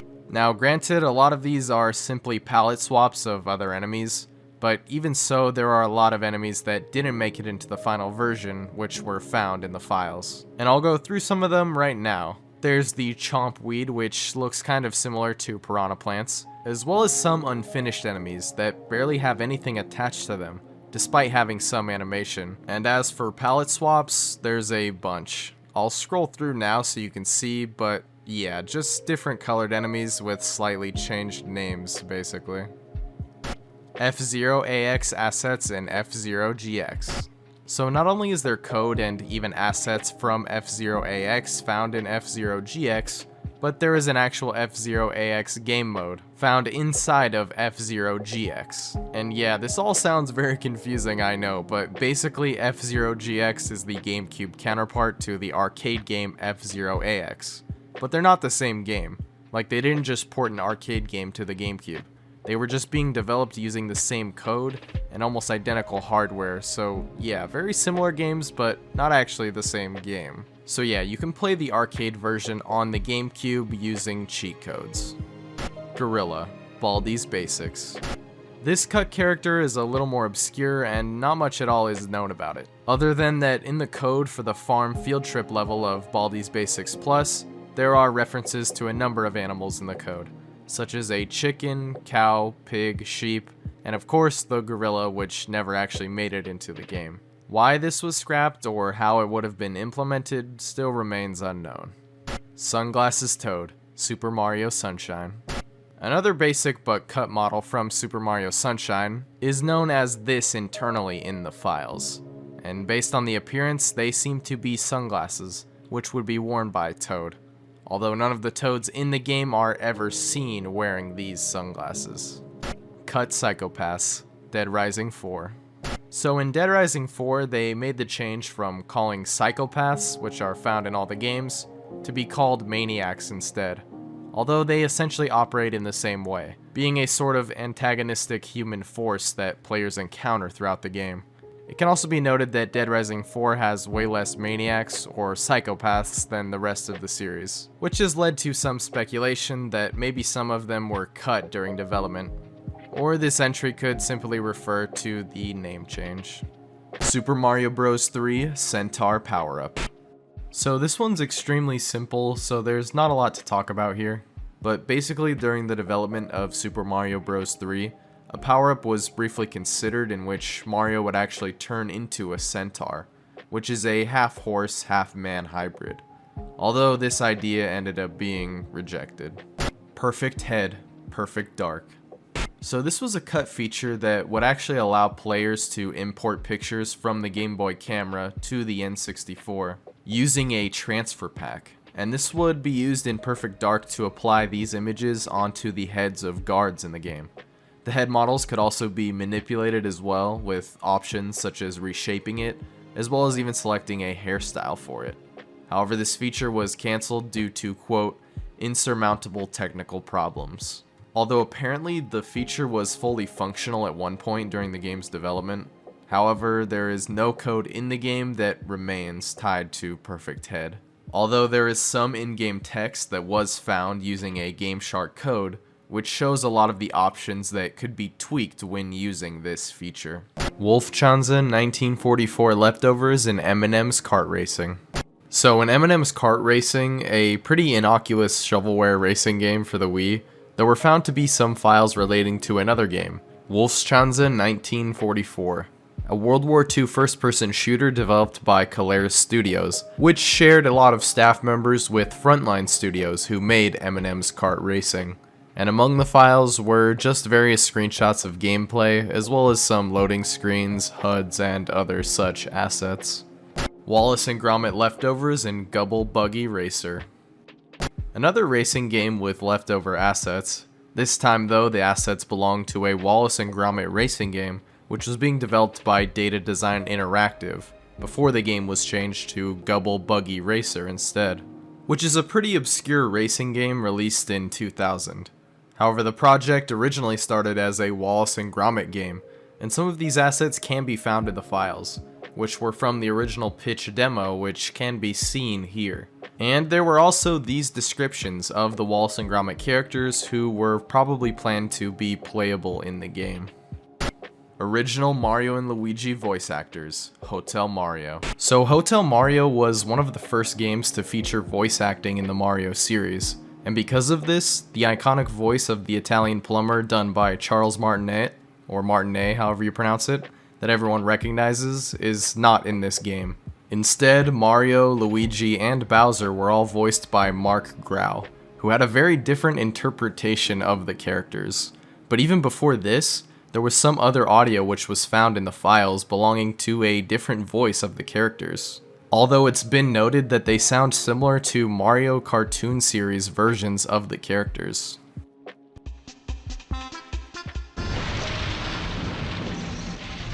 You know, I think maybe that Roy is a pretty good sport after all. What do you mean? See? He's waving goodbye. All right. Dirty Disc Message, Link the Faces of Evil, and Zelda the Wand of Gamelon. Ah yes, two more great CDI games. So in two of the three Zelda titles released for the CDI, there was a kind of strange cut feature which would have featured the voice actors of Link and Zelda telling the player that their game disc was dirty, and the steps that they should take to clean it. Hey, I think your game disc is dirty. Try ending the game and cleaning your disc. Hey, I think your disc is dirty. Try ending the game and cleaning your disc. And it wasn't only the English voice actors either. They recorded lines for many different languages. Super Mario Bros. Shoot 'em Up Sections. Yes, you heard that right. According to an interview with Shigeru Miyamoto, it was said that in the original control scheme for the first Super Mario Bros., that up on the D-pad would jump, B would do a dash move, and A would actually shoot, as in fire bullets. He even said about this, quote, "We originally thought about having a shoot 'em up stage, where Mario jumps on a cloud and shoots at enemies, but we dropped it because we wanted to focus on the jumping action." The sky-based bonus stages are the remnants of that idea, you could say. So yeah, SMB almost had a shooting stage before that mechanic was eventually tweaked and changed into the fireball. Pretty interesting stuff. KGB Troops, Alien Hominid. So Alien Hominid is a pretty old Newgrounds game, but eventually it was given a console release, and the developers have gone on to make some really good and popular games. Some that you might even recognize, like Castle Crashers and Battle Block Theater. Anyway though, so in the actual game files of the original Flash version, there was found to be these fully developed animations of KGB troops, as they were likely planned to appear in the game, although of course they never did. Not too strange considering you fight FBI troops in the game, but interesting nonetheless. Link Mask, Majora's Mask. So simply enough, inside the code of Majora's Mask, there was a model of a mask that was found which was of Child Link. And although it isn't used anywhere in the base game, it actually can be used by Skull Kid, by using a certain gecko code in the English version of the game, which will make Skull Kid use this mask instead of Majora's Mask.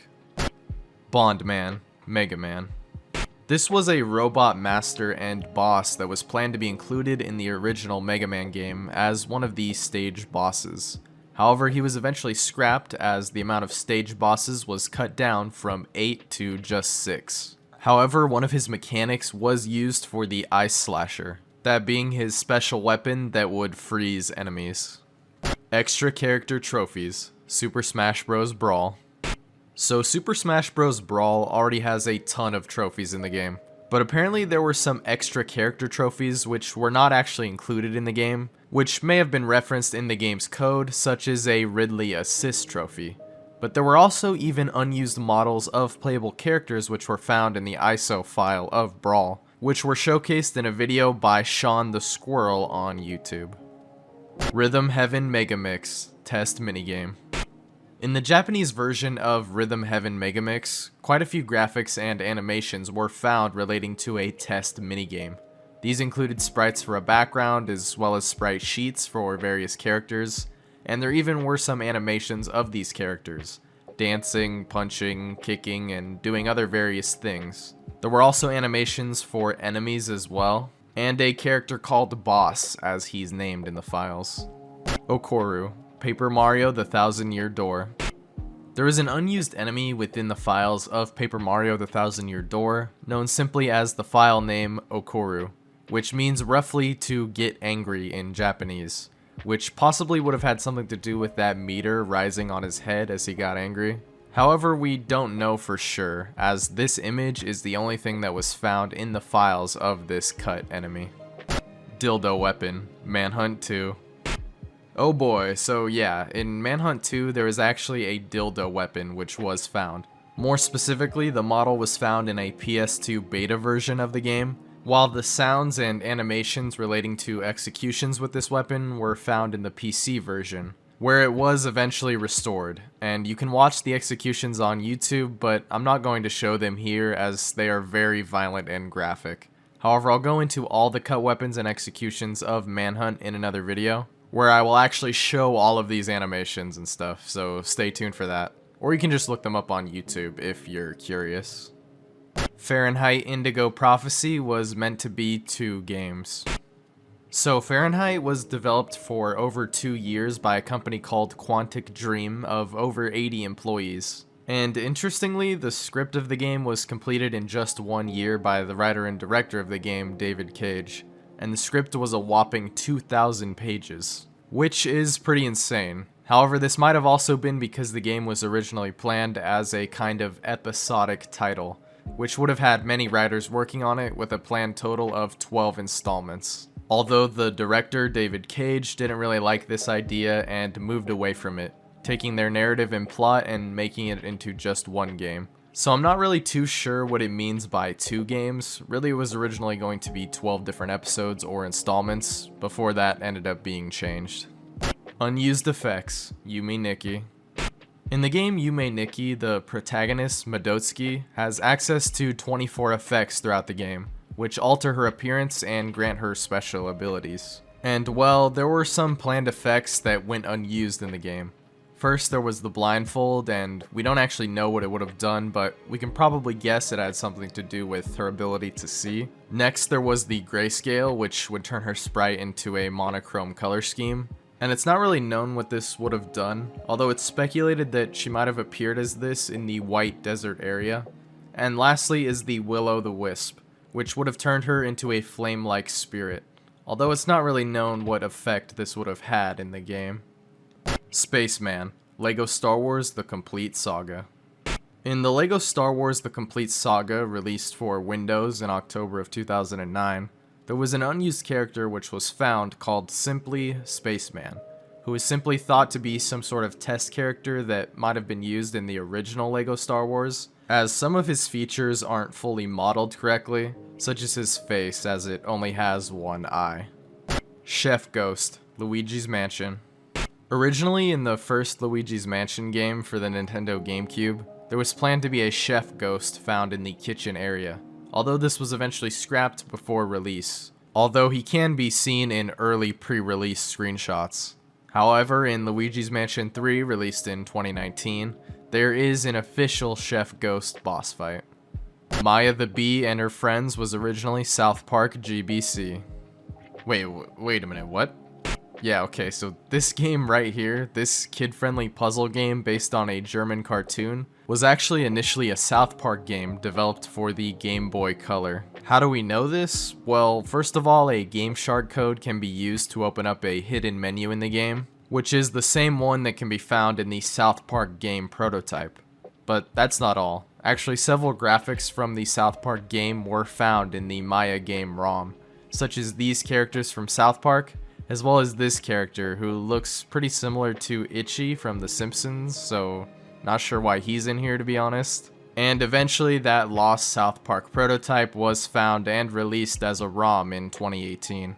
And you can see the various similarities between the two games. Although the South Park game was cancelled because Nintendo and the creators of South Park didn't think it was appropriate to release an adult game for a system mainly played by children. Board game. Bug Fables: The Everlasting Sapling. So in Bug Fables, a game heavily inspired by the Paper Mario series, there were some unused and cut arcade games that were Mario Party-like minigames, such as one called Board Game in the files, which had some text and sprites related to it that were found, as well as some screenshots which show what the gameplay might have looked like. Peter Pan: Disney Infinity. Peter Pan was a planned but ultimately cut character from Disney Infinity 3.0, and was scrapped due to the cancellation of Disney Infinity by the game's developer, Avalanche Software. And so not much else is known about the character, as there is no gameplay footage at all that exists. However, there is a brief description that reads, quote, "Neverland's favorite lost boy uses his acrobatic flying skills while wielding his dependable dagger." And just to be clear, in case you haven't heard of Disney Infinity or how it works, which I wouldn't blame you, I didn't have any idea until I read up on this, but the characters have actual physical action figures that are used to play the characters by placing them on a Disney Infinity base, similar to something like Skylanders or Amiibos, something like that. But yeah, there were actually a couple of Peter Pan figures which were actually made and now are extremely rare and valuable if you can manage to even find one. GTA Classic was an open world sandbox with dinosaurs. Wow, okay, so apparently the first GTA game developed by Rockstar was originally going to be an open world game with dinosaurs. So yeah, this series has definitely had an interesting evolution. Now originally, GTA as we know it was called Race and Chase, and was a concept for a game about simply cars and driving, without the, Grand Theft Auto part.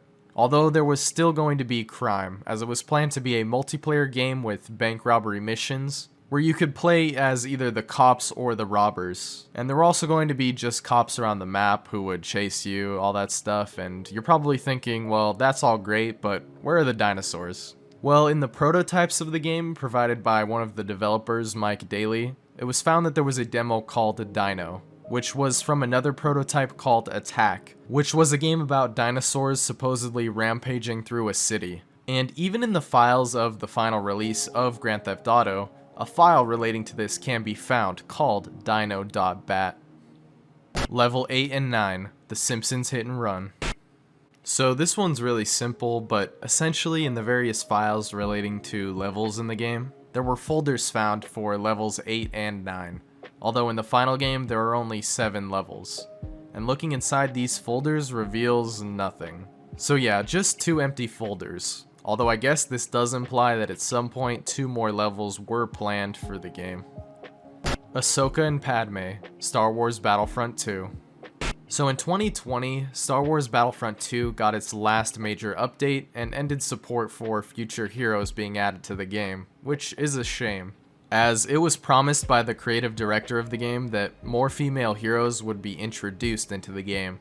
However, in 2019, he said that he regretted that comment, as he shouldn't make such risky promises like that, and unfortunately, fan favorite characters like Ahsoka and Padme, which many thought were going to be added, never were, despite being rumored and even references to them being data mined in the files. Unused audio, Doom 64.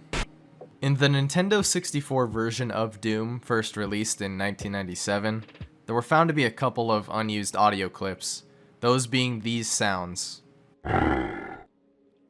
The first 2 being unused due to technical limitations, and the last 2 going unused because they were related to the Revenant enemy from Doom 2, which didn't make it into the game due to storage constraints. Morton and Lemmy voices, Mario is missing. 2 of the Koopalings that are never featured throughout the game are Morton and Lemmy, who actually did have some voice lines which were recorded that were found in the files. So here are just a couple of them. You know, Luigi, a smart guy like you ought to join up with the winners. Here's a nice turtle shell you can wear. If you can't defeat us, you might as well join us. What's a nice plumber like you doing in a place like this? With your talent, you ought to be unclogging drains somewhere, not trying to embarrass yourself as a detective. Go away, plumber's helper! The only place you'll see your brother's face is on a milk carton! The cold truth of the matter is, this turtle is only afraid of one thing. And it's one thing you haven't got, buddy. Fire flowers! Crying Baby Audio, Dark Souls 3.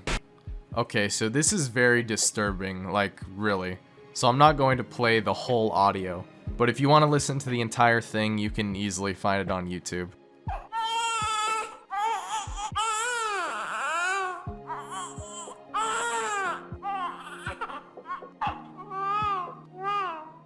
But essentially, these are cut lines of an infant crying, which would have played during the Osiros boss fight.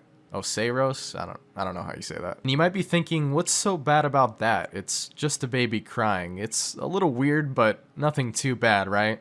Well, yeah, let's just say that that's not all that happens. I mean, listen to the rest of the audio if you want, but be warned, yeah, it sounds like something happens to said baby. Yeah, moving on. Old Essentia Dungeon and Old Sewer Dungeon. YIIK, a postmodern RPG. Now, admittedly, I don't know much at all about this game, so I'm going to kind of just briefly explain what I know about these two entries and combine them here into one. So I guess in the game there are two versions of dungeons which were cut from the game, those being the Old Sewer and Essentia dungeons, which were showcased in a YouTube video by Combat Lobster, where he showed all of the other cut content found within this game, so if this interests you, definitely go check it out. The Sonic the Hedgehog Band, Sega Sonic Bros. So interestingly, this game itself, Sega Sonic Bros, was never actually fully released in its own right, but essentially it was meant to be an arcade puzzle game.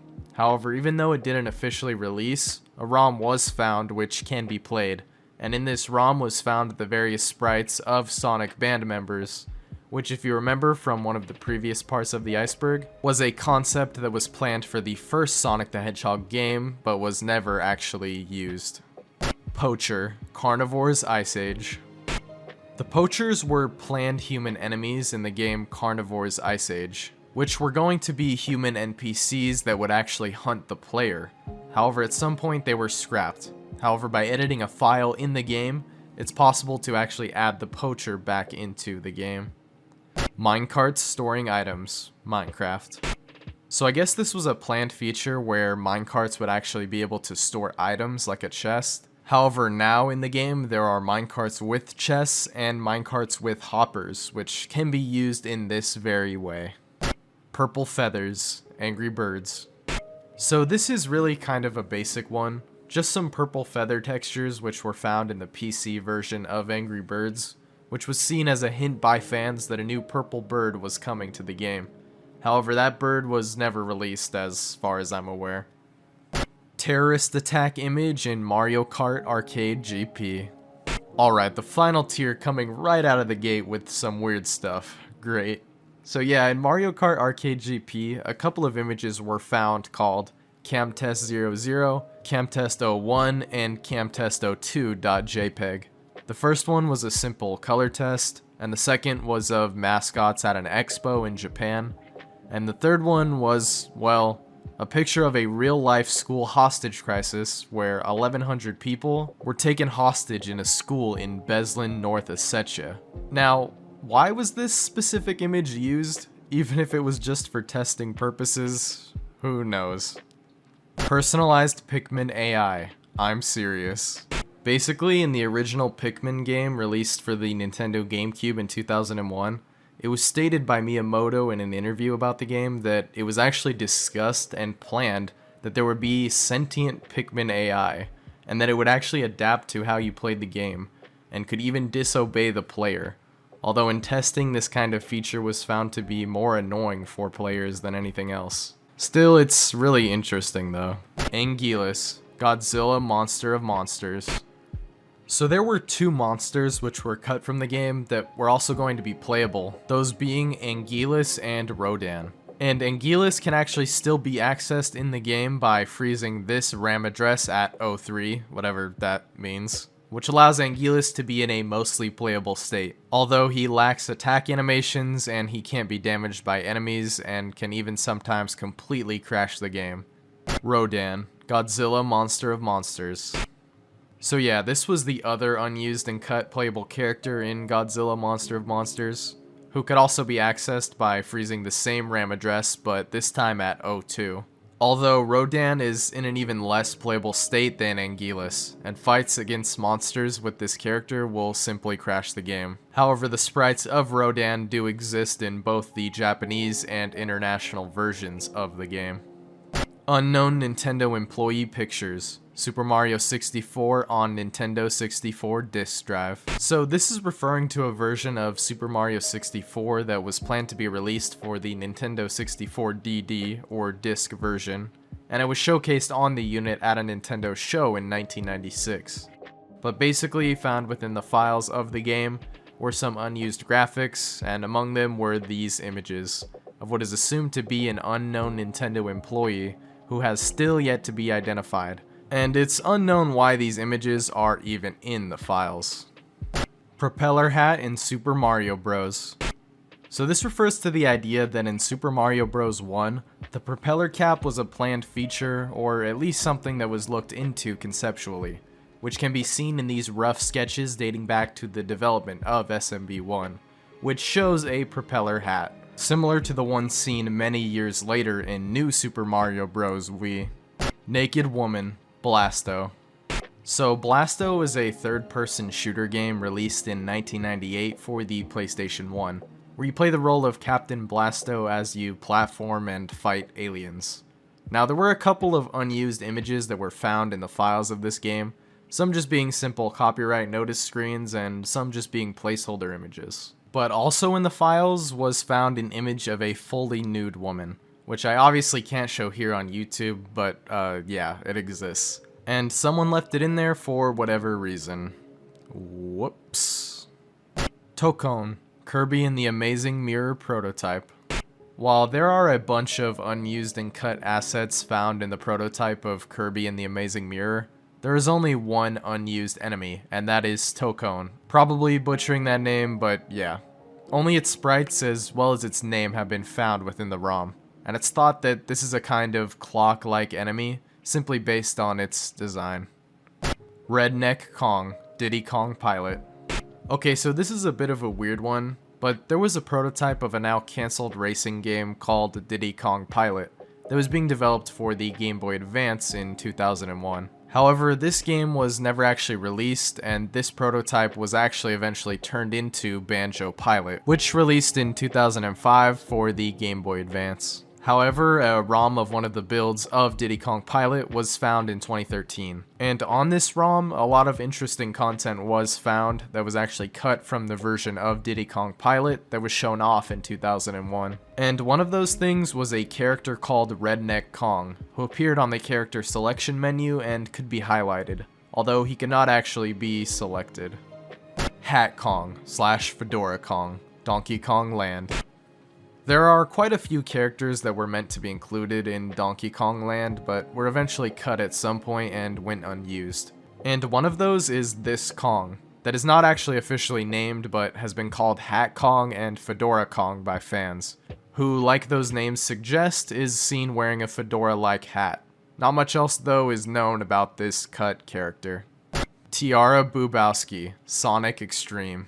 So this pertains to another cancelled and unreleased game, which is Sonic Extreme, which was going to be the first 3D Sonic game developed for the Sega Saturn. However, the project was eventually cancelled, although many builds of the game have surfaced over the years, showing what the game might have looked like, as well as the cut content itself. And one of the new characters that was going to be featured in the game was Tiara Boobowski. Yes, that was her actual name, and she was intended to be a love interest for Sonic, as well as one of the 4 planned playable characters. And there's a lot of concept art showing what the character was planned to look like. Secret passwords. Dick Vitale's awesome baby college hoops. What an interesting name for a basketball game.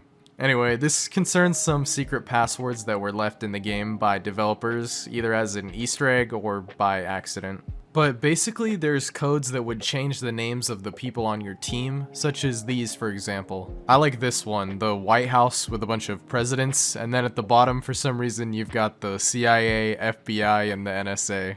Why they couldn't think of any more presidents, I don't know. But shout out to the CIA, best point guard in the game. Potential Kool-Aid Man appearance. Family Guy back to the multiverse. So I'm pretty sure this refers to the idea that the Kool-Aid Man was planned to make an appearance in the Family Guy video game released in 2012, Back to the Multiverse. This is probably theorized because the Kool-Aid Man has made many appearances in the actual show, and was voiced by Seth MacFarlane in pretty much all of these appearances. So it's possible that at one point a cameo for the character was also planned for the game, but at some point was cancelled. Carmageddon Forever logo in Wacky Races Crash and Dash's files. In the files of a Wii racing game titled Wacky Races Crash and Dash, there was found this graphic which was of what looks like a menu to a game called Carmageddon Forever. However, this game does not exist. And so it's theorized that this may have been the original title and menu for this game before it was changed. Unused graphics, Tecmo Night.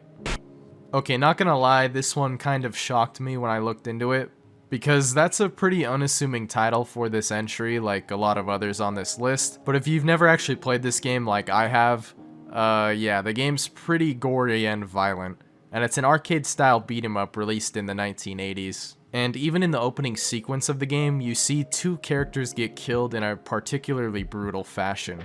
But right before you can actually see the gore, it cuts to a silhouetted image. But, well, it turns out there are actual graphics of these scenes, and yeah, they are pretty gory. Unused tracks, Jet Moto 2124.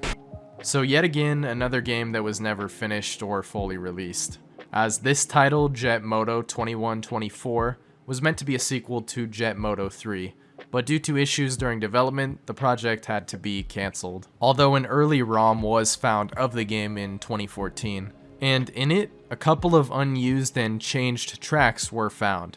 Tracks as in like maps, such as Atlantis 2, Neo Rio, which can actually be loaded without the game crashing, Pacific Ocean, and a test track, which can be accessed in the ROM via codes. Gamers Hell screenshots, Jimmy Neutron Boy Genius. Okay, so that name sounds kind of ominous, but really it's not. This is just a pretty basic one. So before the release of Jimmy Neutron Boy Genius on Windows in 2001, there was actually a much earlier build that was different from the one that was seen on release. And screenshots of this build were made available from a website called gamershell.com. And there are a couple of differences in models and mapping, most notably the character model of Jimmy, which looks much more accurate and less horrifying in the final release. Shark Enemy, Little Red Hood. So this pertains to an old unlicensed NES game released in 1989 called Little Red Hood. That's kind of infamous for being unfinished and, well, not good. But yeah, this was a basic sprite which was found that is supposedly of a shark enemy. But I don't know if it's just me, but that looks nothing like a shark. But hey, it was the NES days, so it gets a pass, I guess. Proto, Battle of the Eras. Battle of the Eras is a pretty obscure fighting game, with quotes, that was made for DOS in 1995. So Proto isn't actually a prototype build of the game like you might assume. It's actually a secret character that can be fought in the arcade mode by holding space before the match starts. However, when you try to select the character in versus mode, he can only be selected by the second player. And once you try to start the match with him selected, it will just crash the game. Prototype cutscenes, Scooby-Doo Night of 100 Frights. Now this is a pretty interesting one. So this Scooby-Doo game released for the PS2, GameCube, and Xbox is kind of a standard platformer game of the time. But it's one I grew up playing and remember pretty fondly. That being said though, it's very interesting that instead of 3D cutscenes, which we had in the final release, The prototype of this game actually had fully 2D animated cutscenes, which were even storyboarded in-house by Hanna-Barbera. And there are 50 of these which have been found, and even though it would be kind of jarring to switch from 2D animated cutscenes to 3D gameplay, it's kind of weird that they would go through all the effort to make these and not actually use them in-game. All of the Town with No Names unused content.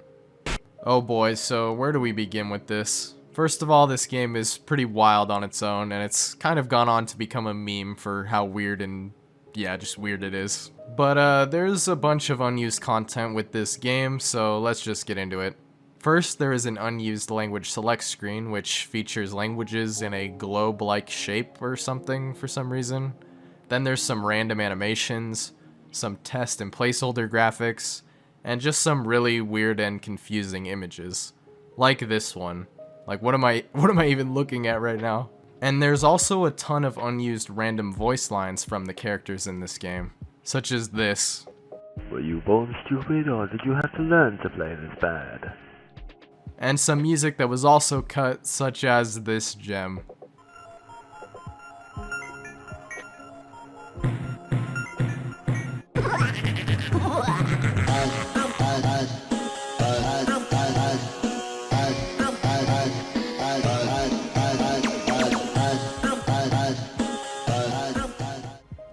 What a slapper. Monster Party Prototype.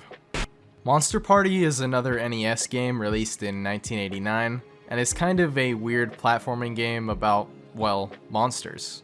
But there was a Japanese prototype of this game that was for a long time only in the hands of collectors, until it was finally released to the public on January 3rd, 2014, with the original title, Parody World Monster Party. And there's quite a bit of small differences, such as different color palettes for scenes and menus, and some slightly different level layouts, but there were some other pretty interesting things that were cut, such as various parodies and references to other media that likely had to be cut to avoid copyright issues, such as a Planet of the Apes style boss fight, which was swapped out for a simple and pretty boring looking pumpkin boss. There was also a mummy-like boss, which was for some reason changed, maybe due to its association with the Mummy film from 1932, but it's not like they invented mummies. They're not exactly protected by copyright. But anyway, there's also a gremlin from the movie Gremlins, which had to simply be changed to just a giant cat. And there was even a xenomorph-like boss from the movie Alien, which was changed to a Grim Reaper. And there are a couple more instances of changes here, but these are the ones I thought were the most interesting. Ninja Breadman was originally a Zool reboot. In the 1990s, there was a little series of platforming games called Zool, which were made for the Amiga and later ported to other consoles.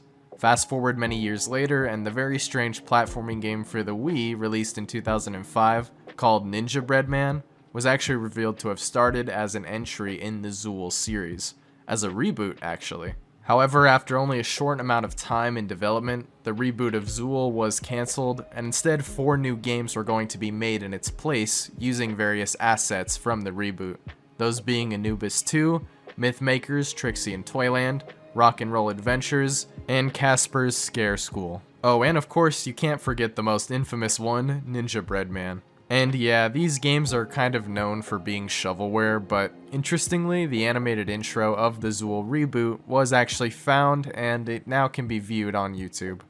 Game Boy printer support, Mario Artist Paint Studio. So this was another N64 disk drive game, released in Japan in 1999. It was a successor to the original Mario Paint game released on the SNES. And the game, through the use of a cable accessory which was never released, and the Game Boy printer would allow you to actually print things from the game, as can be seen in the printer icons which appear in the game's menu. There was also planned to be a Game Boy printer color that would be released that would allow you to print full color images, although that was not even announced, let alone released. Sonic and Tails playable, Mario Kart Double Dash. Released on the GameCube in 2003, Mario Kart Double Dash was the 3rd entry in the series, introducing cooperative land play to the game. But what we're talking about here today is that Sonic and Tails were once planned to be playable characters in the game, At least they were teased as such in 2002 by Shigeru Miyamoto himself, when in an interview he said that they wanted Sonic as one of the drivers. However, of course, when the game released, he was nowhere to be found in the roster.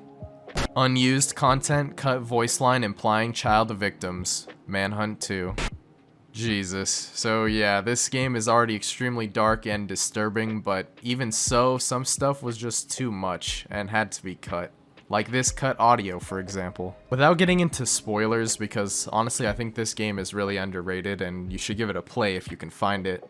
Basically, one of the characters at some point has their children threatened, but you later find out that they were not actually harmed. However, that might not have always been the case, as, well, this very disturbing audio might suggest otherwise. No! Please don't hurt me! Don't hurt the children! No! No! No!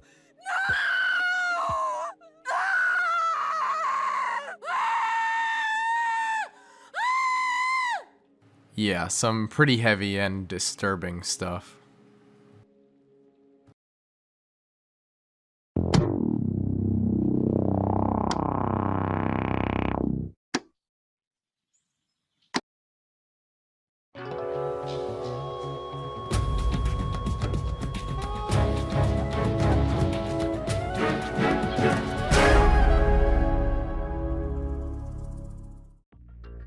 Giant Teddy Bear, Modern Warfare 3.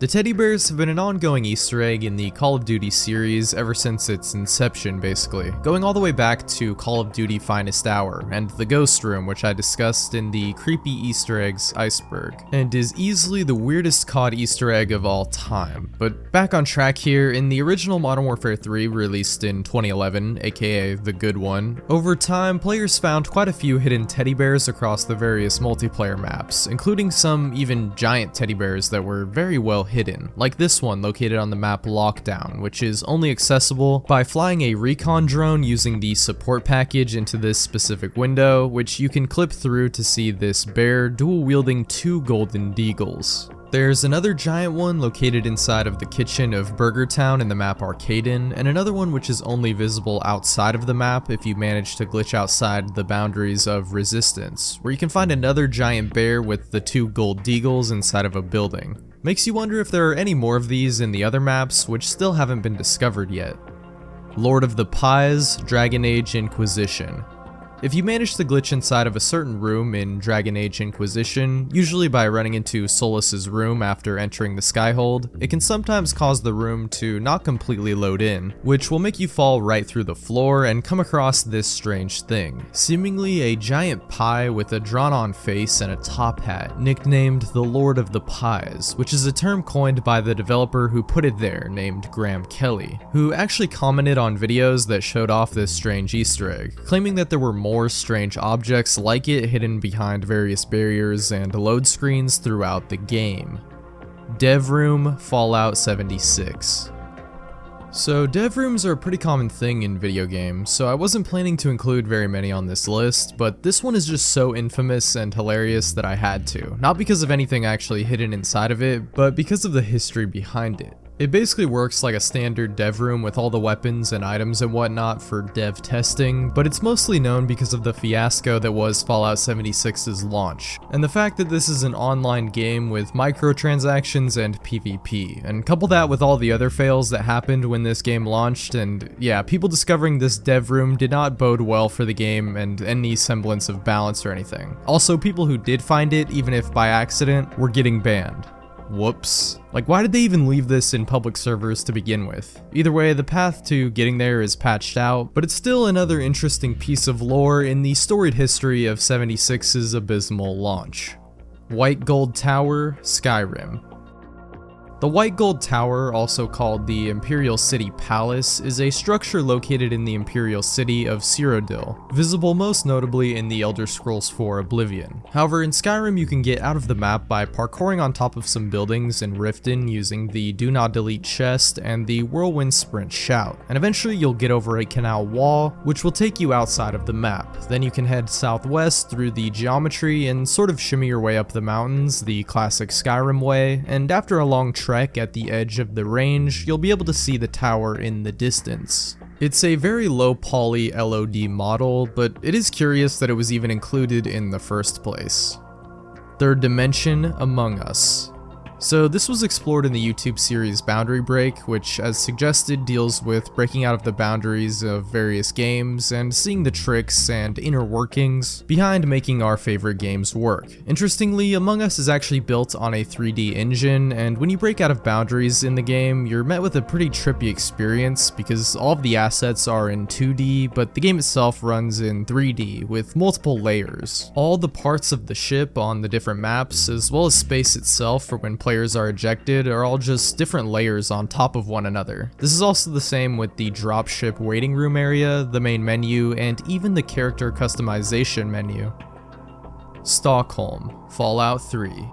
This is one of the coolest out-of-bounds secrets in Fallout 3, but you'll soon find out there's actually quite a few in this game and on this list. But even if you've played this game extensively, I'm guessing you've never met the NPC Stockholm. And that's because he cannot be talked to through normal means, because he is actually the sniper and lookout who stands above the town of Megaton keeping watch. Now you can either just no-clip up there on PC, or if you're on console or want to do it without cheating, you have to basically parkour your way up there, but if you do manage to do it, you can actually talk to Stockholm, who will acknowledge the fact that you've broken out of the map. The more time I spend talking to you, the less I'm spending watching for raiders. How the hell did you get up here anyway? I suck at making maps, Doom 64. A pretty simple yet funny discovery which can be found in Doom 64 in this certain elevator because of a missing texture, which I guess was never added in, and it's made obvious by the message on this green texture in its place, which reads, "I suck at making maps," and its inclusion was likely there to remind the developers to actually add in the appropriate textures to places that were missing them. Unfortunately, it looks like this one got overlooked. Farlands, Minecraft.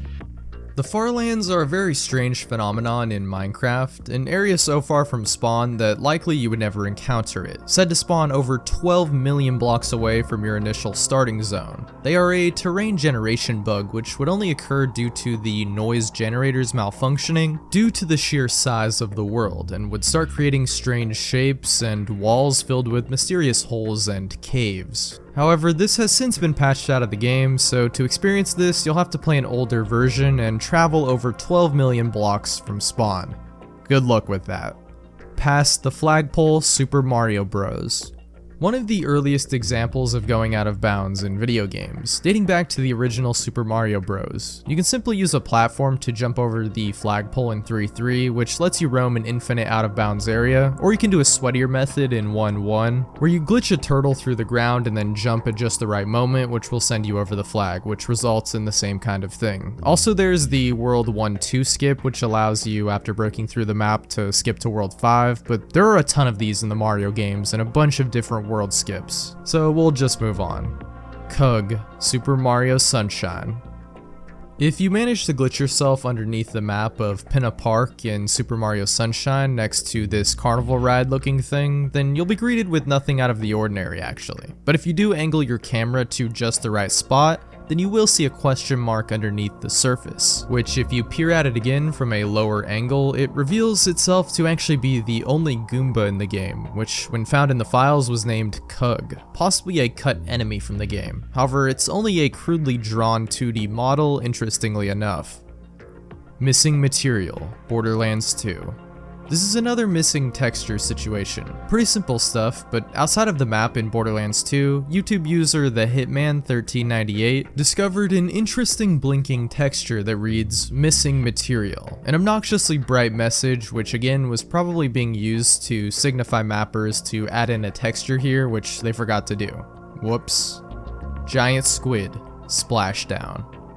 Again, a pretty straightforward one, but in the Rainbow Studios racing title Splashdown, if you travel too far outside of the race, you will be met with a giant squid tentacle and be thrown back into the arena, a recurring Easter egg in these games, but usually not with a squid. That's just this one, but I have to ask, why are there so many of these giant squid Easter eggs in other games? And if you don't believe me, go check out my creepy Easter eggs Iceberg after this one, there's a bunch.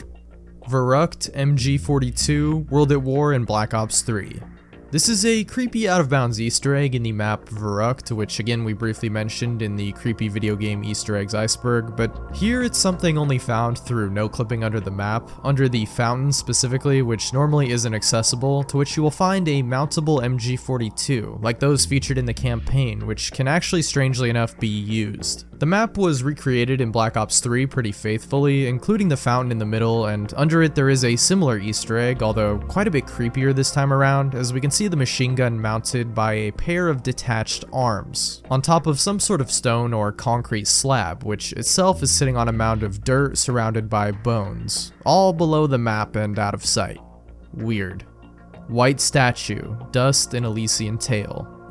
This strange out-of-bounds discovery can be observed in Chapter 4 at a certain place on the map, which if you manage to clip through the environment and then use the dash to go towards the right, you may be able to catch a glimpse of whatever this statue is. Some sort of white translucent material with a smiley face, lily pads on its chest, a hand holding a shield and another with a staff, and then of course tree leaves for a hat or hair. What this is supposed to be is unclear, probably though just a developer calling card.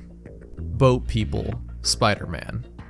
In Spider-Man PS4, players who traveled into the ocean, still close to the docks and technically inside the map, noticed something peculiar about the NPCs inside of the nearby boats.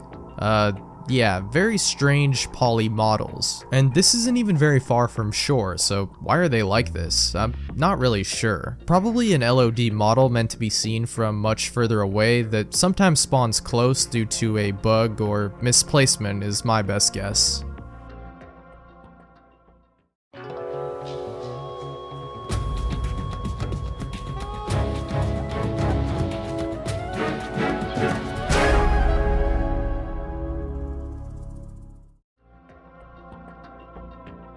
Underwater Sea Life, Tony Hawk Pro Skater 3. Using Thug Pro, a total conversion mod for Tony Hawk Underground Pro, which later added in levels from other games including Tony Hawk Pro Skater 3, Oddheader was able to find an interesting detail below the water surface in this level, right underneath the pirate ship using the set restart command, which allowed him to go underneath the water and see a bunch of textured and fully animated fish which are normally not able to be seen. Narrator, Fallout New Vegas. If you've played Fallout New Vegas all the way through, which if you haven't, bruh, get on that now. But if you have, you know at the end of the game, the narrator comments on your various choices throughout the game, as well as the many people you met on your journey, and your ending slides are all based on individual choices made by the player, making everyone's ending for the most part unique, no matter which faction you sided with at the ending. But what's really interesting is what's going on under the hood in this scene, as players found out that when these slides are being read off, if you no-clip yourself past them, you will find an NPC called Ron the Narrator, named after Ron Perlman, voicing over the entire thing, and for whatever reason wearing Legion armor and an eye patch. He even imitates the voices of the various characters you encounter in the game. And this also works the same way for the DLCs as well. Really an interesting way to do this, I've gotta say. But welcome to the creation engine, I guess. There'll be more of this to come. Soon after, they negotiated terms to annex the Strip, Freeside, and many surrounding communities. The Mojave Wasteland, at long last, had entirely fallen under the NCR's banner. Developer Girlfriend, Brutal Legend, and Psychonauts. Wholesome one here. Hopefully they're still together, or this might be a little awkward, but basically a developer that worked on both Brutal Legend and Psychonauts was so proud of his girlfriend that he had to put her in as an Easter egg in both games. The picture can be found at the top of the map in Brutal Legend behind this rock, and in Psychonauts it can be found on a building on Skyscraper Island. MC Hammer reference, Call of Duty Ghosts. On the Call of Duty Ghosts map Freight, you can find a teddy bear like in almost every other Call of Duty map ever made, but also just to the right of him outside of the map, you can find a stop sign, a hammer, and a clock, or Stop Hammer Time, a reference to American rapper MC Hammer. Bug This, BioShock. This one has a bit of an interesting story to it, as it came to public attention mostly from someone on 4chan claiming to be a developer on the game, saying some interesting stuff about the devs and giving proof in the form of a secret nobody had found yet, likely due to it being so obscure. Basically in Hephaestus, right before you meet Andrew Ryan, if you use the Incinerate Plasmid and get yourself down to 1 HP, then use the Plasmid again on the inside of Ryan's office in this exact spot and then walk into it and die, then you'll wake up outside of the map in a Vita chamber with this message. Bug this. If you can read this, Paul Hellquist did not do his job. Love, Klein. Except this had actually been found at least a year earlier, as noted by Paul Hellquist himself on Twitter. Still though, nonetheless an interesting discovery in one of my favorite games of all time. Wandering is a terrible sin, Bendy and the Ink Machine. So Bendy and the Ink Machine is a quite popular indie horror series released in chapters, which all have their own Easter eggs, including one for those who managed to break out of the map, whether by no-clipping or through some other means. This cardboard cutout of Bendy is what you'll find in certain spots in the various chapters, with a sign reading, "Wandering is a terrible sin." Metroidvania test, stay calm, Star Wars Jedi Fallen Order. So a very strange discovery was made in Star Wars Jedi Fallen Order on the third planet of the game beneath the map and out of bounds, where you can find these green models. Not too out of the ordinary, I guess, but the text is definitely interesting. It says, Metroidvania test, stay calm. Obviously in reference to this subgenre of games inspired by elements taken from the Metroid and Castlevania series, games featuring exploration and progression in a non-linear environment. To Altair's Assassin's Creed.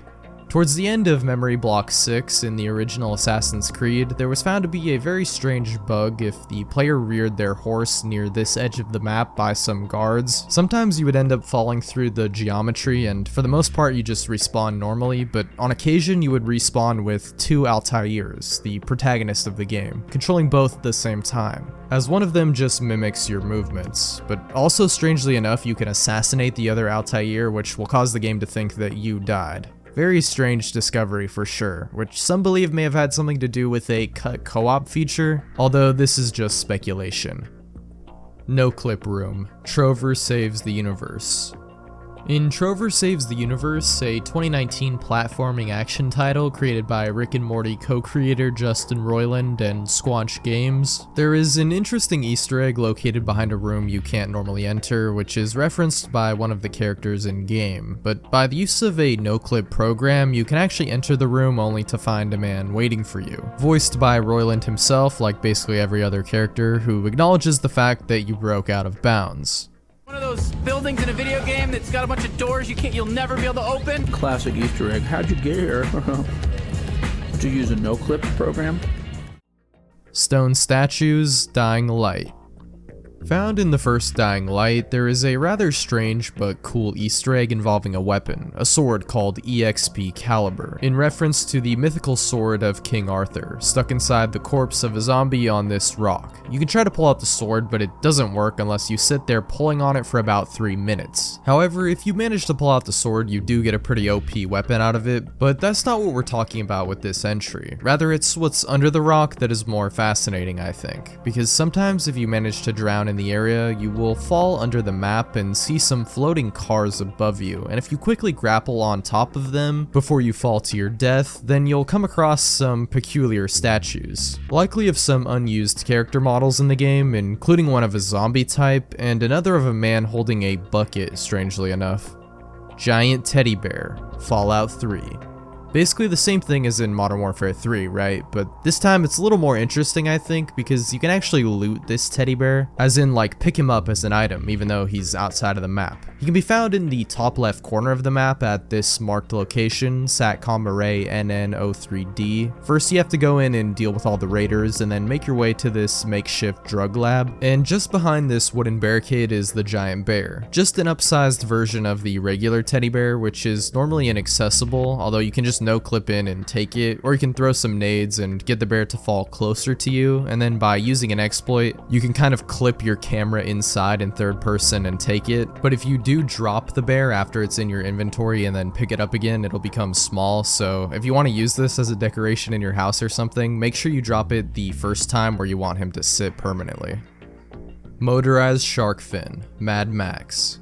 Next to a very strange and seemingly random structure found in some shallow water in the 2015 Mad Max game, players found that if you use the photo mode to go beneath the water's surface, you'll find a motorized shark fin for some reason. It was also later found that if you get on top of a nearby ladder and watch the structure with binoculars, after a certain amount of time the shark fin will actually activate and circle the area. Hole in the Wall, Family Guy Back to the Multiverse.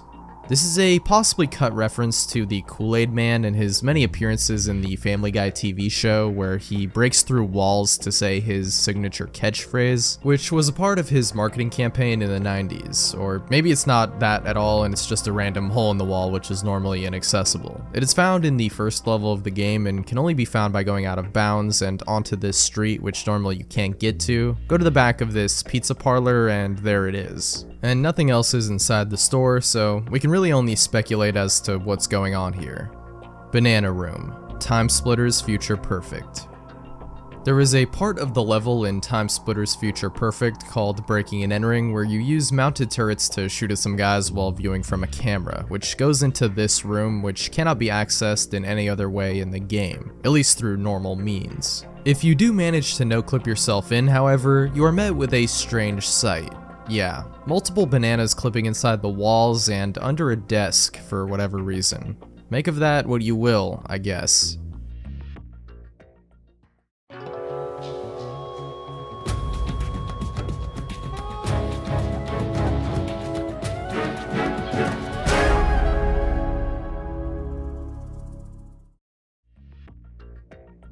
Texture Temple, Tomb Raider: The Last Revelation.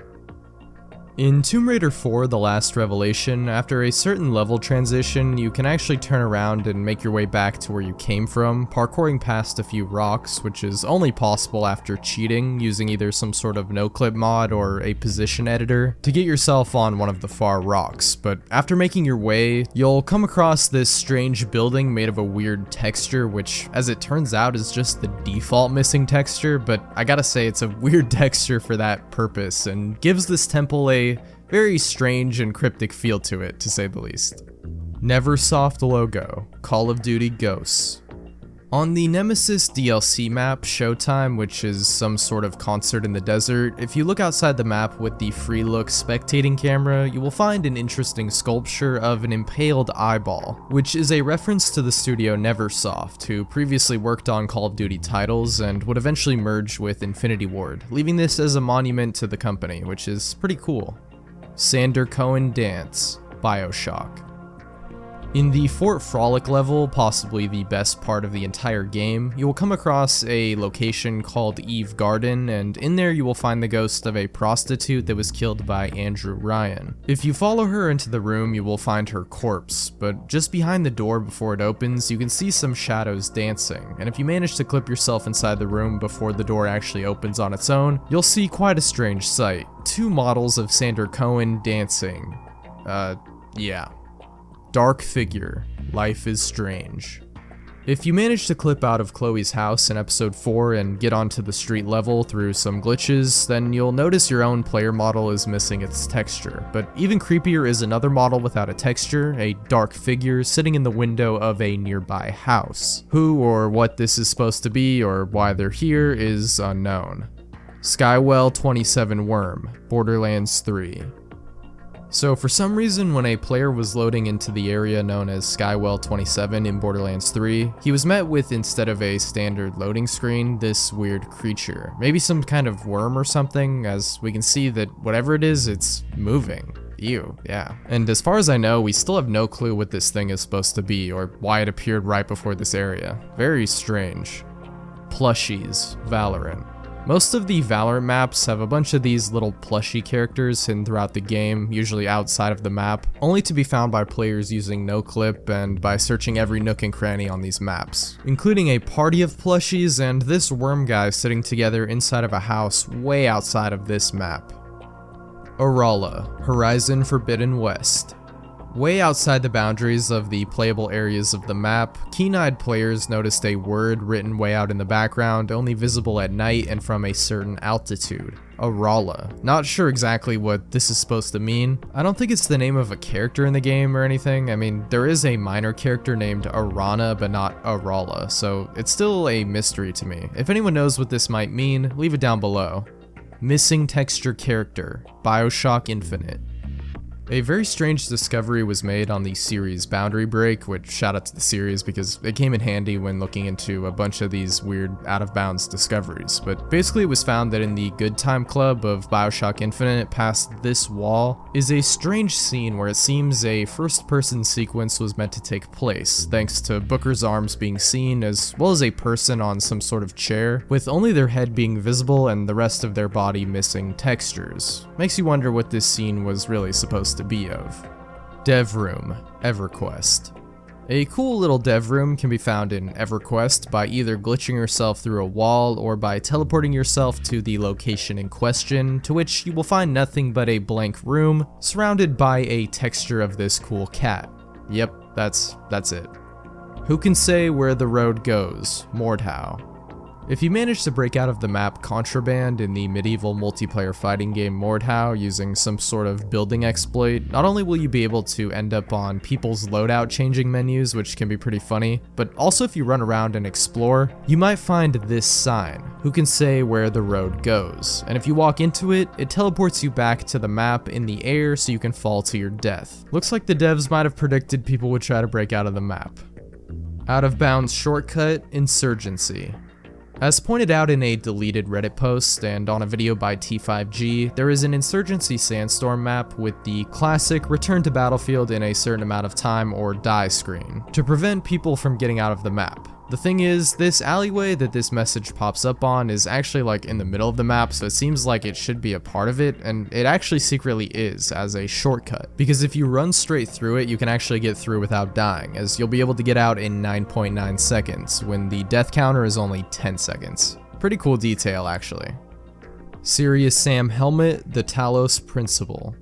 There are a few Serious Sam Easter eggs in the Talos Principle, one of them being the Serious Sam pilot helmet, which can be found after parkouring outside the map, to which you'll find the helmet buried in the sand nearby. Pretty cool yet simple Easter egg. Badger Song, Portal Prelude. In the 2008 mod expansion of Portal titled Portal Prelude, there is a really interesting Easter egg located outside the map, and if you manage to get a portal there, you will find this. A bunch of dancing badgers in reference to an old meme song from the early 2000s called The Badger Song.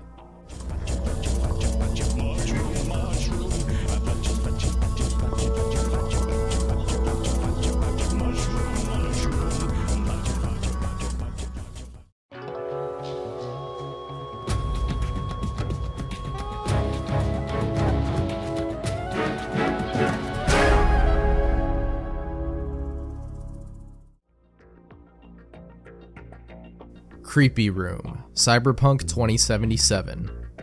There is a very creepy and otherwise inaccessible room in Haywood near Delamain HQ in Cyberpunk 2077, which you can only get into using mods. This is in room 301, and because it is so detailed with writings on the wall as well as blood and whatnot, this was likely a part of a cut Easter egg or possibly even a full-on quest, which ended up being scrapped. Makes you wonder though why they didn't at least just leave it in as an Easter egg to be found and why they felt the need to hide it behind this locked door.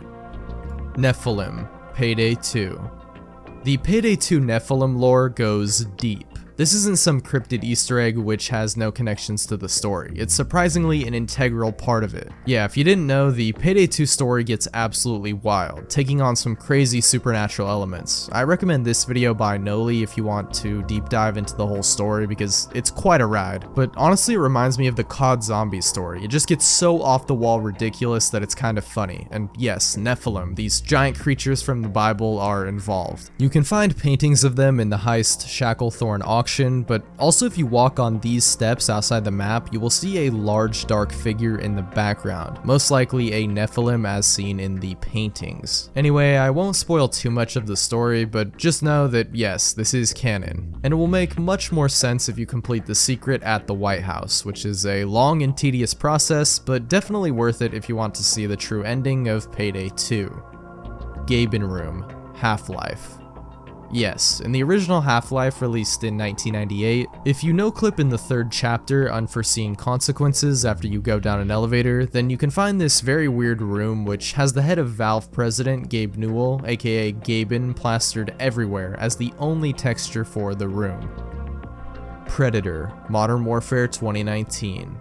A small but cool nod to the famous horror movie franchise Predator can be found on the multiplayer map Hill in Modern Warfare 2019. In this tree, as you will find a Predator using their cloaking device or camouflage or whatever, just like in the movies.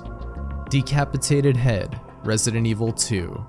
This is one of the most unsettling out-of-bounds discoveries on this list for sure, as you can probably guess by that title. In Resident Evil 2, when you encounter the first liquor enemy in the game, you will probably be too busy dealing with this gross thing to even notice that in the top right corner, an object barely visible and out of view is just off camera. But some people did take notice, and if you force the aspect ratio to show more of the screen, or by just moving the camera, you will find a decapitated head, which was what was dripping blood in the scene, and was actually originally meant to fall to the ground during this sequence, but ended up being cut for being just a little too graphic, even for Resident Evil, at least at the time.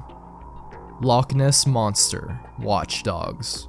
This is an unfinished and later cancelled Easter egg of the mythological creature, the Loch Ness Monster, which would have been a really cool addition to the game. Adding some GTA myth type elements to your open worlds are always welcome in my eyes, but sadly this was never added into the final release and was only found in an older development build of the game. And it's definitely not the finished product, it's just a blank model moving underneath the water. Sad to see that this was never put into the game, but that's alright because it was eventually added into GTA 5. Check out my GTA Myths Iceberg if you haven't seen it yet to see more of the crazier stuff featured in Rockstar's games. Wet Floor Sign, Compound. A user found in the VR shooter game Compound that if you use the advanced settings on the VR program OVR Toolkit downloaded through Steam, then you could basically fly to the top of the map right from spawn, and if you go over to this tall skyscraper, you'll find something weird on the roof, a dancing wet floor sign with a face, which was covered by Oddheader in one of his Out of Bounds discovery videos, and in the comments section the developer clarified that the Easter egg was put in the game because of its first superfan, writing, quote, "As for the backstory of the Easter egg, the user called DNC, who you mention as the second commenter in the video, was my first superfan, and single-handedly found dozens of bugs, so I agreed to add a couple of Easter eggs of his choice into the game. The wet floor sign was one of them. There is actually another one equally well hidden. By the way, you don't need cheats to get to either one of the Easter eggs. There are proper, super sneaky in-game ways to get there. Girlfriend, Soma. This is a wild one. So Soma is a 2015 sci-fi horror game from the creators of Amnesia, and interestingly, the creepiest thing in the game isn't the monsters or anything in the normal gameplay in my opinion, but rather in this scene, where the character's girlfriend stares out a window and you can't normally get a good look at her face, but if you use the debug mode and manipulate the camera to see what she's hiding, yeah. Her face is completely infested with pulsating maggots. I'm sure you didn't need to see that, but I didn't either, so you're welcome, I guess. Billboard, California Speed. In the racing title California Speed, some players noticed a very weird billboard way out in the desert outside the playable zone on the track Mojave Desert. According to the devs, it's just a placeholder texture that they forgot to replace with something else. It's still pretty hard to make out in-game, and maybe they thought people just wouldn't look too deep into it, but it reads, quote, "Sometimes God takes mommies and puppies away, and sometimes, just sometimes, I do." But if you think this is the craziest message someone put in a game thinking no one would notice, just you wait. Train Guy, Fallout 3. So this is a really weird quirk in how Fallout 3 works that will make you never see trains the same way again, be warned. So basically this metro train is actually just a guy wearing the train as a hat basically that walks around. I should have known. Gotta love the creation engine, am I right? Out of Bounds Code, SpongeBob Truth or Square. In the 2009 SpongeBob video game Truth or Square, at first there is a seemingly cryptic set of numbers seen outside of SpongeBob's house, which is only accessible using a free camera tool, usually in some kind of emulator, which reveals a code of numbers and letters which puzzled players who found it. However, the explanation is pretty simple. It's a hidden code used for level select in the game, and this is a pretty cool way of hiding it, I gotta say. So sadly it doesn't tie into some creepy SpongeBob ARG, as much as I would have liked it to. Ronald Reagan and Gorbachev, GTA Vice City. So here's one I had no idea about until researching for this video, even though I'm a huge GTA fan, and especially a big Vice City fan, but that's because this Easter egg is hidden out of bounds in a seemingly random ammunition, behind a wall which can only be seen by standing on a counter and standing in just the right spot, leaning right up against it, and using the RPG to clip through the wall, which will allow you to see an image of Ronald Reagan holding a gun, and Mikhail Gorbachev, the leader of the Soviet Union in the 80s, with multiple bullet holes and a target over his head. Not really sure why this is here. I mean, Vice City does take place in 1986 during the end of the Cold War, but why is it hidden in this ammunition behind a wall here? Well, your guess is as good as mine. No prize for you, Rocket Man. Quake 2: The Reckoning. Found in the Quake 2 mission pack entitled The Reckoning, released in 1998, you can find a cool little Easter egg in this spot here by rocket jumping out of the map, which, if you do so, you'll find this pickup. And when you walk over it, you're met with this message: no prize for you, Rocket Man. RIP.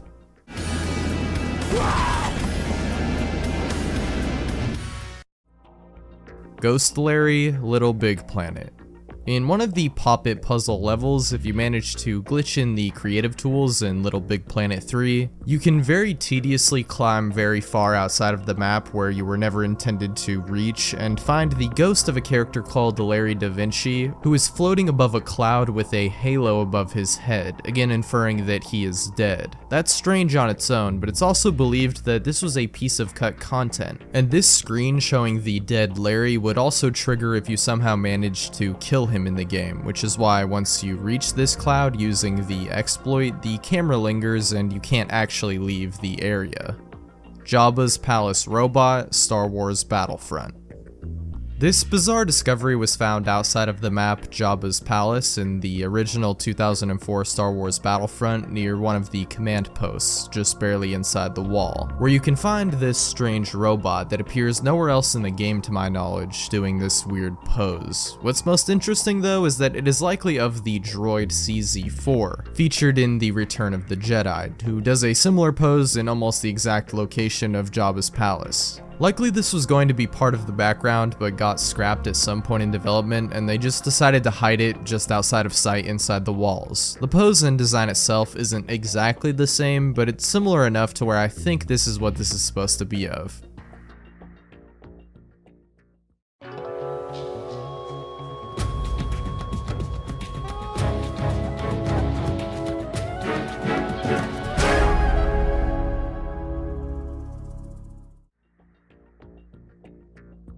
Green Man, Resident Evil 4. This bizarre Easter egg that is very hard to spot wasn't found until years after the game launched. The first known discovery was by a YouTube user named SR212787 who uploaded a video on the Green Man, or woman, or person I guess, on January 4th, 2017. Yeah, over 10 years after the game first released. And after the helicopter crashes in Chapter 5-4, and you look out way in the distance out of the bounds using the scope attachment on the rifle, you can make out this person with a green jacket way out there, but it's very hard to see. But if you do utilize the free cam, you can get a better look at them, but even so, we still don't know who this is. Maybe it's a developer or someone related to one of the devs, but to this day, the identity of this person and why they're hidden so far out of bounds in this game remains a mystery. I Know Lottery Large, Order and Chaos Online. In Order and Chaos Online, a fantasy MMORPG from the 2010s, there is a really strange encounter outside of the map in the Whispering Islands region. If you swim pretty far out into the ocean, you'll eventually come across this random island, and on it you'll find Santa Claus, or someone dressed like him anyway, a jacked Santa mind you, with text above his head reading, "I know Lottery Large." What this means, yeah, I don't think anyone knows, including the devs. No Clip Village, Witcher 3. Because of Witcher 3 being a massive open world title with tons of NPCs and great graphics, there are a few tricks that have been employed to retain high FPS for a smooth gaming experience, and as it turns out, NPCs don't load completely or correctly when the player isn't near them, as can be seen if you use a free cam to enter a village without actually going in as Geralt, to which you will be welcomed by these abominations. Toy Box, Nicktoons Attack of the Toy Bots. Possibly the craziest discovery on this entire list. If not, it's at the very least among them, and that's wild because we're talking about a Nicktoons kids game called Nicktoons Attack of the Toy Bots, released in 2007 for the PS2, Wii, DS, and Game Boy Advance. Now, if you look closely at the Mr. Huggles toy box, you will see text that is very hard to make out, but using a free cam tool thanks to emulation, you can zoom in and reveal the terrifying text. It reads, quote, "I'll hug you and kill you. You'll never sleep again. I'll kill your parents." Kids game, by the way. Not even a bug will save you from me, Slender the Arrival. This is a really cool fourth wall breaking Easter egg that is also kind of terrifying, because if you manage to break out of the map and fall through the ground in Slender the Arrival, then text will display on your screen saying, "Not even a bug will save you from me," before getting jump scared. Yeah, so not even no clipping out of the map will save you from Slender Man, apparently. Naked Man, Guild Wars. Yeah, so one of the updates in Guild Wars, the MMORPG, removed a fully modeled Naked Man, which was viewable in first person in a certain spot, and the devs disguised the update hilariously enough as removing a graphic bug. Yeah. But later on, they would clarify in an interview that the naked model was actually used as a sort of placeholder to remind the devs of an unfinished part of the game, which is pretty commonplace as we've seen on this list, and yet again they forgot about it despite them picking something you'd think they would not be able to forget about. Liberty Memorial Coliseum, GTA 3. Just like the hidden sign that can only be found by traveling out of bounds, which says you weren't supposed to be here, there is another place the devs didn't intend you to go, and that would be the Liberty Memorial Coliseum, which you can get into using various methods. Shout out to the name of their sports team, by the way, and yeah, you can basically fly in, but be careful because this part of the map doesn't have collision and you will just fall straight through the ground. Glitch City, Pokemon Crystal.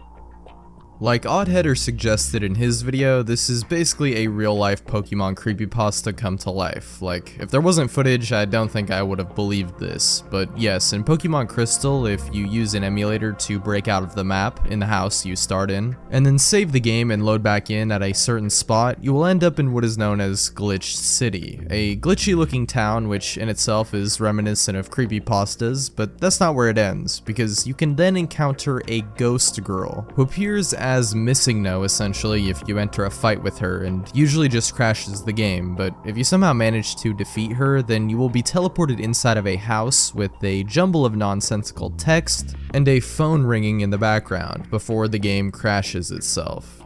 Yeah, pretty wild stuff. Veteran Center, Far Cry 5.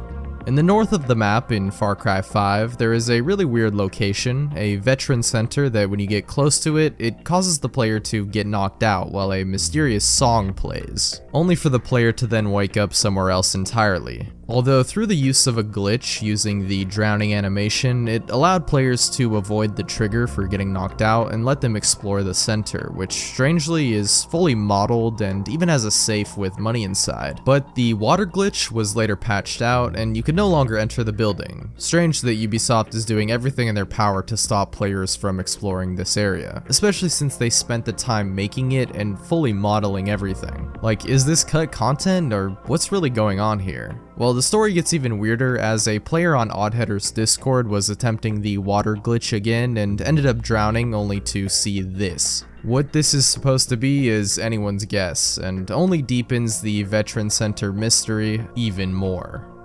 The Mind of a Madman, Skyrim.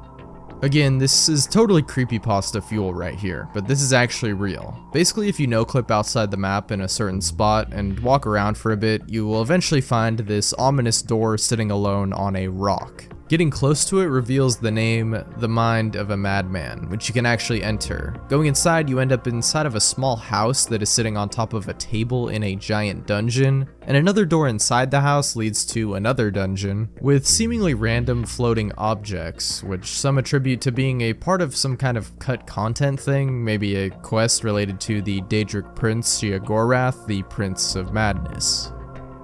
GameCube Shrek Extra Large. Now this is an amazing discovery, found in the 2001 platformer that I had never heard of until now. Shrek Extra Large, released on the GameCube and Xbox, has a very interesting Easter egg that can only be accessed by falling outside the map, usually by climbing over some mountains through the use of cheats and then falling into the void. But this doesn't just kill you, instead it spawns you in a strange room, surrounded by electronics, which is actually just a GameCube. Yeah, Shrek is now stuck inside your GameCube and can no longer escape, meaning to get out of here you have to completely reset your console. So hopefully you saved recently. Really cool Easter egg though. Torture victims. Unreal Return to Napoli.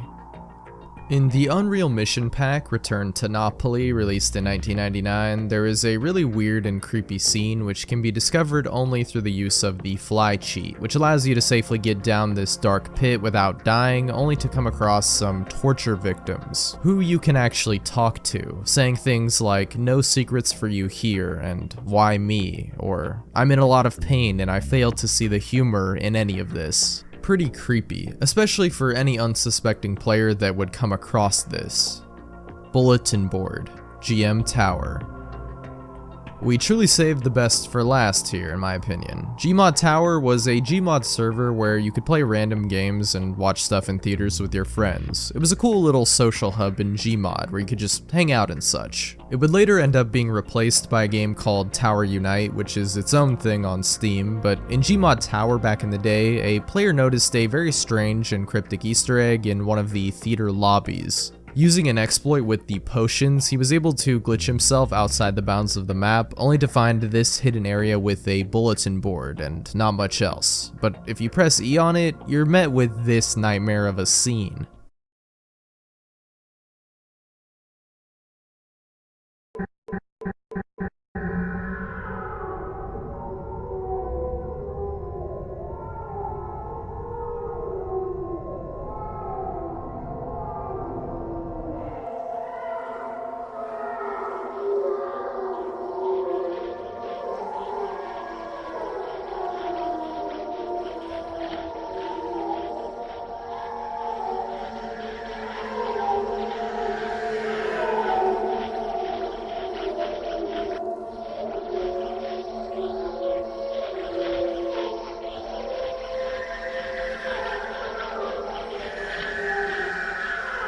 And then it just abruptly cuts off, with the person who posted it saying that the game crashed, including their Fraps recording software. However, this Easter egg and this video is actually a part of an ARG called The Streamer, created by the developers of GM Tower that sadly was later cancelled.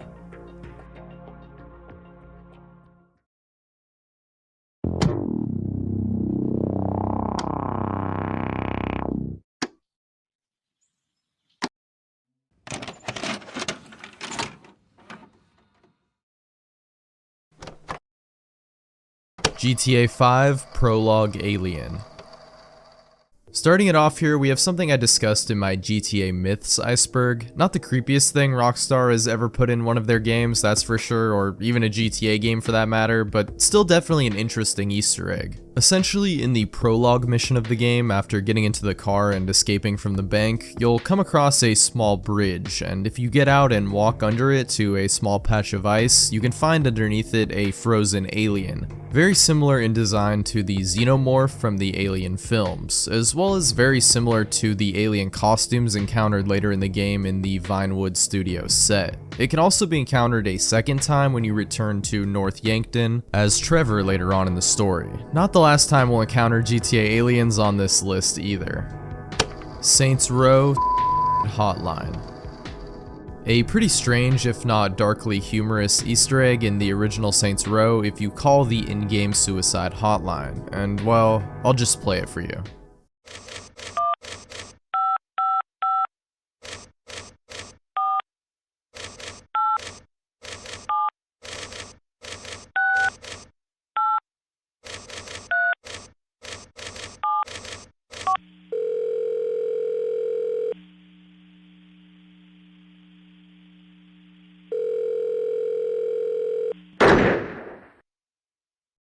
Doom, John Romero's Head. This is an all-time classic, and probably one of the creepiest of the early gaming Easter eggs. In Doom 2, during the 30th map, or the final level of the game, Icon of Sin, the final boss fight, usually referred to by the same name, contains a secret behind the boss's head, which can only be accessed by no-clipping. Which, if you do, you are greeted with the head of Doom's creator, John Romero, impaled on a spike. You can also shoot at the head, and it has a taking damage animation. And the voice of the boss also actually hints at this Easter egg, because if you reverse the audio, it says this. To win the game, you must kill me, John Romero. Super Mario 3D Land Stage 4-4 Ghost. In the level 4-4 for the game Super Mario 3D Land, released for the 3DS in 2011, there is a creepy Easter egg which can be found near the flagpole at the end of the level. Behind a fence, if you wait long enough, a ghost will materialize behind and linger for a while before disappearing again into the background without a trace, and it was thought for a while that this was the only appearance of the ghost in the game, and was likely just a similar Easter egg to that of the Hell Valley Sky Trees, and was just meant to spook unsuspecting players who went AFK right near the end of the level for whatever reason. But that isn't actually the full picture, because the ghost actually appears in a lot of the ghost-themed levels, either at the beginning or at the end of the level, as was the case with Stage 4-4. It's just that some of these sightings are harder to spot and more cryptic than others. The Sims 4, 131321 Chick Street. So this one isn't that crazy, at least by some of the standards of the later entries on this list, but one of the apartments found in Sims 4, located at 131321 Chick Street, is notable for being extremely cheap, and why is that?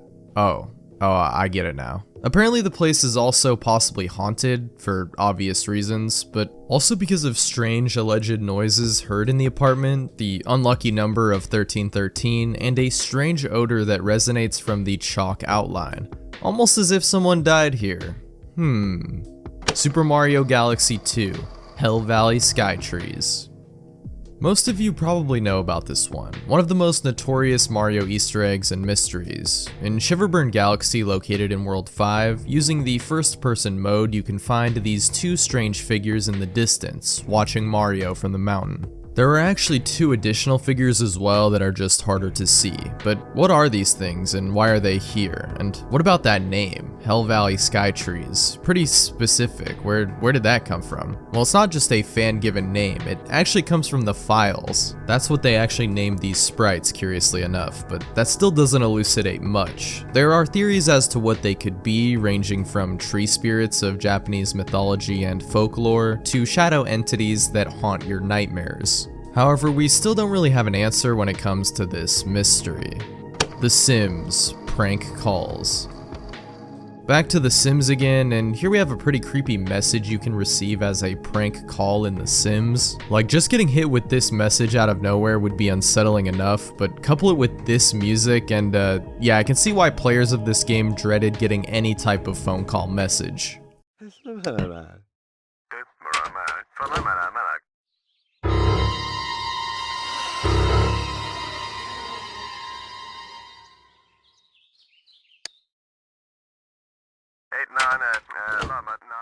Star Fox, Out of This Dimension.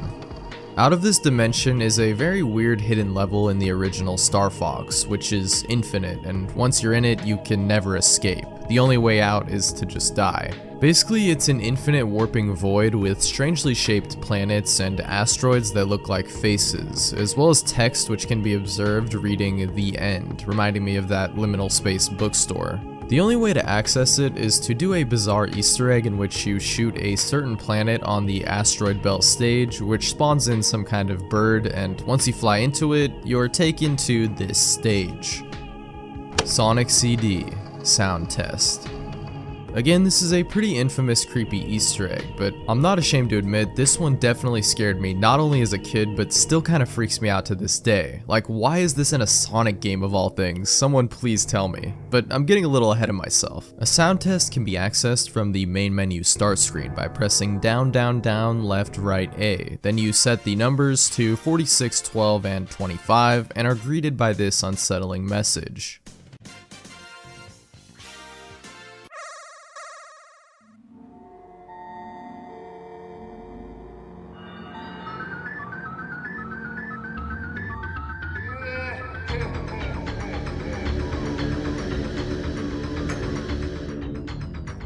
The Japanese text reads, "Fun is infinite, Sega Enterprises." And yeah, the creepy laugh and this sinister looking Sonic face. Like, was this really all necessary, Sega? Granted, the Japanese version is slightly less creepy, due to the music being much more upbeat, but still one of the creepiest Sonic Easter eggs for sure.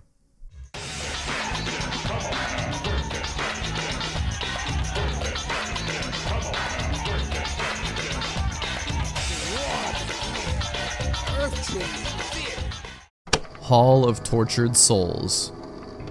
I name dropped this in the last video in the "Where did these images come from" Iceberg, but this is an infamous Easter egg hidden in Microsoft Excel 95. The actual hidden game itself isn't very scary or creepy in itself, but the name makes it seem like it is, the Hall of Tortured Souls. But it kinda makes sense in a way, and you'll see why in a minute. First, to access it, you have to open an Excel sheet, select the 95th row, tab over to the second column, column B, click on the About Help tab, and then hold Ctrl, Alt, and Shift all at the same time, and press the Tech Support button, which will then launch the game in another window. It's a pretty basic game where you just walk around and look at different shapes until you eventually find the credits, as well as a picture of all the developers that worked on Excel 95, which I guess it's why that's given the title of Hall of Tortured Souls. And likely because of this pretty creepy name, it ended up being put into the Backrooms lore as level 195.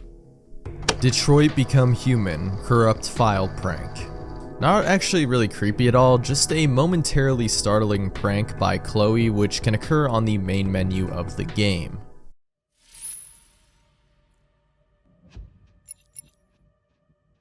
Oops, I think your saved game is corrupted. Just kidding. Undiscovered Easter eggs. This is more of a general entry, but on the Iceberg it links back to an odd header video discussing 7 Easter eggs which were never found. It discusses a very cryptic literal Easter egg found in a Futurama PS2 game that was not the end of that mystery, as well as other referenced Easter eggs, such as another unfound one hidden in Fallout 4, which was discussed in an interview with Todd Howard, but I'm sure there are many other still undiscovered Easter eggs, new and old, still waiting to be found. Captain Toad Treasure Tracker Handprints. Not the creepiest thing ever, but in a level called Bizarre Doors of Boo Mansion, similar kind of to the ghost of Super Mario 3D Land, if you wait for 5 minutes next to this specific wall, ghost handprints will appear. Pokemon X and Y, I'm going to go for help. This refers to a strange unsolved mystery in Pokemon X and Y, which is located in Lumiose Station, where you can find a suspicious note which reads, quote, "I'm going to go for help, wait in the usual place." Nobody is exactly sure what this message is referring to, and does it have anything to do with the Lumiose ghost girl? Well, I shouldn't get too ahead of myself there because that's coming up soon on this list. Outlaws, Alien Spacecraft.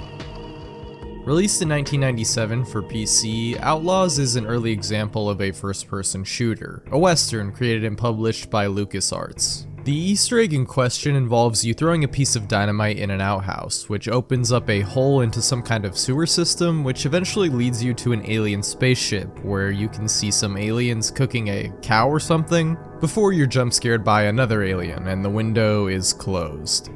Sims 2, Baba Yaga's Hut. In The Sims 2, there could be found a secret hut located in the corner of the town Belladonna Cove, which is apparently based on the Russian fairy tale and urban legend of Baba Yaga, an old witch who cooks and eats kids and is typically depicted living in a secluded hut in the forest away from the rest of civilization. Super Smash Bros. Melee, Daisy's Third Eye. This is a pretty weird bug and not really an intended Easter egg, but either way it's something that can be found in Smash Bros. Melee because for some reason from certain angles there is a third eye which appears on the back of Daisy's trophy head, although this glitch was later fixed in the North American release of the game. Minecraft, removed Herobrine.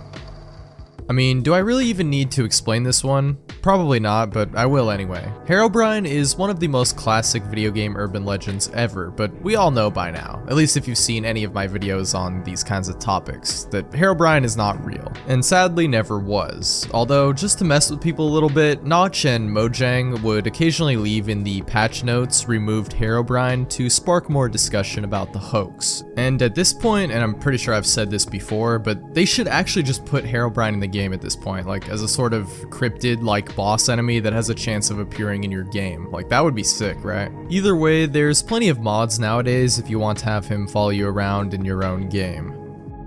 GTA 4, The Heart of Liberty City. Now, I'm kind of the GTA myth guy. I mean, not really, I only did a few videos on it, but it's still one of my favorite things to cover, and I did cover GTA 4, but somehow I never talked about this creepy Easter egg. Mainly because it's no mere rumor or myth, but an easily accessible, intended, yet hidden feature. If you get a helicopter and fly to Happiness Island and jump onto the balcony which cannot be reached on foot, then you can actually enter the Statue of Liberty, which in this game is called the Statue of Happiness. And on this balcony you can find a door and a sign reading "No hidden content this way." But once you enter, you're met with this. An actual live beating heart which cannot be damaged or destroyed. A pretty strange inclusion even by Rockstar's weird Easter egg standards. GTA 5 UFOs. I've talked about this on multiple occasions now. Once in the GTA Myths Iceberg briefly, but also in more of a deep dive in regards to the Mount Chiliad mystery. But basically UFOs are in GTA 5 and not in the traditional myth sense. They are full-on Easter eggs that can be seen at multiple points in the game. One can be found in the northern area of the map, crashed and sunken in the ocean. Then there are 3 other main UFO encounters which can be seen after achieving 100% completion. The first is atop Mount Chiliad at 3 AM during stormy weather. The second is above a hippie camp in Sandy Shores. And the last one is above the military base Fort Zancudo and is very different from the other UFOs. Oh, and there's also a few in GTA Online as well, such as in a rare resupply mission, but more notably a Halloween event where they could be seen everywhere. But if you want a more extensive deep dive into GTA 5's UFOs and their connection to the biggest GTA mystery of all time, then check out my video on the Mount Chiliad mystery. Pokemon X and Y Ghost Girl.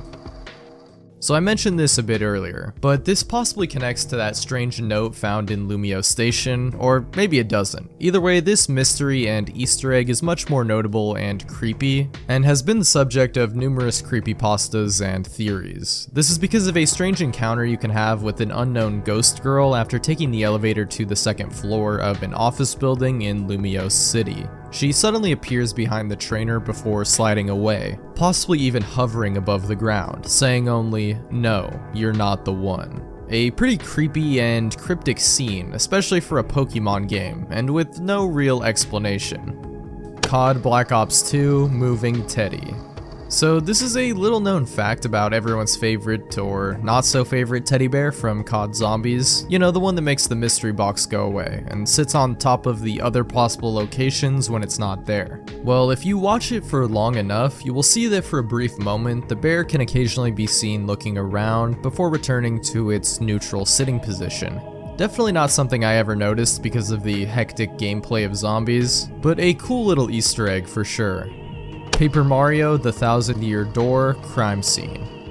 Kind of similar to that Sims crime scene Easter egg, we can see another scenario in Paper Mario: The Thousand-Year Door, but only in the Japanese version of the game, as this was cut out of later releases. That being a house in Rogueport, which had a chalk outline of a dead toad, and a disordered home, as well as actual blood in a Mario game. GTA San Andreas Mass Grave.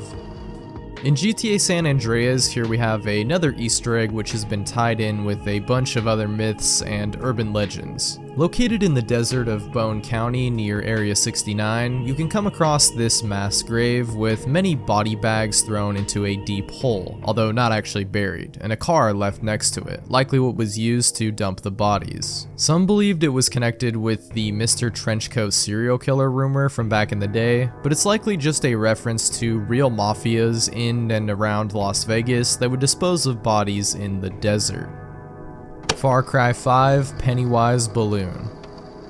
So in Far Cry 5, a location you can come across is the O'Hara Haunted House, which on its own is kinda creepy, what with the jump scares and whatnot, but once you make it to the attic, you are greeted with the It Easter egg, which is made obvious by the red balloon, which is typically used to represent Pennywise. There's also a note which is titled Clown Thoughts and a phone call of the clown laughing at you.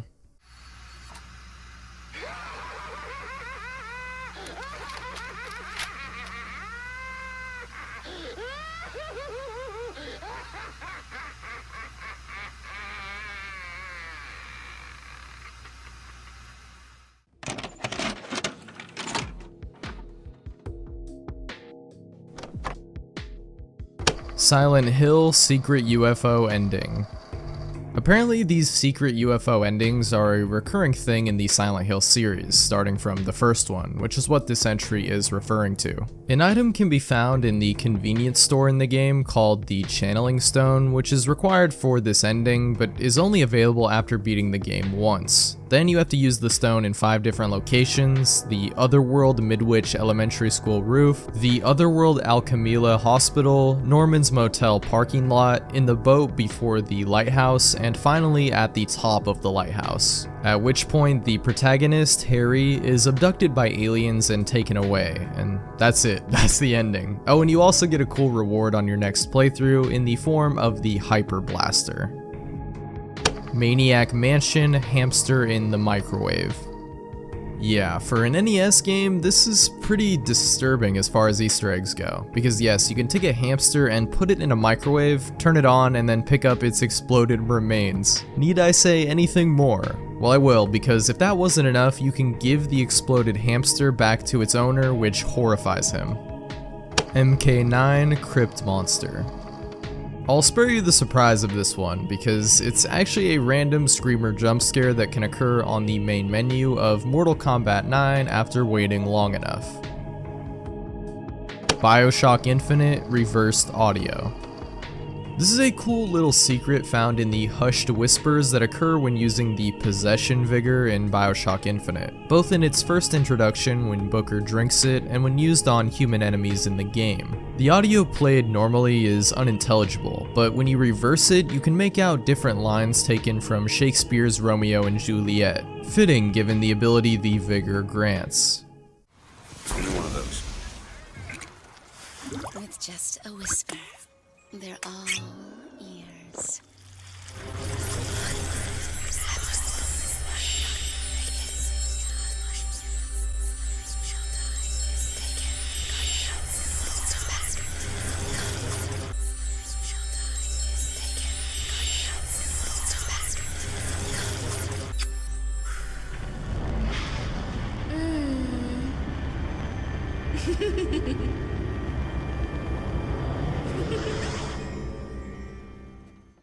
Halo 3: The Cavemen.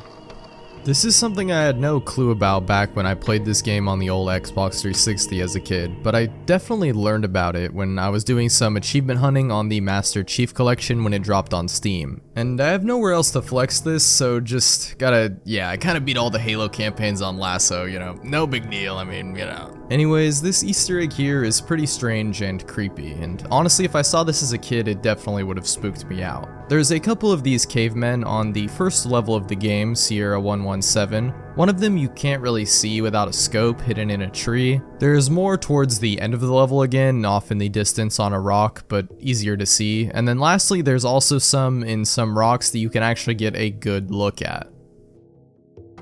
The Darkness, Mysterious Phone Calls. After getting collectibles in the game The Darkness, you are rewarded with a series of phone calls which can be listened to at a payphone in the game, which range from humorous to mysterious or even creepy. But there are a lot of these and they can vary quite a bit.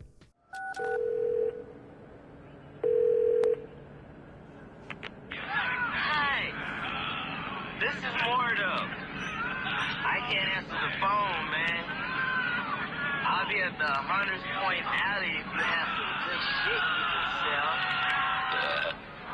Take care, man. Goat Simulator Cemetery. If there was ever a game to be ashamed of being nostalgic for, it'd probably be this one. At least until Fortnite becomes nostalgic, I guess. God, I'm dreading that day. Apparently it already has for some people. I guess for me it just hasn't set in yet. What am I even talking about? We're getting off track. This is Goat Simulator, the funny goat game from like 2014 or something. The location itself of the cemetery isn't an Easter egg as far as I know, but it's definitely creepy, especially since this thing can start chasing you. A horrifying slender goat, and no, I did not make that up, that's his actual name, at least that's what the community refers to him as. Pokemon Black and White, Marvelous Bridge Ghost.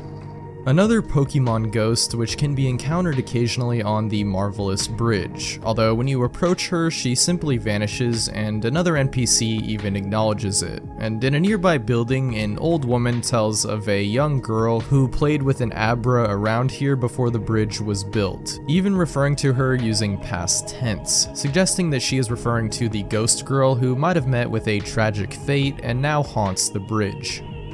COD World at War, Dentist Chair. This is a pretty simple one, and one I definitely remembered creeping me out. I mean, zombies was never all that creepy even as a kid, but I will admit this little Easter egg added more eeriness to what is already still the scariest zombie map, Verrucht from World at War, and this can be heard by simply pressing the interact button on this chair in the starting room.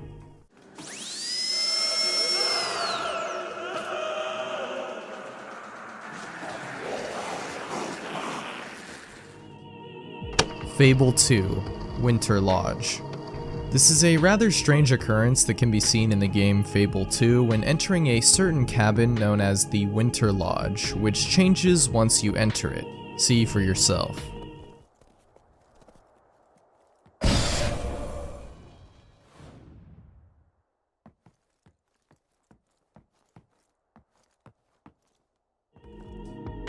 Battlefield 5, Gnomes.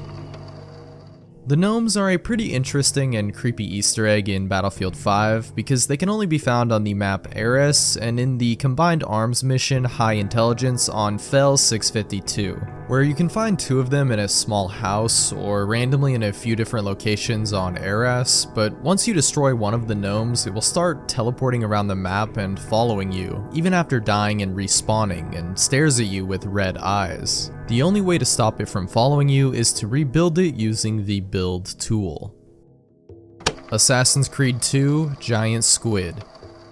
Kind of a running gag in the Assassin's Creed games. Well, actually it only appears in 2 of the games, I'm pretty sure, but it happened twice and they both appear on this list, so yeah. Starting it off with this one in the second game, which can be observed in the pool of the Santa Maria after staring into it for about a minute, and pulling a nearby lever and looking into the pool again enough times will even cause a short cutscene to play of a tentacle coming out of the water before returning to the depths below. Fatal Frame screensavers.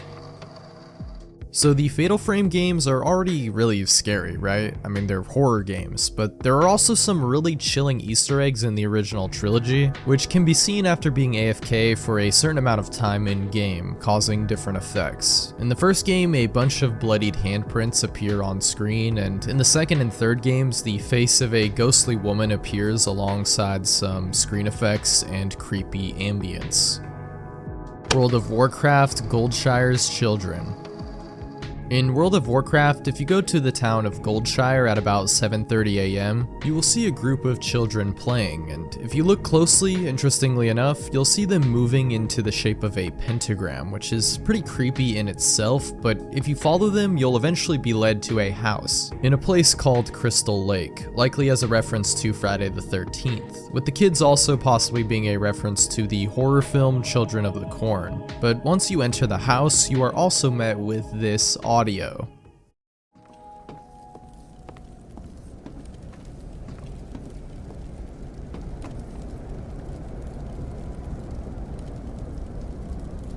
You will die.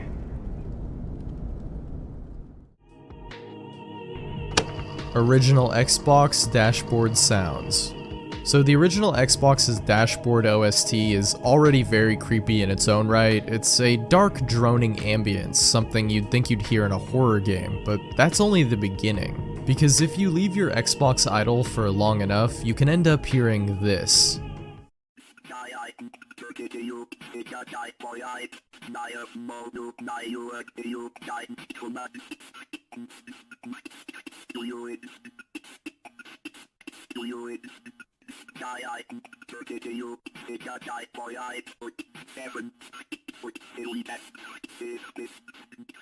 Terrifying, especially if you're just a kid hearing this out of your Xbox. Like, imagine leaving it on for a while, just sleeping, and just to get woken up to this. The reason for its inclusion? Well, apparently Microsoft really wanted the Xbox to seem cutting edge and almost like alien technology, hence the creepy synthesized voice. GTA Vice City Chainsaw Apartment. Vice City, a classic GTA with some really cool Easter eggs despite being one of the earliest 3D GTA games. One of these is Apartment 3C, which has long been associated with various myths in the game, such as a chainsaw-wielding serial killer, thanks to a gruesome scene which can be found there. Taking a look, you will find a bloody mess and a chainsaw pickup, which led to a lot of speculation on what occurred here, although the answer is pretty basic. It's just a reference to the 1983 classic crime drama Scarface, which takes place in Florida and provided quite a bit of inspiration for Vice City, most notably Tommy's mansion, and there is a scene in the film which basically is exactly what is shown in the aftermath of this bathroom. Assassin's Creed 4 Giant Squid. This is the other Assassin's Creed giant squid sighting in Black Flag, which is actually a pretty hard encounter to find. That's because you have to use the diving bell at the Antoka wreck, then swim down into the ship and look out of a certain window, which is where you'll see a giant squid attack a whale. Sims 3 Kraken. We've got a similar thing in The Sims 3, except with the legendary octopus, which is much larger and scarier than the squid in Assassin's Creed, which is a very rare encounter in the ocean of Sims 3 in the Island Paradise expansion. COD Black Ops 2 Sniper Jump Scare. A classic Mob of the Dead Easter egg, and sort of became a tradition in zombies after this point, to have a random jump scare Easter egg. This one being of the character Russman, which can be seen by equipping a sniper with a scope, going to the roof, and standing in a certain spot and looking into the sky.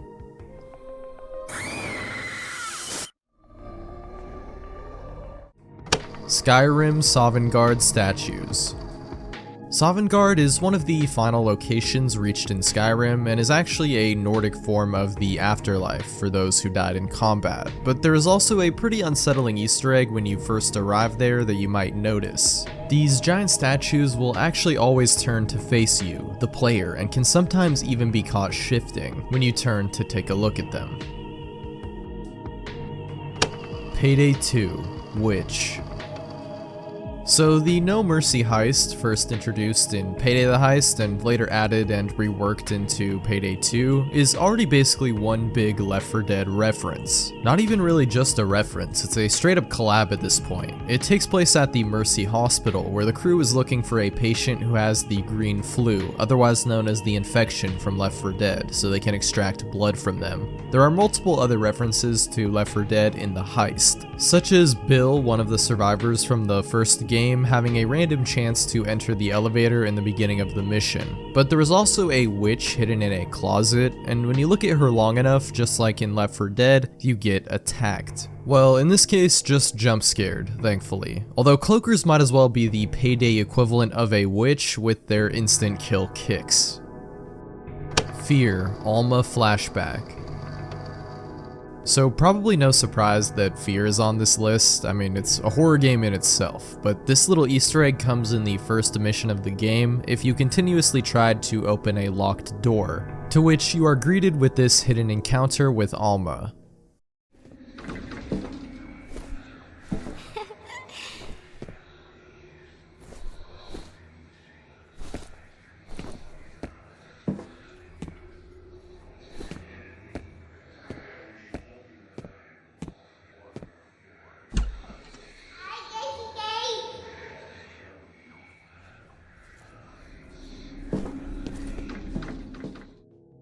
Half-Life, G-Man sightings. G-Man is like the Bigfoot of Half-Life. Actually, that might be misleading because he's more than just a cryptid. This guy is so mysterious and interesting and basically at the center of everything happening in these games. And yet we still know next to nothing about him. Still one of the most talked about gaming mysteries and still unsolved. And he can be seen stalking the player at various points in almost all of the Half-Life games, starting from the first entry in the series. Please Don't Touch Anything 3D 666.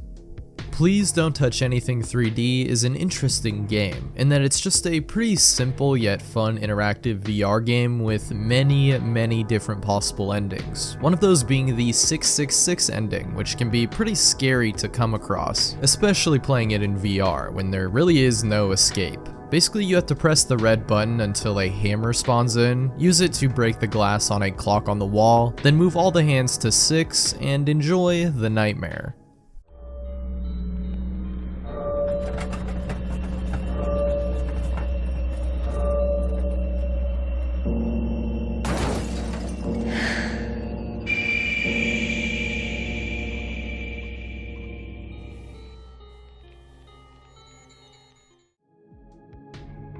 Nintendo Labo Haunted Labo House.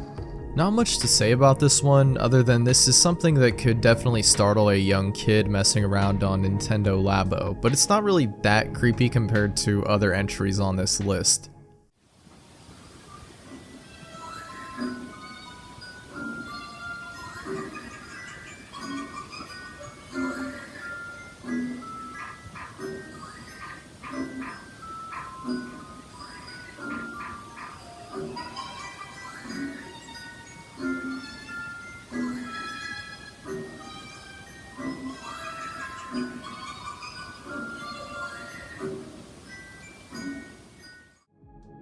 World of Warcraft Kraken.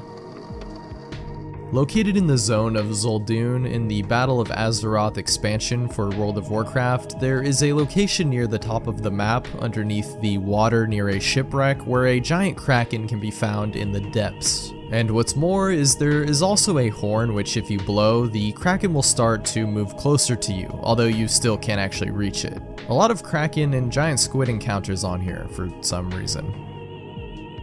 BioShock Infinite, Dead Bodies. In the BioShock Infinite DLC, Burial at Sea Episode 2, towards the beginning, Elizabeth has a vision of being in the boat with the Lutesses, where if you look closely in the water, you can see dead bodies. This is likely a reference to the river Styx, a river in Greek mythology that leads to the underworld and is typically depicted as being filled with corpses. Manhunt 2 Strip Club Jump Scare. So I've talked extensively about both Manhunt 1 and 2, did a deep dive on cut content and an entire iceberg on these games. Big fan in case you couldn't tell. But if you've seen those or played these games, You'll know a jump scare is far from the creepiest thing you can encounter. Either way, this is found in the 4th level, Red Light District, and if you look closely at one of the strippers, suddenly she is replaced with a vision of Danny's dead wife. Wizard 101, Face in the Void. This is a pretty simple yet creepy encounter in Wizard 101, which can be found in Mushu when standing in a very specific spot, which allows you to catch a glimpse of some ominous blue faces in the background that are only visible from certain angles. Batman Arkham Knight, Man-Bat Jump Scare. So the Batman Arkham games have quite a few jump scares if I remember right. Like, I remember way back in the day getting scared by that Scarecrow one in the original Arkham Asylum, which terrified me as a kid, but this one is found in Arkham Knight and hits very suddenly when grappling to a rooftop.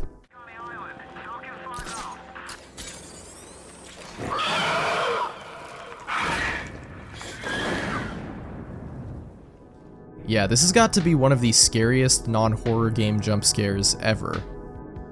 Witcher 3, Ghost Ship. Here we have something not encountered by a lot of Witcher 3 players. I mean, this game has a ton of secrets in its vast open world, but this ghost ship can only be seen in a certain part of the ocean and only for a brief moment before disappearing into the dark waters below.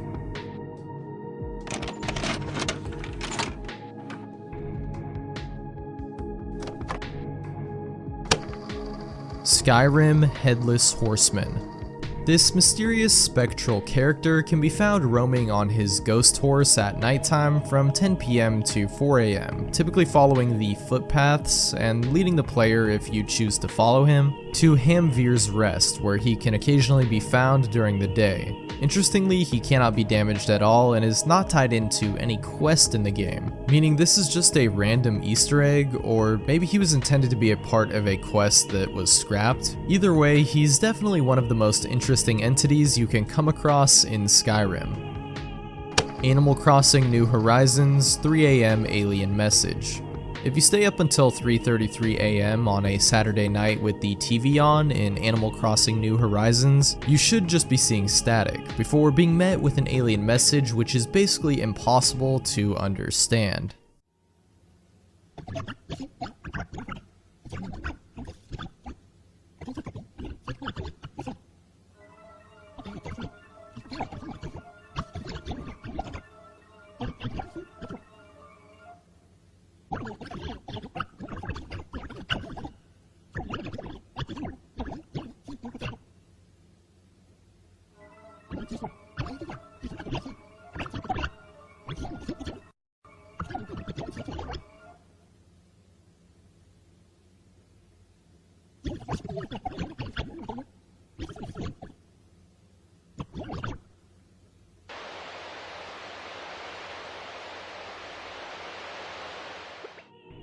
GTA Vice City Cement Shoes. At two different locations in the map, both in the ocean, you can find two similar looking men who have seemingly been killed and drowned by having their feet submerged in cement, making them sink into the ocean. A pretty disturbing prospect, and all the more so when you realize that this is based on a real-life execution technique used by members of the Mafia. It's very similar to the mass grave of San Andreas, but this one is even more disturbing in my opinion. Runner 2, Slender Man. Really cool Easter egg here in the game Runner 2, Future Legend of Rhythm Alien, where Slender Man can actually be found in the background forest of the level Bushwacky, stalking the player as they progress. But the best part of the Easter egg comes at the cannon section at the end, as waiting around for a while causes this to happen.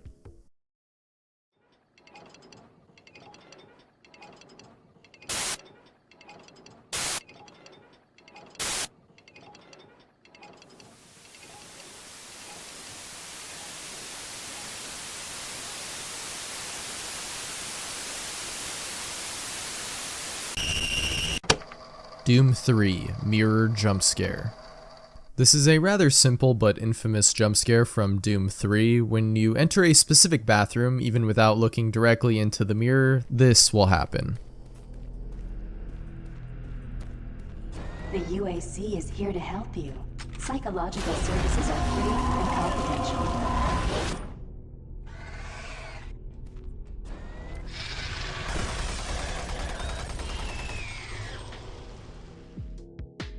GTA 5 Mineshaft Body. There are truly no shortage of creepy Easter eggs and mysteries in any of the Grand Theft Auto games, but especially GTA 5, because by the time they made it, the myth hunting community was in full swing, leading Rockstar to make a ton of their own mysteries for people to solve and investigate. And this here is one of those strange Easter eggs, as located in the mineshaft can be found a dead body of a man wearing a suit on the tracks. It's fairly hidden as well, as the only way to enter this location is to find this locked door and blow it open with explosives. There is also a tape reel beside the man reading Richard's Majestic, and it's said by players that this is actually the body of a cartoonist from the 1940s named Isaac. And even creepier, it's said that his ghost haunts this mineshaft, as even when the player stops moving, footsteps can still occasionally be heard. Pokemon Omega Ruby and Alpha Sapphire Ghost Girl.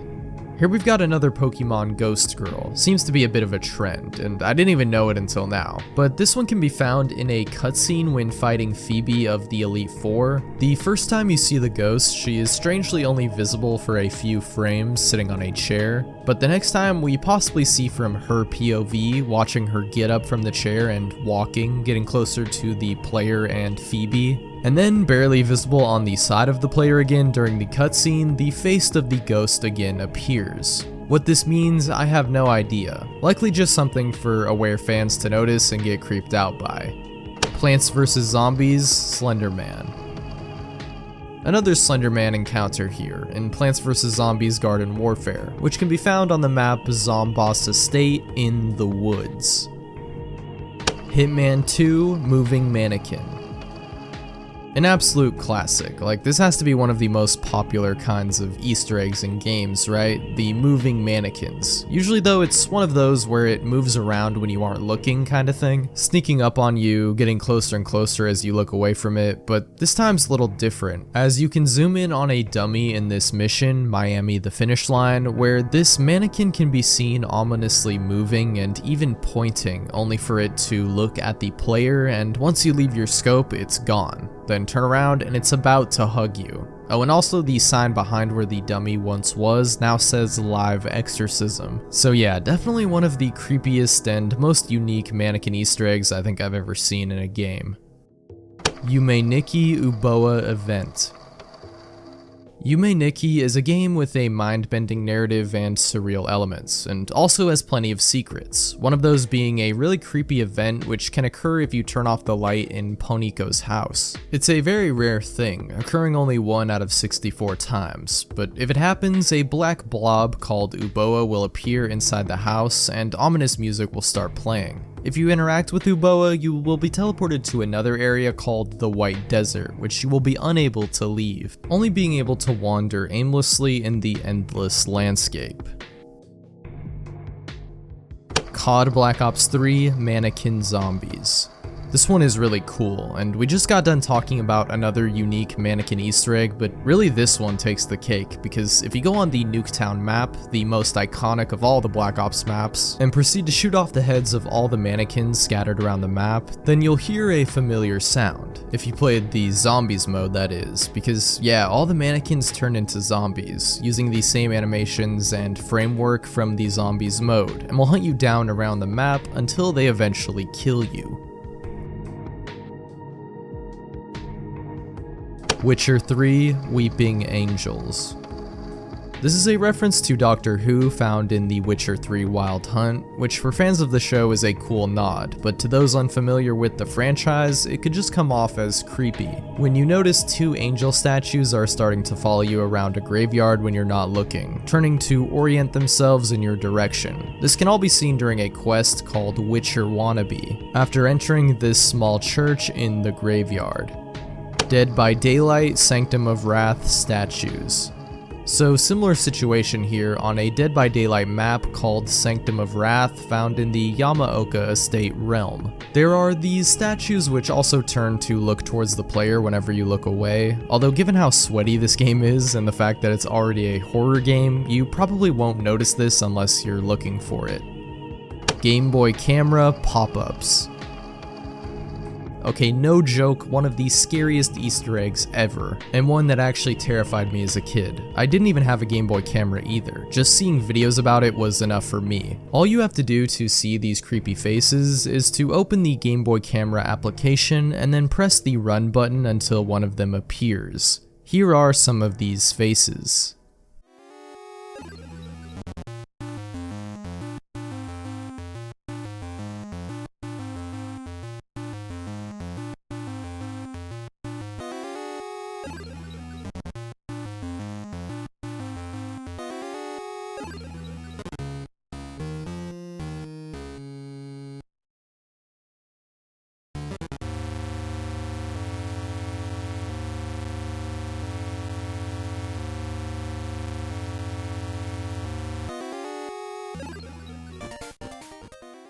Gmod, GM Big City Jump Scare. Okay, I'm honestly shocked that I had never heard about this because I was a pretty big Gmod player back in the day, and this is one of the most classic maps of all time. And it is a pretty huge map, I mean it's an entire city after all. However, if you come across this building with a sign reading Cafe Baltic, walk up to the door and press E and you'll be greeted with a loud scream. So if you ever boot up a game of Sandbox with your friends on this map, make sure to tell them to press E on this door without telling them what it actually does. GTA 5 Jolene's Ghost.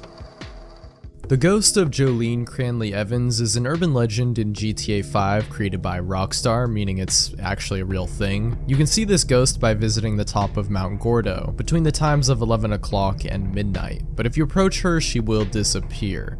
Who is she? Well, she is the ghost of Jolene Cranley Evans, as I said, the wife of another character named Jock Cranley, who murdered his wife by pushing her off the cliff, causing her to haunt the top of this mountain.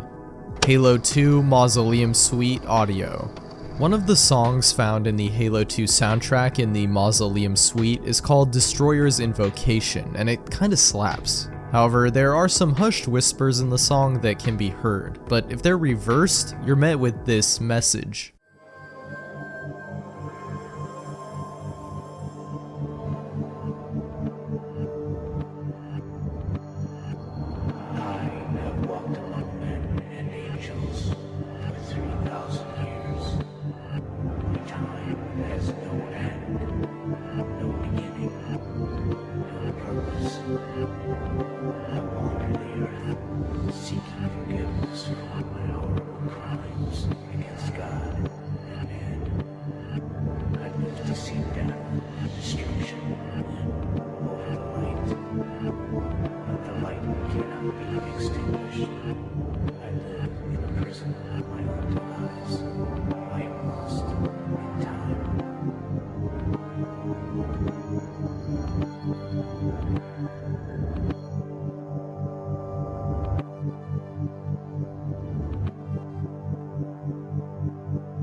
But also in the Halo 2 Anniversary Remaster, the track now has different reversed audio, which is actually taken from the Didact's speech in Halo 4.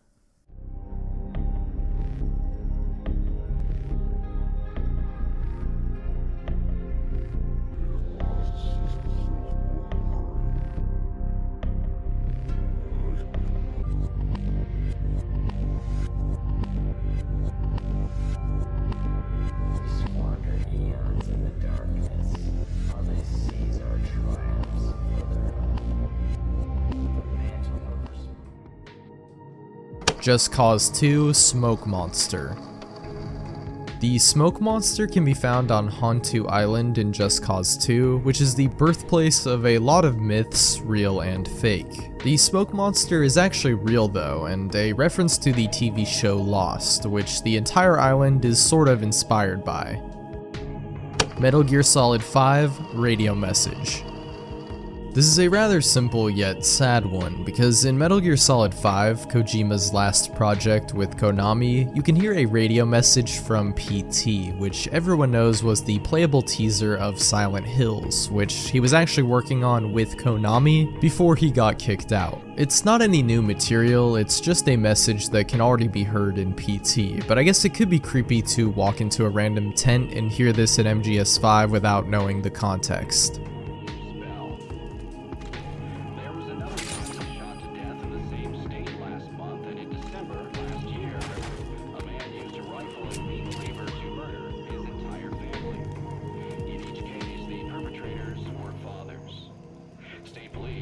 string of domestic homicides appears unrelated, though it could be part of a larger trend such as employment, childcare, and other social issues facing the average family. As the congressional debate... Kanye Quest Ascension. This game is a doozy. Likely, if you know about it at all, you know about the dark secret it hides. On the surface, it's just a strange, goofy RPG Maker game released on PC in 2013 about Kanye West teaming up with other musicians in the year 3030. However, it was later revealed that there was an insane Easter egg based around a cult called Ascensionism, as when you type the word ascend into a dialogue box with a certain NPC, it begins the elaborate Easter egg in which you become initiated into the group if you follow all of the right steps, some of which are pretty cryptic, ending with you being asked for your home address and other private information to join the group. Although it's likely this was all a part of a greater planned ARG which was never finished. Silent Hill 4, Robbie the Rabbit. This is a pretty simple one again, but if you peek enough times through a peephole, you'll eventually see the Robbie the Rabbit plush start to move and look around toward the player and even point in your direction. Half-Life 2, Zombie Moans Reversed. So the zombies in Half-Life 2 aren't that creepy anymore, I guess, by today's standards, right? I mean, I'm sure in like 2004 they were terrifying, but nowadays we have games like the Dead Space remake. So these guys just aren't as terrifying anymore, right? Right? Well, think again, because if you reverse their screams, this is what you will hear. Some of the most terrifying audio I've ever heard in a game before.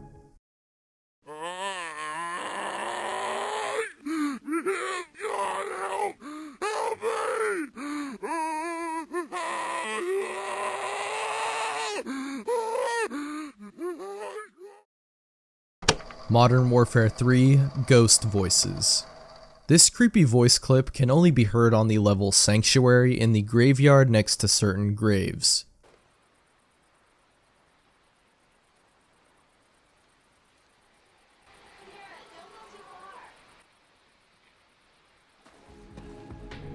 These voices come from the campaign cutscene Davis Family Vacation, which contains a brutal scene of a family on vacation in London getting bombed.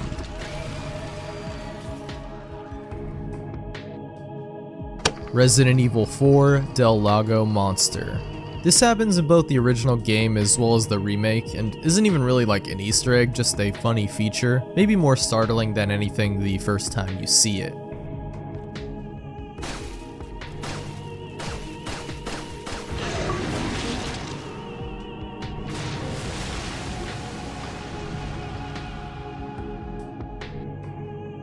Battlefield 4, Ghost Voices. A lot of ghost voices on this list. This one is found on the Battlefield 4 map Nansha Strike, where if you go to this underground tunnel and then find this security camera which will follow you and start to beep, then just wait here, you will eventually hear some hushed whispers, possibly the voice of a ghost telling you to leave this place and to stay away.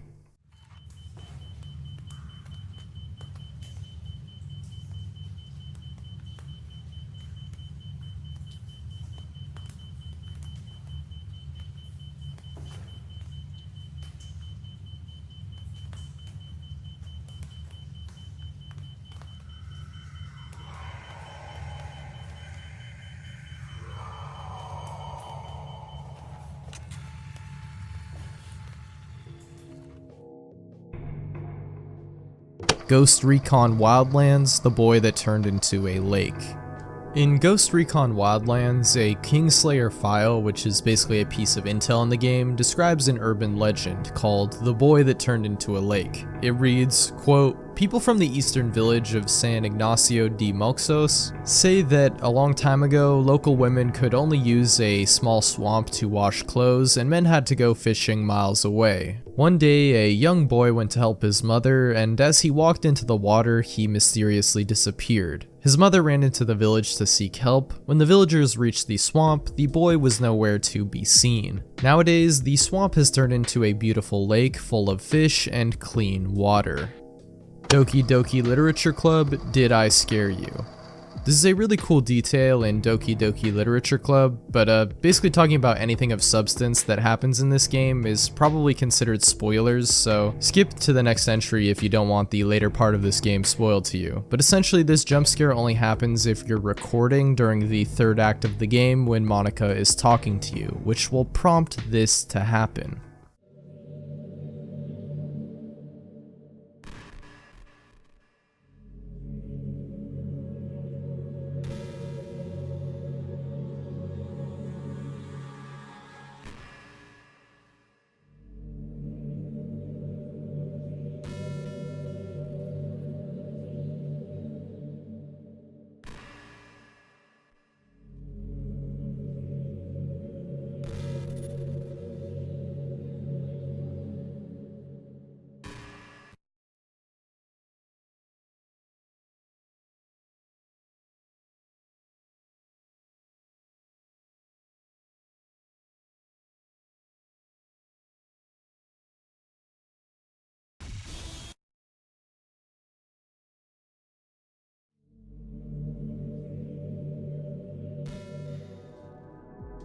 Zombie Army 4 Dolls. There are a ton of these dolls hidden throughout Zombie Army 4, which glow, make creepy noises, and eventually vanish when found.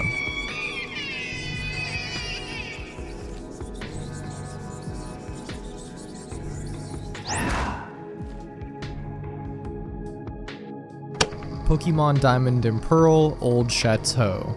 Another Pokemon mystery involving a ghost girl, this time in Pokemon Diamond and Pearl. Found in the Old Chateau, which is a dilapidated old house that is haunted by spirits and has an otherworldly feel to it, which is definitely aided by the creepy music. This ghost girl, however, can only be seen by entering the middle room, but can be seen on the right side before exiting. Pokemon Brilliant Diamond and Shining Pearl Old Chateau. We're visiting the Old Chateau again, just this time we're in the remakes of the previously mentioned games with Brilliant Diamond and Shining Pearl, and there are actually quite a few notable Easter eggs to be found here. First of all, the same ghost girl can be found again in the same spot, but also the eyes on a portrait in the room glow red and stare at you, and it even laughs at you. Also, there's a ghost butler in the dining hall, which I'm pretty sure was also in the Old Chateau from the original Diamond and Pearl as well. Yakuza 6 Ghost Photos. In Yakuza 6, there can be found a series of photos of people who have since passed away from previous games. And once you collect all of the photos and then return to where they were taken and pull out your own camera and take a picture, you will be greeted with their ghostly image in the frame as well as a controller vibration. Very similar to the ghostly images from the original Metal Gear Solid. Night of the Consumer's Hidden Room.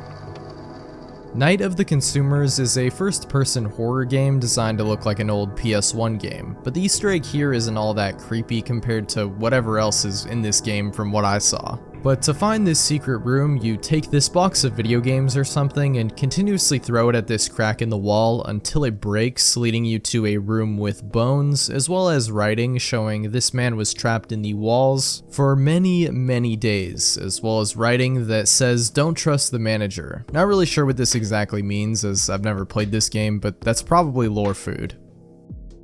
Animal Crossing Gyroid Face. So for some reason, I guess to encourage people to save their games more often, a feature was implemented in Animal Crossing which made your character's face look like the gyroids if you failed to save before leaving your town.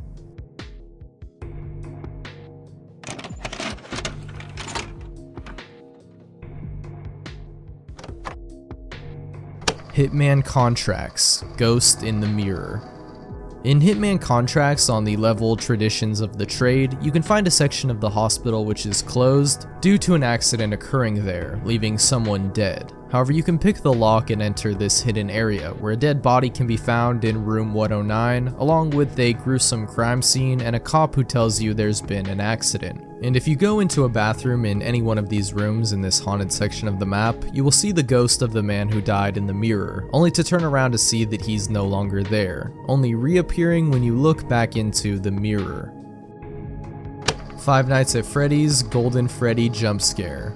So this should barely even be considered an Easter egg because Golden Freddy is one of the most well-known things at this point from the FNAF franchise, but believe it or not, in the first game he was just a mere Easter egg that had a random chance of spawning and freaked out unsuspecting players. However, the odds of seeing him are extremely rare, but if you are unlucky enough to encounter him, he will spawn inside your office, and text reading "It's me" will appear before he jump scares you and completely closes the game. This was also later added in as an Easter egg if you typed in the number 1987 in the difficulty options for the custom night, which again would give you the Golden Freddy jump scare and crash the game.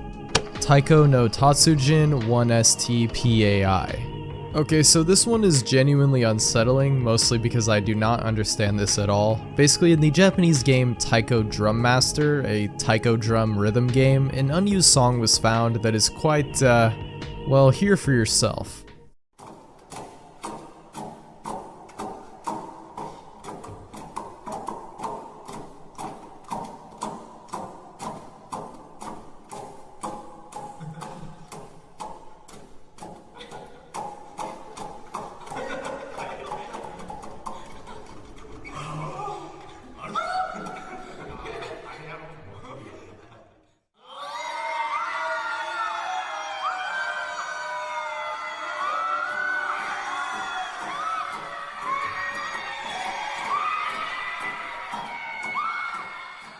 Now, it's unknown exactly what this song is supposed to be, but some believe it was intended as a teaser for another game in the series centered around yokai, or Japanese spirits, which released on the DS, although this has not been proven. Actually, wait, this kinda goes hard.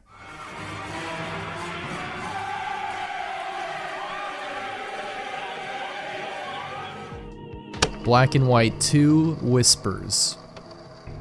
Honestly, this is just a really cool feature that, if you were unlucky enough to be born with a fairly common name, has the potential of completely scaring you in the middle of the night. Well, it would have if you played this game without knowing this. Basically, if you launch the game after 10 PM and happen to choose a name that is within its recorded database, then your name will be whispered as you play.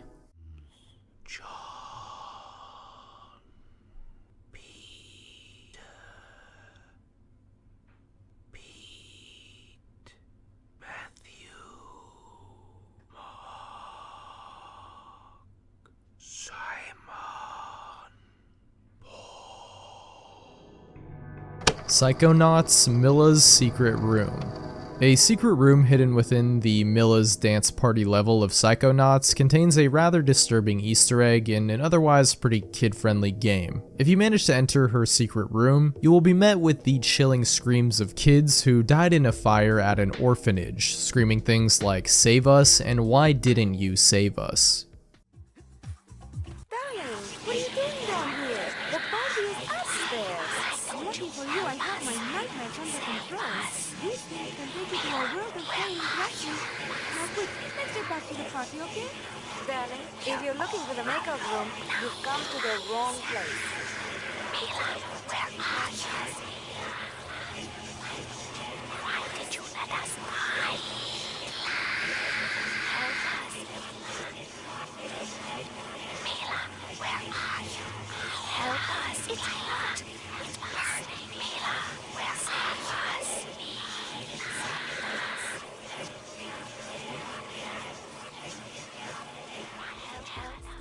Doom OST Spectrograms. Pretty simple here, but if you look at the soundtrack of Doom in a spectrogram, you'll notice the numbers 666 as well as a pentagram. The Crew Bigfoot.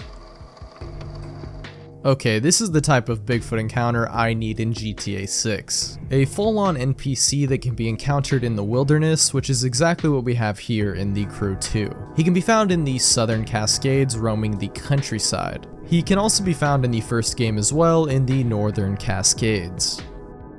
Animal Crossing New Horizons Graveyard Wallpaper. As far as Animal Crossing Easter eggs go, this is definitely one of the creepier ones, which can be seen in New Horizons with the graveyard wallpaper if there is dim lighting, which will cause a ghost to appear, who actually is one of the only things in the game to appear in a realistic art style, making it feel all the more out of place in this game. Call of Duty Finest Hour Ghost Room.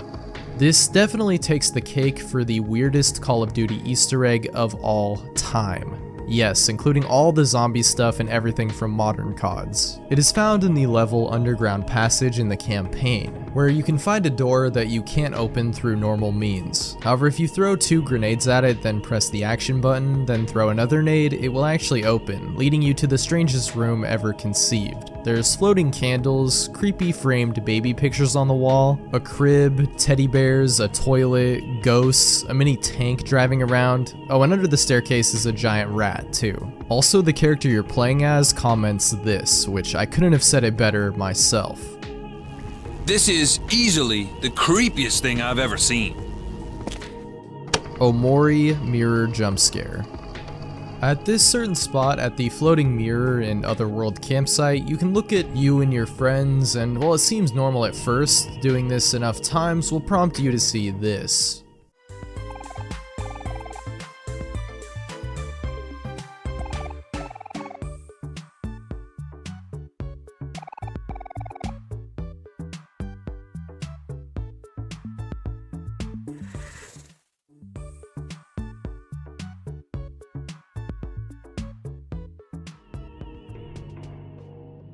Layers of Fear Ouija Board.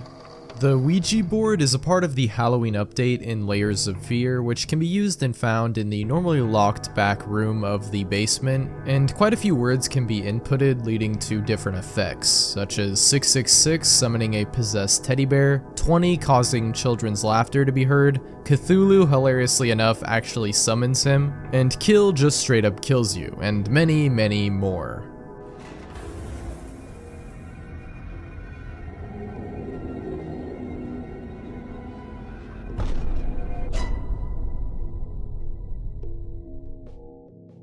The Crew World Ending. If you go north of Hill Country in the south in the Crew, you may find an abandoned car along with presumably its dead owner in the bushes. And nearby for some reason a floating newspaper that reads World Ending. Yeah, very strange Easter egg. I guess maybe they're trying to imply that this news made this guy end himself or something, but why is it floating? Who knows? Cry of Fear 911 Call. Cry of Fear is a psychological horror game developed originally as a mod for Half-Life 2, and later released as a standalone game on Steam. In the game, one of the items you are given is a cell phone, and if you choose to call 911 or 112, the Swedish emergency service number, this is what you'll be greeted with.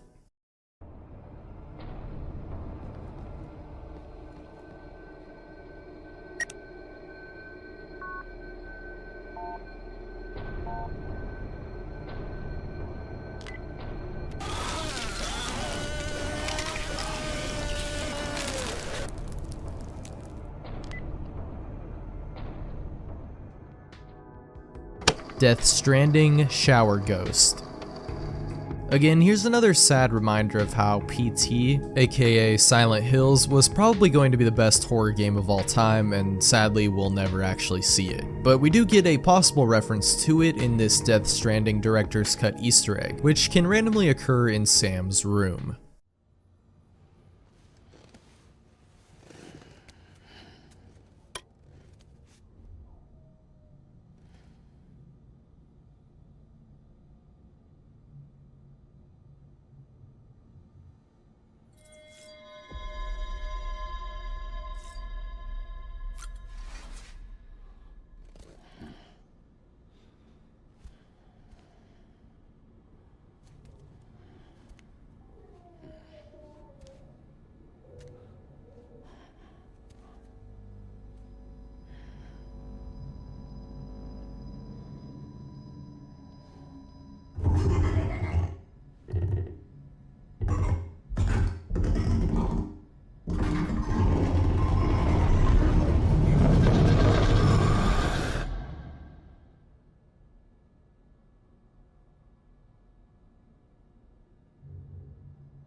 BioShock Infinite Hidden Music.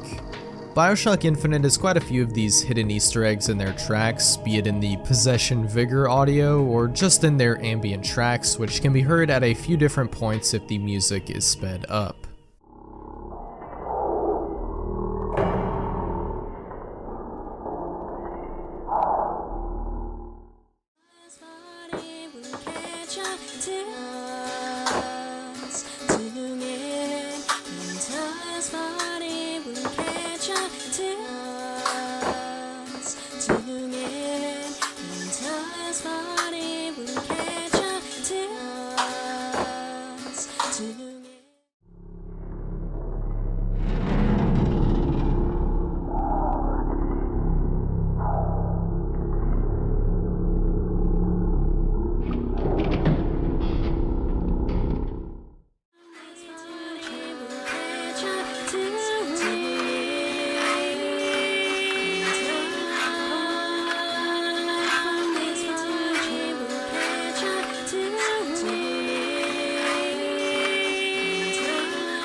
Animal Crossing New Horizons Haunted Paintings.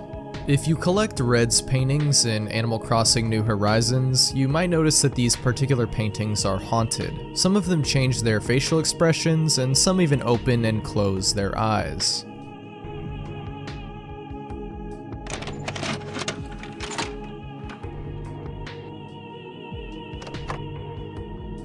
Slender the Arrival Secret Level. In Slender the Arrival, released in 2013, there is a pretty elaborate Easter egg you can do to find a secret level and get an achievement or trophy for doing so. First, you have to walk up to a swing set until you see text, then play the piano until again text appears saying this feels familiar, then turn on the radio, find the flashlight, leave the house, and then finally find the missing persons poster, at which point you'll get a quick jump scare and be booted back to the main menu. But once you press the start game button, you'll be in the secret level where you can play hide and seek in a creepy glitched out house. Red Dead Redemption 2 UFO Encounters. I talked about this a bit in my Red Dead Redemption Myths video, but there are a ton of references to aliens in almost all Rockstar games, but in RDR 2 there are a bunch even for Rockstar, but most notably are the UFO encounters, the most prominent of which can be found at an abandoned shack near Heartland Overflow, where we can come across a cult ritual as well as some skeletons and a note left by the leader of this strange cult. It reads, "At the second hour under the half moon, by the great love and grace of our savior, Kakawaba, voyager of time and galaxies, we cast off our corporeal shells, so his vessel can take our spirits to the promised realm, to live in peace and power until the 2000th year, when we will return for the new chosen and worship once again at the peak of Mount Shan. In his love we rejoice always." If you return to this spot at 2 AM, you will be able to witness the UFO hovering above, basking the cabin in its green light. Another UFO can also be seen near the top of Mount Shan, which is also referenced in the note. Dear Esther Ghosts. Dear Esther is a first-person walking sim first released in 2012 that has a ton of ghost sightings throughout the game that may be hard to spot, although YouTuber Woodinator has made a compilation of all known ghost sightings. Portal 2 Ratman's Dens. Doug Ratman is one of the most mysterious characters in the already bizarre world of Portal. He is one of the only known survivors of Aperture Science, and despite never appearing in person in the games, he has left quite a few players creeped out over the years due to his many dens and hideouts, which can be found in both Portal 1 and 2. Splatoon Disturbing Boss Sounds. Found in both Splatoon 1 and 2, this file named AMB_boss_CMN_field_SE was ripped from the files, and yeah, for a kids game, this audio is pretty creepy, no doubt, and it can only ever be heard in-game after defeating a boss in single player.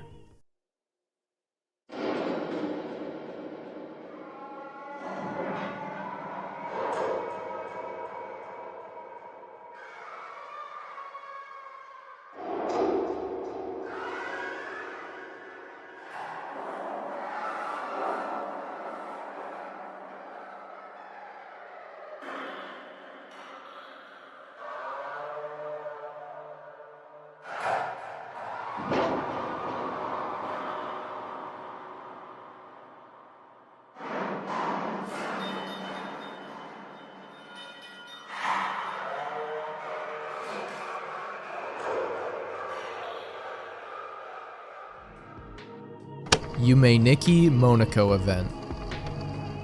Monoko is a character in Yume Nikki found in the White Desert area, and if you go up to her and use the spotlight effect, it will cause her to transform into a mutated monster.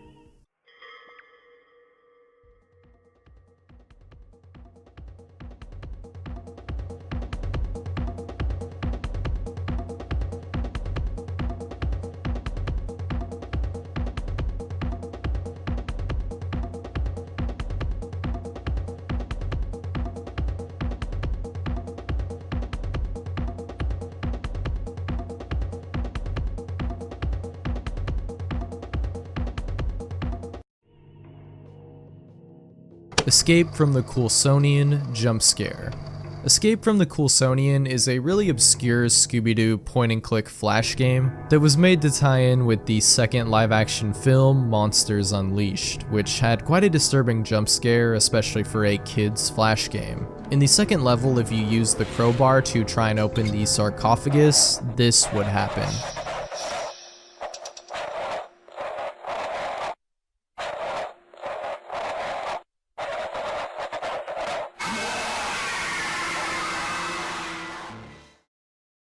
Dream Daddy Escape from Margarita Zone. The Escape from Margarita Zone achievement in the dating sim Dream Daddy is done by completing the secret cult ending. In order to achieve this ending, you must have these settings for your created character, and you can actually trigger this on the third date with Joseph, with the player waking up in an underground dungeon, or optionally you can just skip right to the nightmare, as you're given a choice to do so if you meet all the prerequisites. A Hat in Time Monster Noises. If you stay in the Hat Kid's room for about 20 minutes or so, you will begin to hear some eerie noises.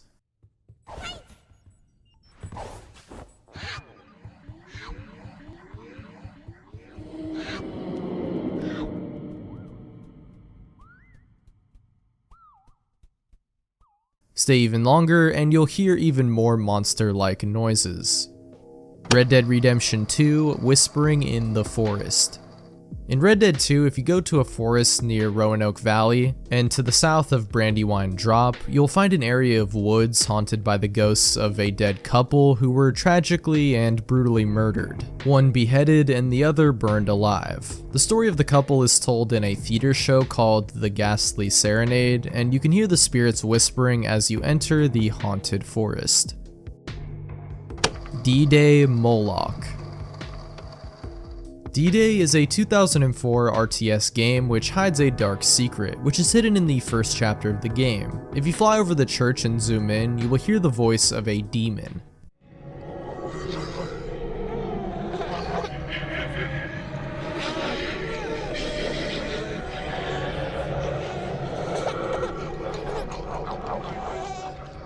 Furthermore, if you blow it up, you'll find in the rubble 5 runes in the shape of a pentagram. Destroy all of these runes in a specific order, and it will actually summon the demon Moloch. What's crazy is that you can then control him, and he is seemingly OP as hell, and there's basically nothing the enemies can do to stop you. But if you do the ritual in the wrong order, he will still spawn and instead just kill all of your troops and you. Red Dead Redemption 2 Vampire Encounter. Yeah, Red Dead 2 appears a lot on this list, and for good reason. Rockstar goes all out with these cryptids and creepy Easter eggs, and the Saint Denis vampire is one of the absolute coolest encounters in the whole game. He can be found across from the church in Saint Denis at night after collecting all the clues throughout the city, and you'll come across him feasting on one of his victims. You can choose to talk to him and leave him alone like he asks you to, or you can attack and kill him to get his unique dagger, although be careful because he can one-shot kill you. Infra Tunnel B2. If you manage to access Tunnel B2 through a hidden puzzle, you can gain entry to a secret route which will take you down an almost unending and dark hallway, as you hear breathing and strange noises as you walk on and on, until finally you eventually reach a door at the end.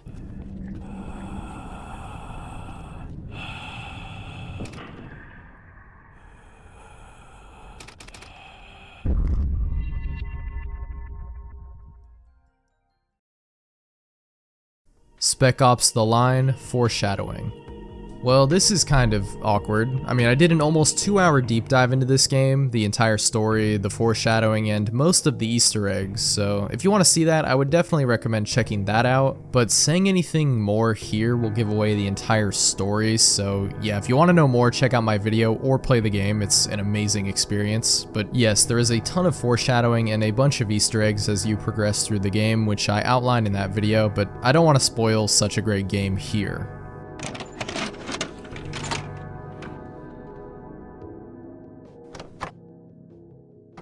GTA 5: The Infinity Killer. The Infinity Killer is one of the most prominent and investigated myths in GTA 5 because it's actually real, as 8 victims were killed in 1999 and their corpses were found wrapped in plastic, and they were all joggers, interestingly. Their bodies can be found at the bottom of the ocean floor off the coast of Paleto Bay, but there is quite a bit more to this creepy Easter egg. Doing a little digging, you can find a rock with a riddle on it, presumably written by the killer, and explains why he was given his nickname. It reads, 1 is done, 2 was fun, 3 tried to run, 4 called mom, 5 not alive, 6 is Nix, 7's in heaven, and 8 won't wait, followed by a series of 8s or infinity symbols. It's also possible to learn the true identity of the killer, Merle Abrahams, who we learn about from a newspaper clipping that says he was the main suspect in the murders and died in prison at the age of 57. Saints Row 2: Screaming.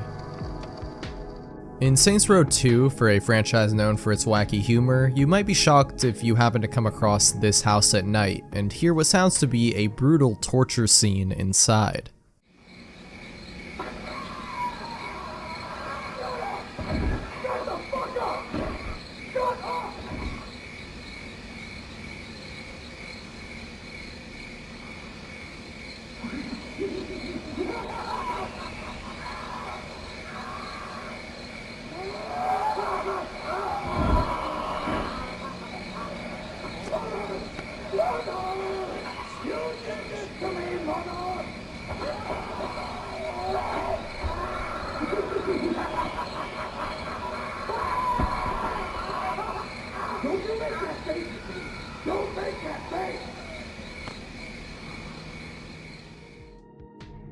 Red Dead Redemption 2: Ghost of Agnes Dowd. This is another ghost that can be encountered in Red Dead 2, the ghost of a woman named Agnes Dowd. She can be found in Blue Water Marsh between the hours of 9 PM and 3 AM during foggy weather, and each time you see her, she will relay different parts of her life story for a total of 16 encounters, with the last one telling the player that she knows she's being watched, and further shows you the tree where she hung herself. She will also disappear at any time during the encounters if you get too close. Resident Evil 7 Demo: Ghost. In the demo for Resident Evil 7, there can be found a ghost at 7 different locations, which doesn't appear in the base game as far as I'm aware, because this could possibly be remnants of a proposed character called Remy, who would have been a part of the Baker family before her role was split into the characters of Zoe and Mia separately, but some just believe it's Mia's model or supposed to be of teen Evelyn, although either way, her ghost encounters are still quite creepy. No More Heroes: Jean's backstory. There's a bit of a fourth wall breaking moment in No More Heroes Paradise that is played for laughs, as Jean talks about how her backstory is too disturbing to be told in the game, and might cause the age rating to change and the game to be delayed, so they fast forward through it. But if you slow it down, you can actually hear it, and yes, it is actually very disturbing. There's just one thing I want to ask you. Who are you? Me? You don't need to know. All of your trivial questions will be answered in the afterlife. Answer me! It's impossible. Impossible? What do you mean? It's too terrible. It alone would jack up the age rating of this game even further. So what? Who cares? What if the game gets delayed? You don't want this to become No More Heroes forever, do you? All right. I'll fast forward this so you can tell me. Okay. I'll make it short and quick. You are my half-brother. You know that manga called Miyuki? The Japanese one? Well, it's like that. Your father abandoned my mother to run off with your mother. It broke her heart beyond repair. She killed herself. Knowing I had nowhere to go, he took advantage of me. Ever since I can remember, he molested me. We lived in this rotten apartment, and I was his slave. Every day I cursed his soul. I swore that I would kill him one day. But cursing didn't change anything. That's when I decided to become a killer. With no money to pay for training, I paid with my body. But to you, I bet that son of a bitch looked like a hard-working family man. That was all an act. He didn't give two shits about cleaning up my life. So I decided to clean it up myself. That's why I do what I do. And I got what I wanted. Killing him in front of your very eyes. That's my story. Imagine that. You and I. Brother and sister. Red Dead Redemption 2, Sonny. Sonny is a really disturbed individual you may have the misfortune of running into in the game. He seems friendly enough at first, sitting on his porch, but then he talks about skulls and tries to invite you into his house, only to end up knocking you out and presumably assaulting you, before leaving you out in the bayou among other bodies and bones. Clearly Sonny is a serial killer, and knowing this, you can just kill him if you happen to run into him, or if this does end up happening to you, you can still return to his shack and get your revenge.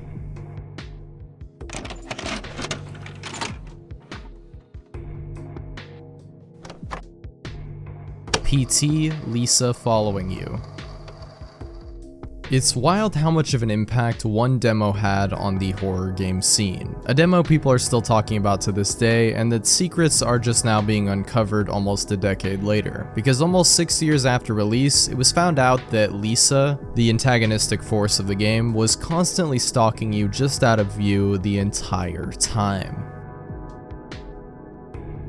Far Cry 5 radio broadcasts.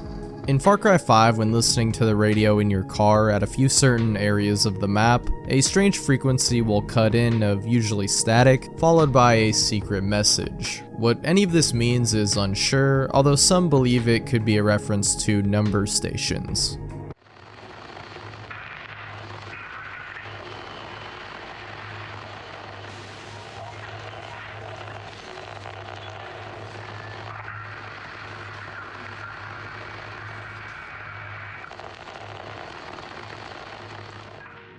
Stardew Valley Rare Alien Event. This is a very weird Easter egg related to an object called the Strange Capsule, which has a less than 1% chance of spawning in your game, and for a while it was unknown what this weird pulsing thing was even supposed to be or do. In a later update it was changed to spawn more regularly, as well as to be accompanied by a UFO sound, and a message reading, "A strange sound was heard in the night. But wait 3 days and whatever was in the capsule has broken out as it's now empty, and from this point on rare occasions you may spot a dark figure stalking you from the trees."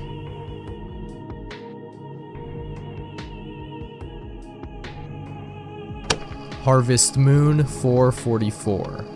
There is a strange and creepy Easter egg in the original Japanese version of Harvest Moon. If you go up to the TV at exactly 4:44, you are met with this message. This is because the Japanese word for four, shi, is also the same for death, making it a very unlucky number.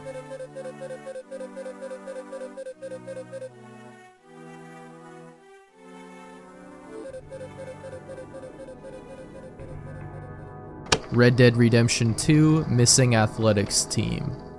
A lot of RDR2, like I said, but for very good reason, and this definitely is at the top of the list for the creepiest things you can find. Also, just gotta give a quick shout out to Rockstar for putting so much time and effort into these small stories and Easter eggs that only a small number of players even encounter and see through to the end. Hoping to still see stuff like this in GTA 6. But back on track, this is about a missing Blackwater athletics team, which you can actually find all murdered in a shallow grave, all killed by a serial killer named Edmund Lowry Jr. Wait a second, why does that name sound familiar? Oh my god, it's Eddie Lowe from GTA 4 in Red Dead 2. You can eventually track him down and get kidnapped, but manage to escape and capture the killer himself, and bring him back to the sheriff's office in Valentine to bring him to justice. Bully Crying Baby.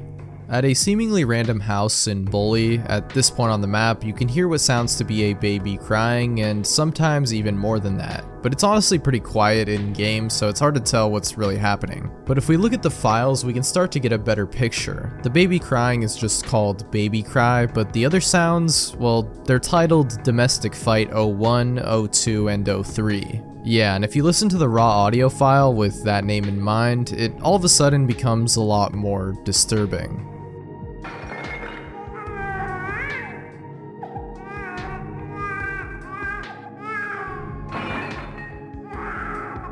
Okay, so now on to Domestic Fight 2.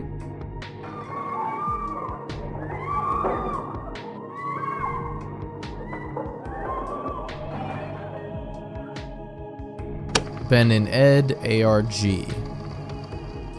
Ben and Ed on the surface is a pretty simple platforming game where you control a zombie named Ed trying to save his friend Ben.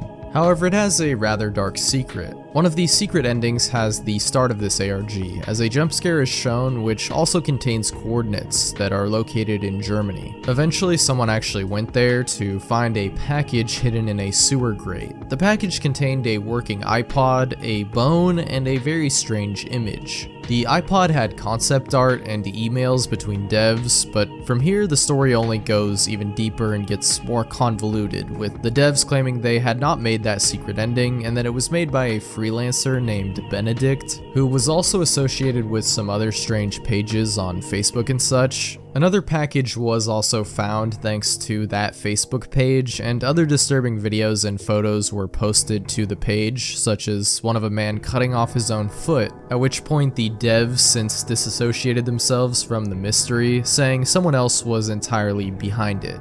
Definitely a strange rabbit hole for sure. Nun Massacre Scream Origin. Nun Massacre is a 2018 puppet combo horror game inspired by PlayStation 1 graphics. One of the most disturbing noises, though, is the scream in the game, which sounds all too real. Because, well, it is, as it was taken from a real 911 call from a woman named Ruth Price, which makes it all the more disturbing once you listen back to it. Red Dead Redemption 2, Clawson's Rest.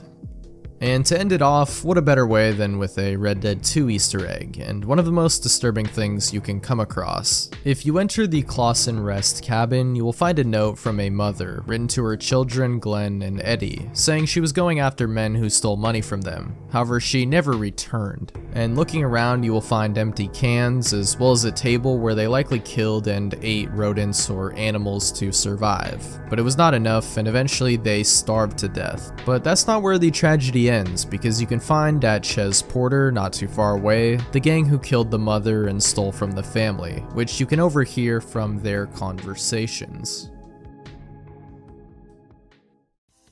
And that about does it for this short little slop video. Stay tuned for more coming soon, and I'll see you guys later. Peace out.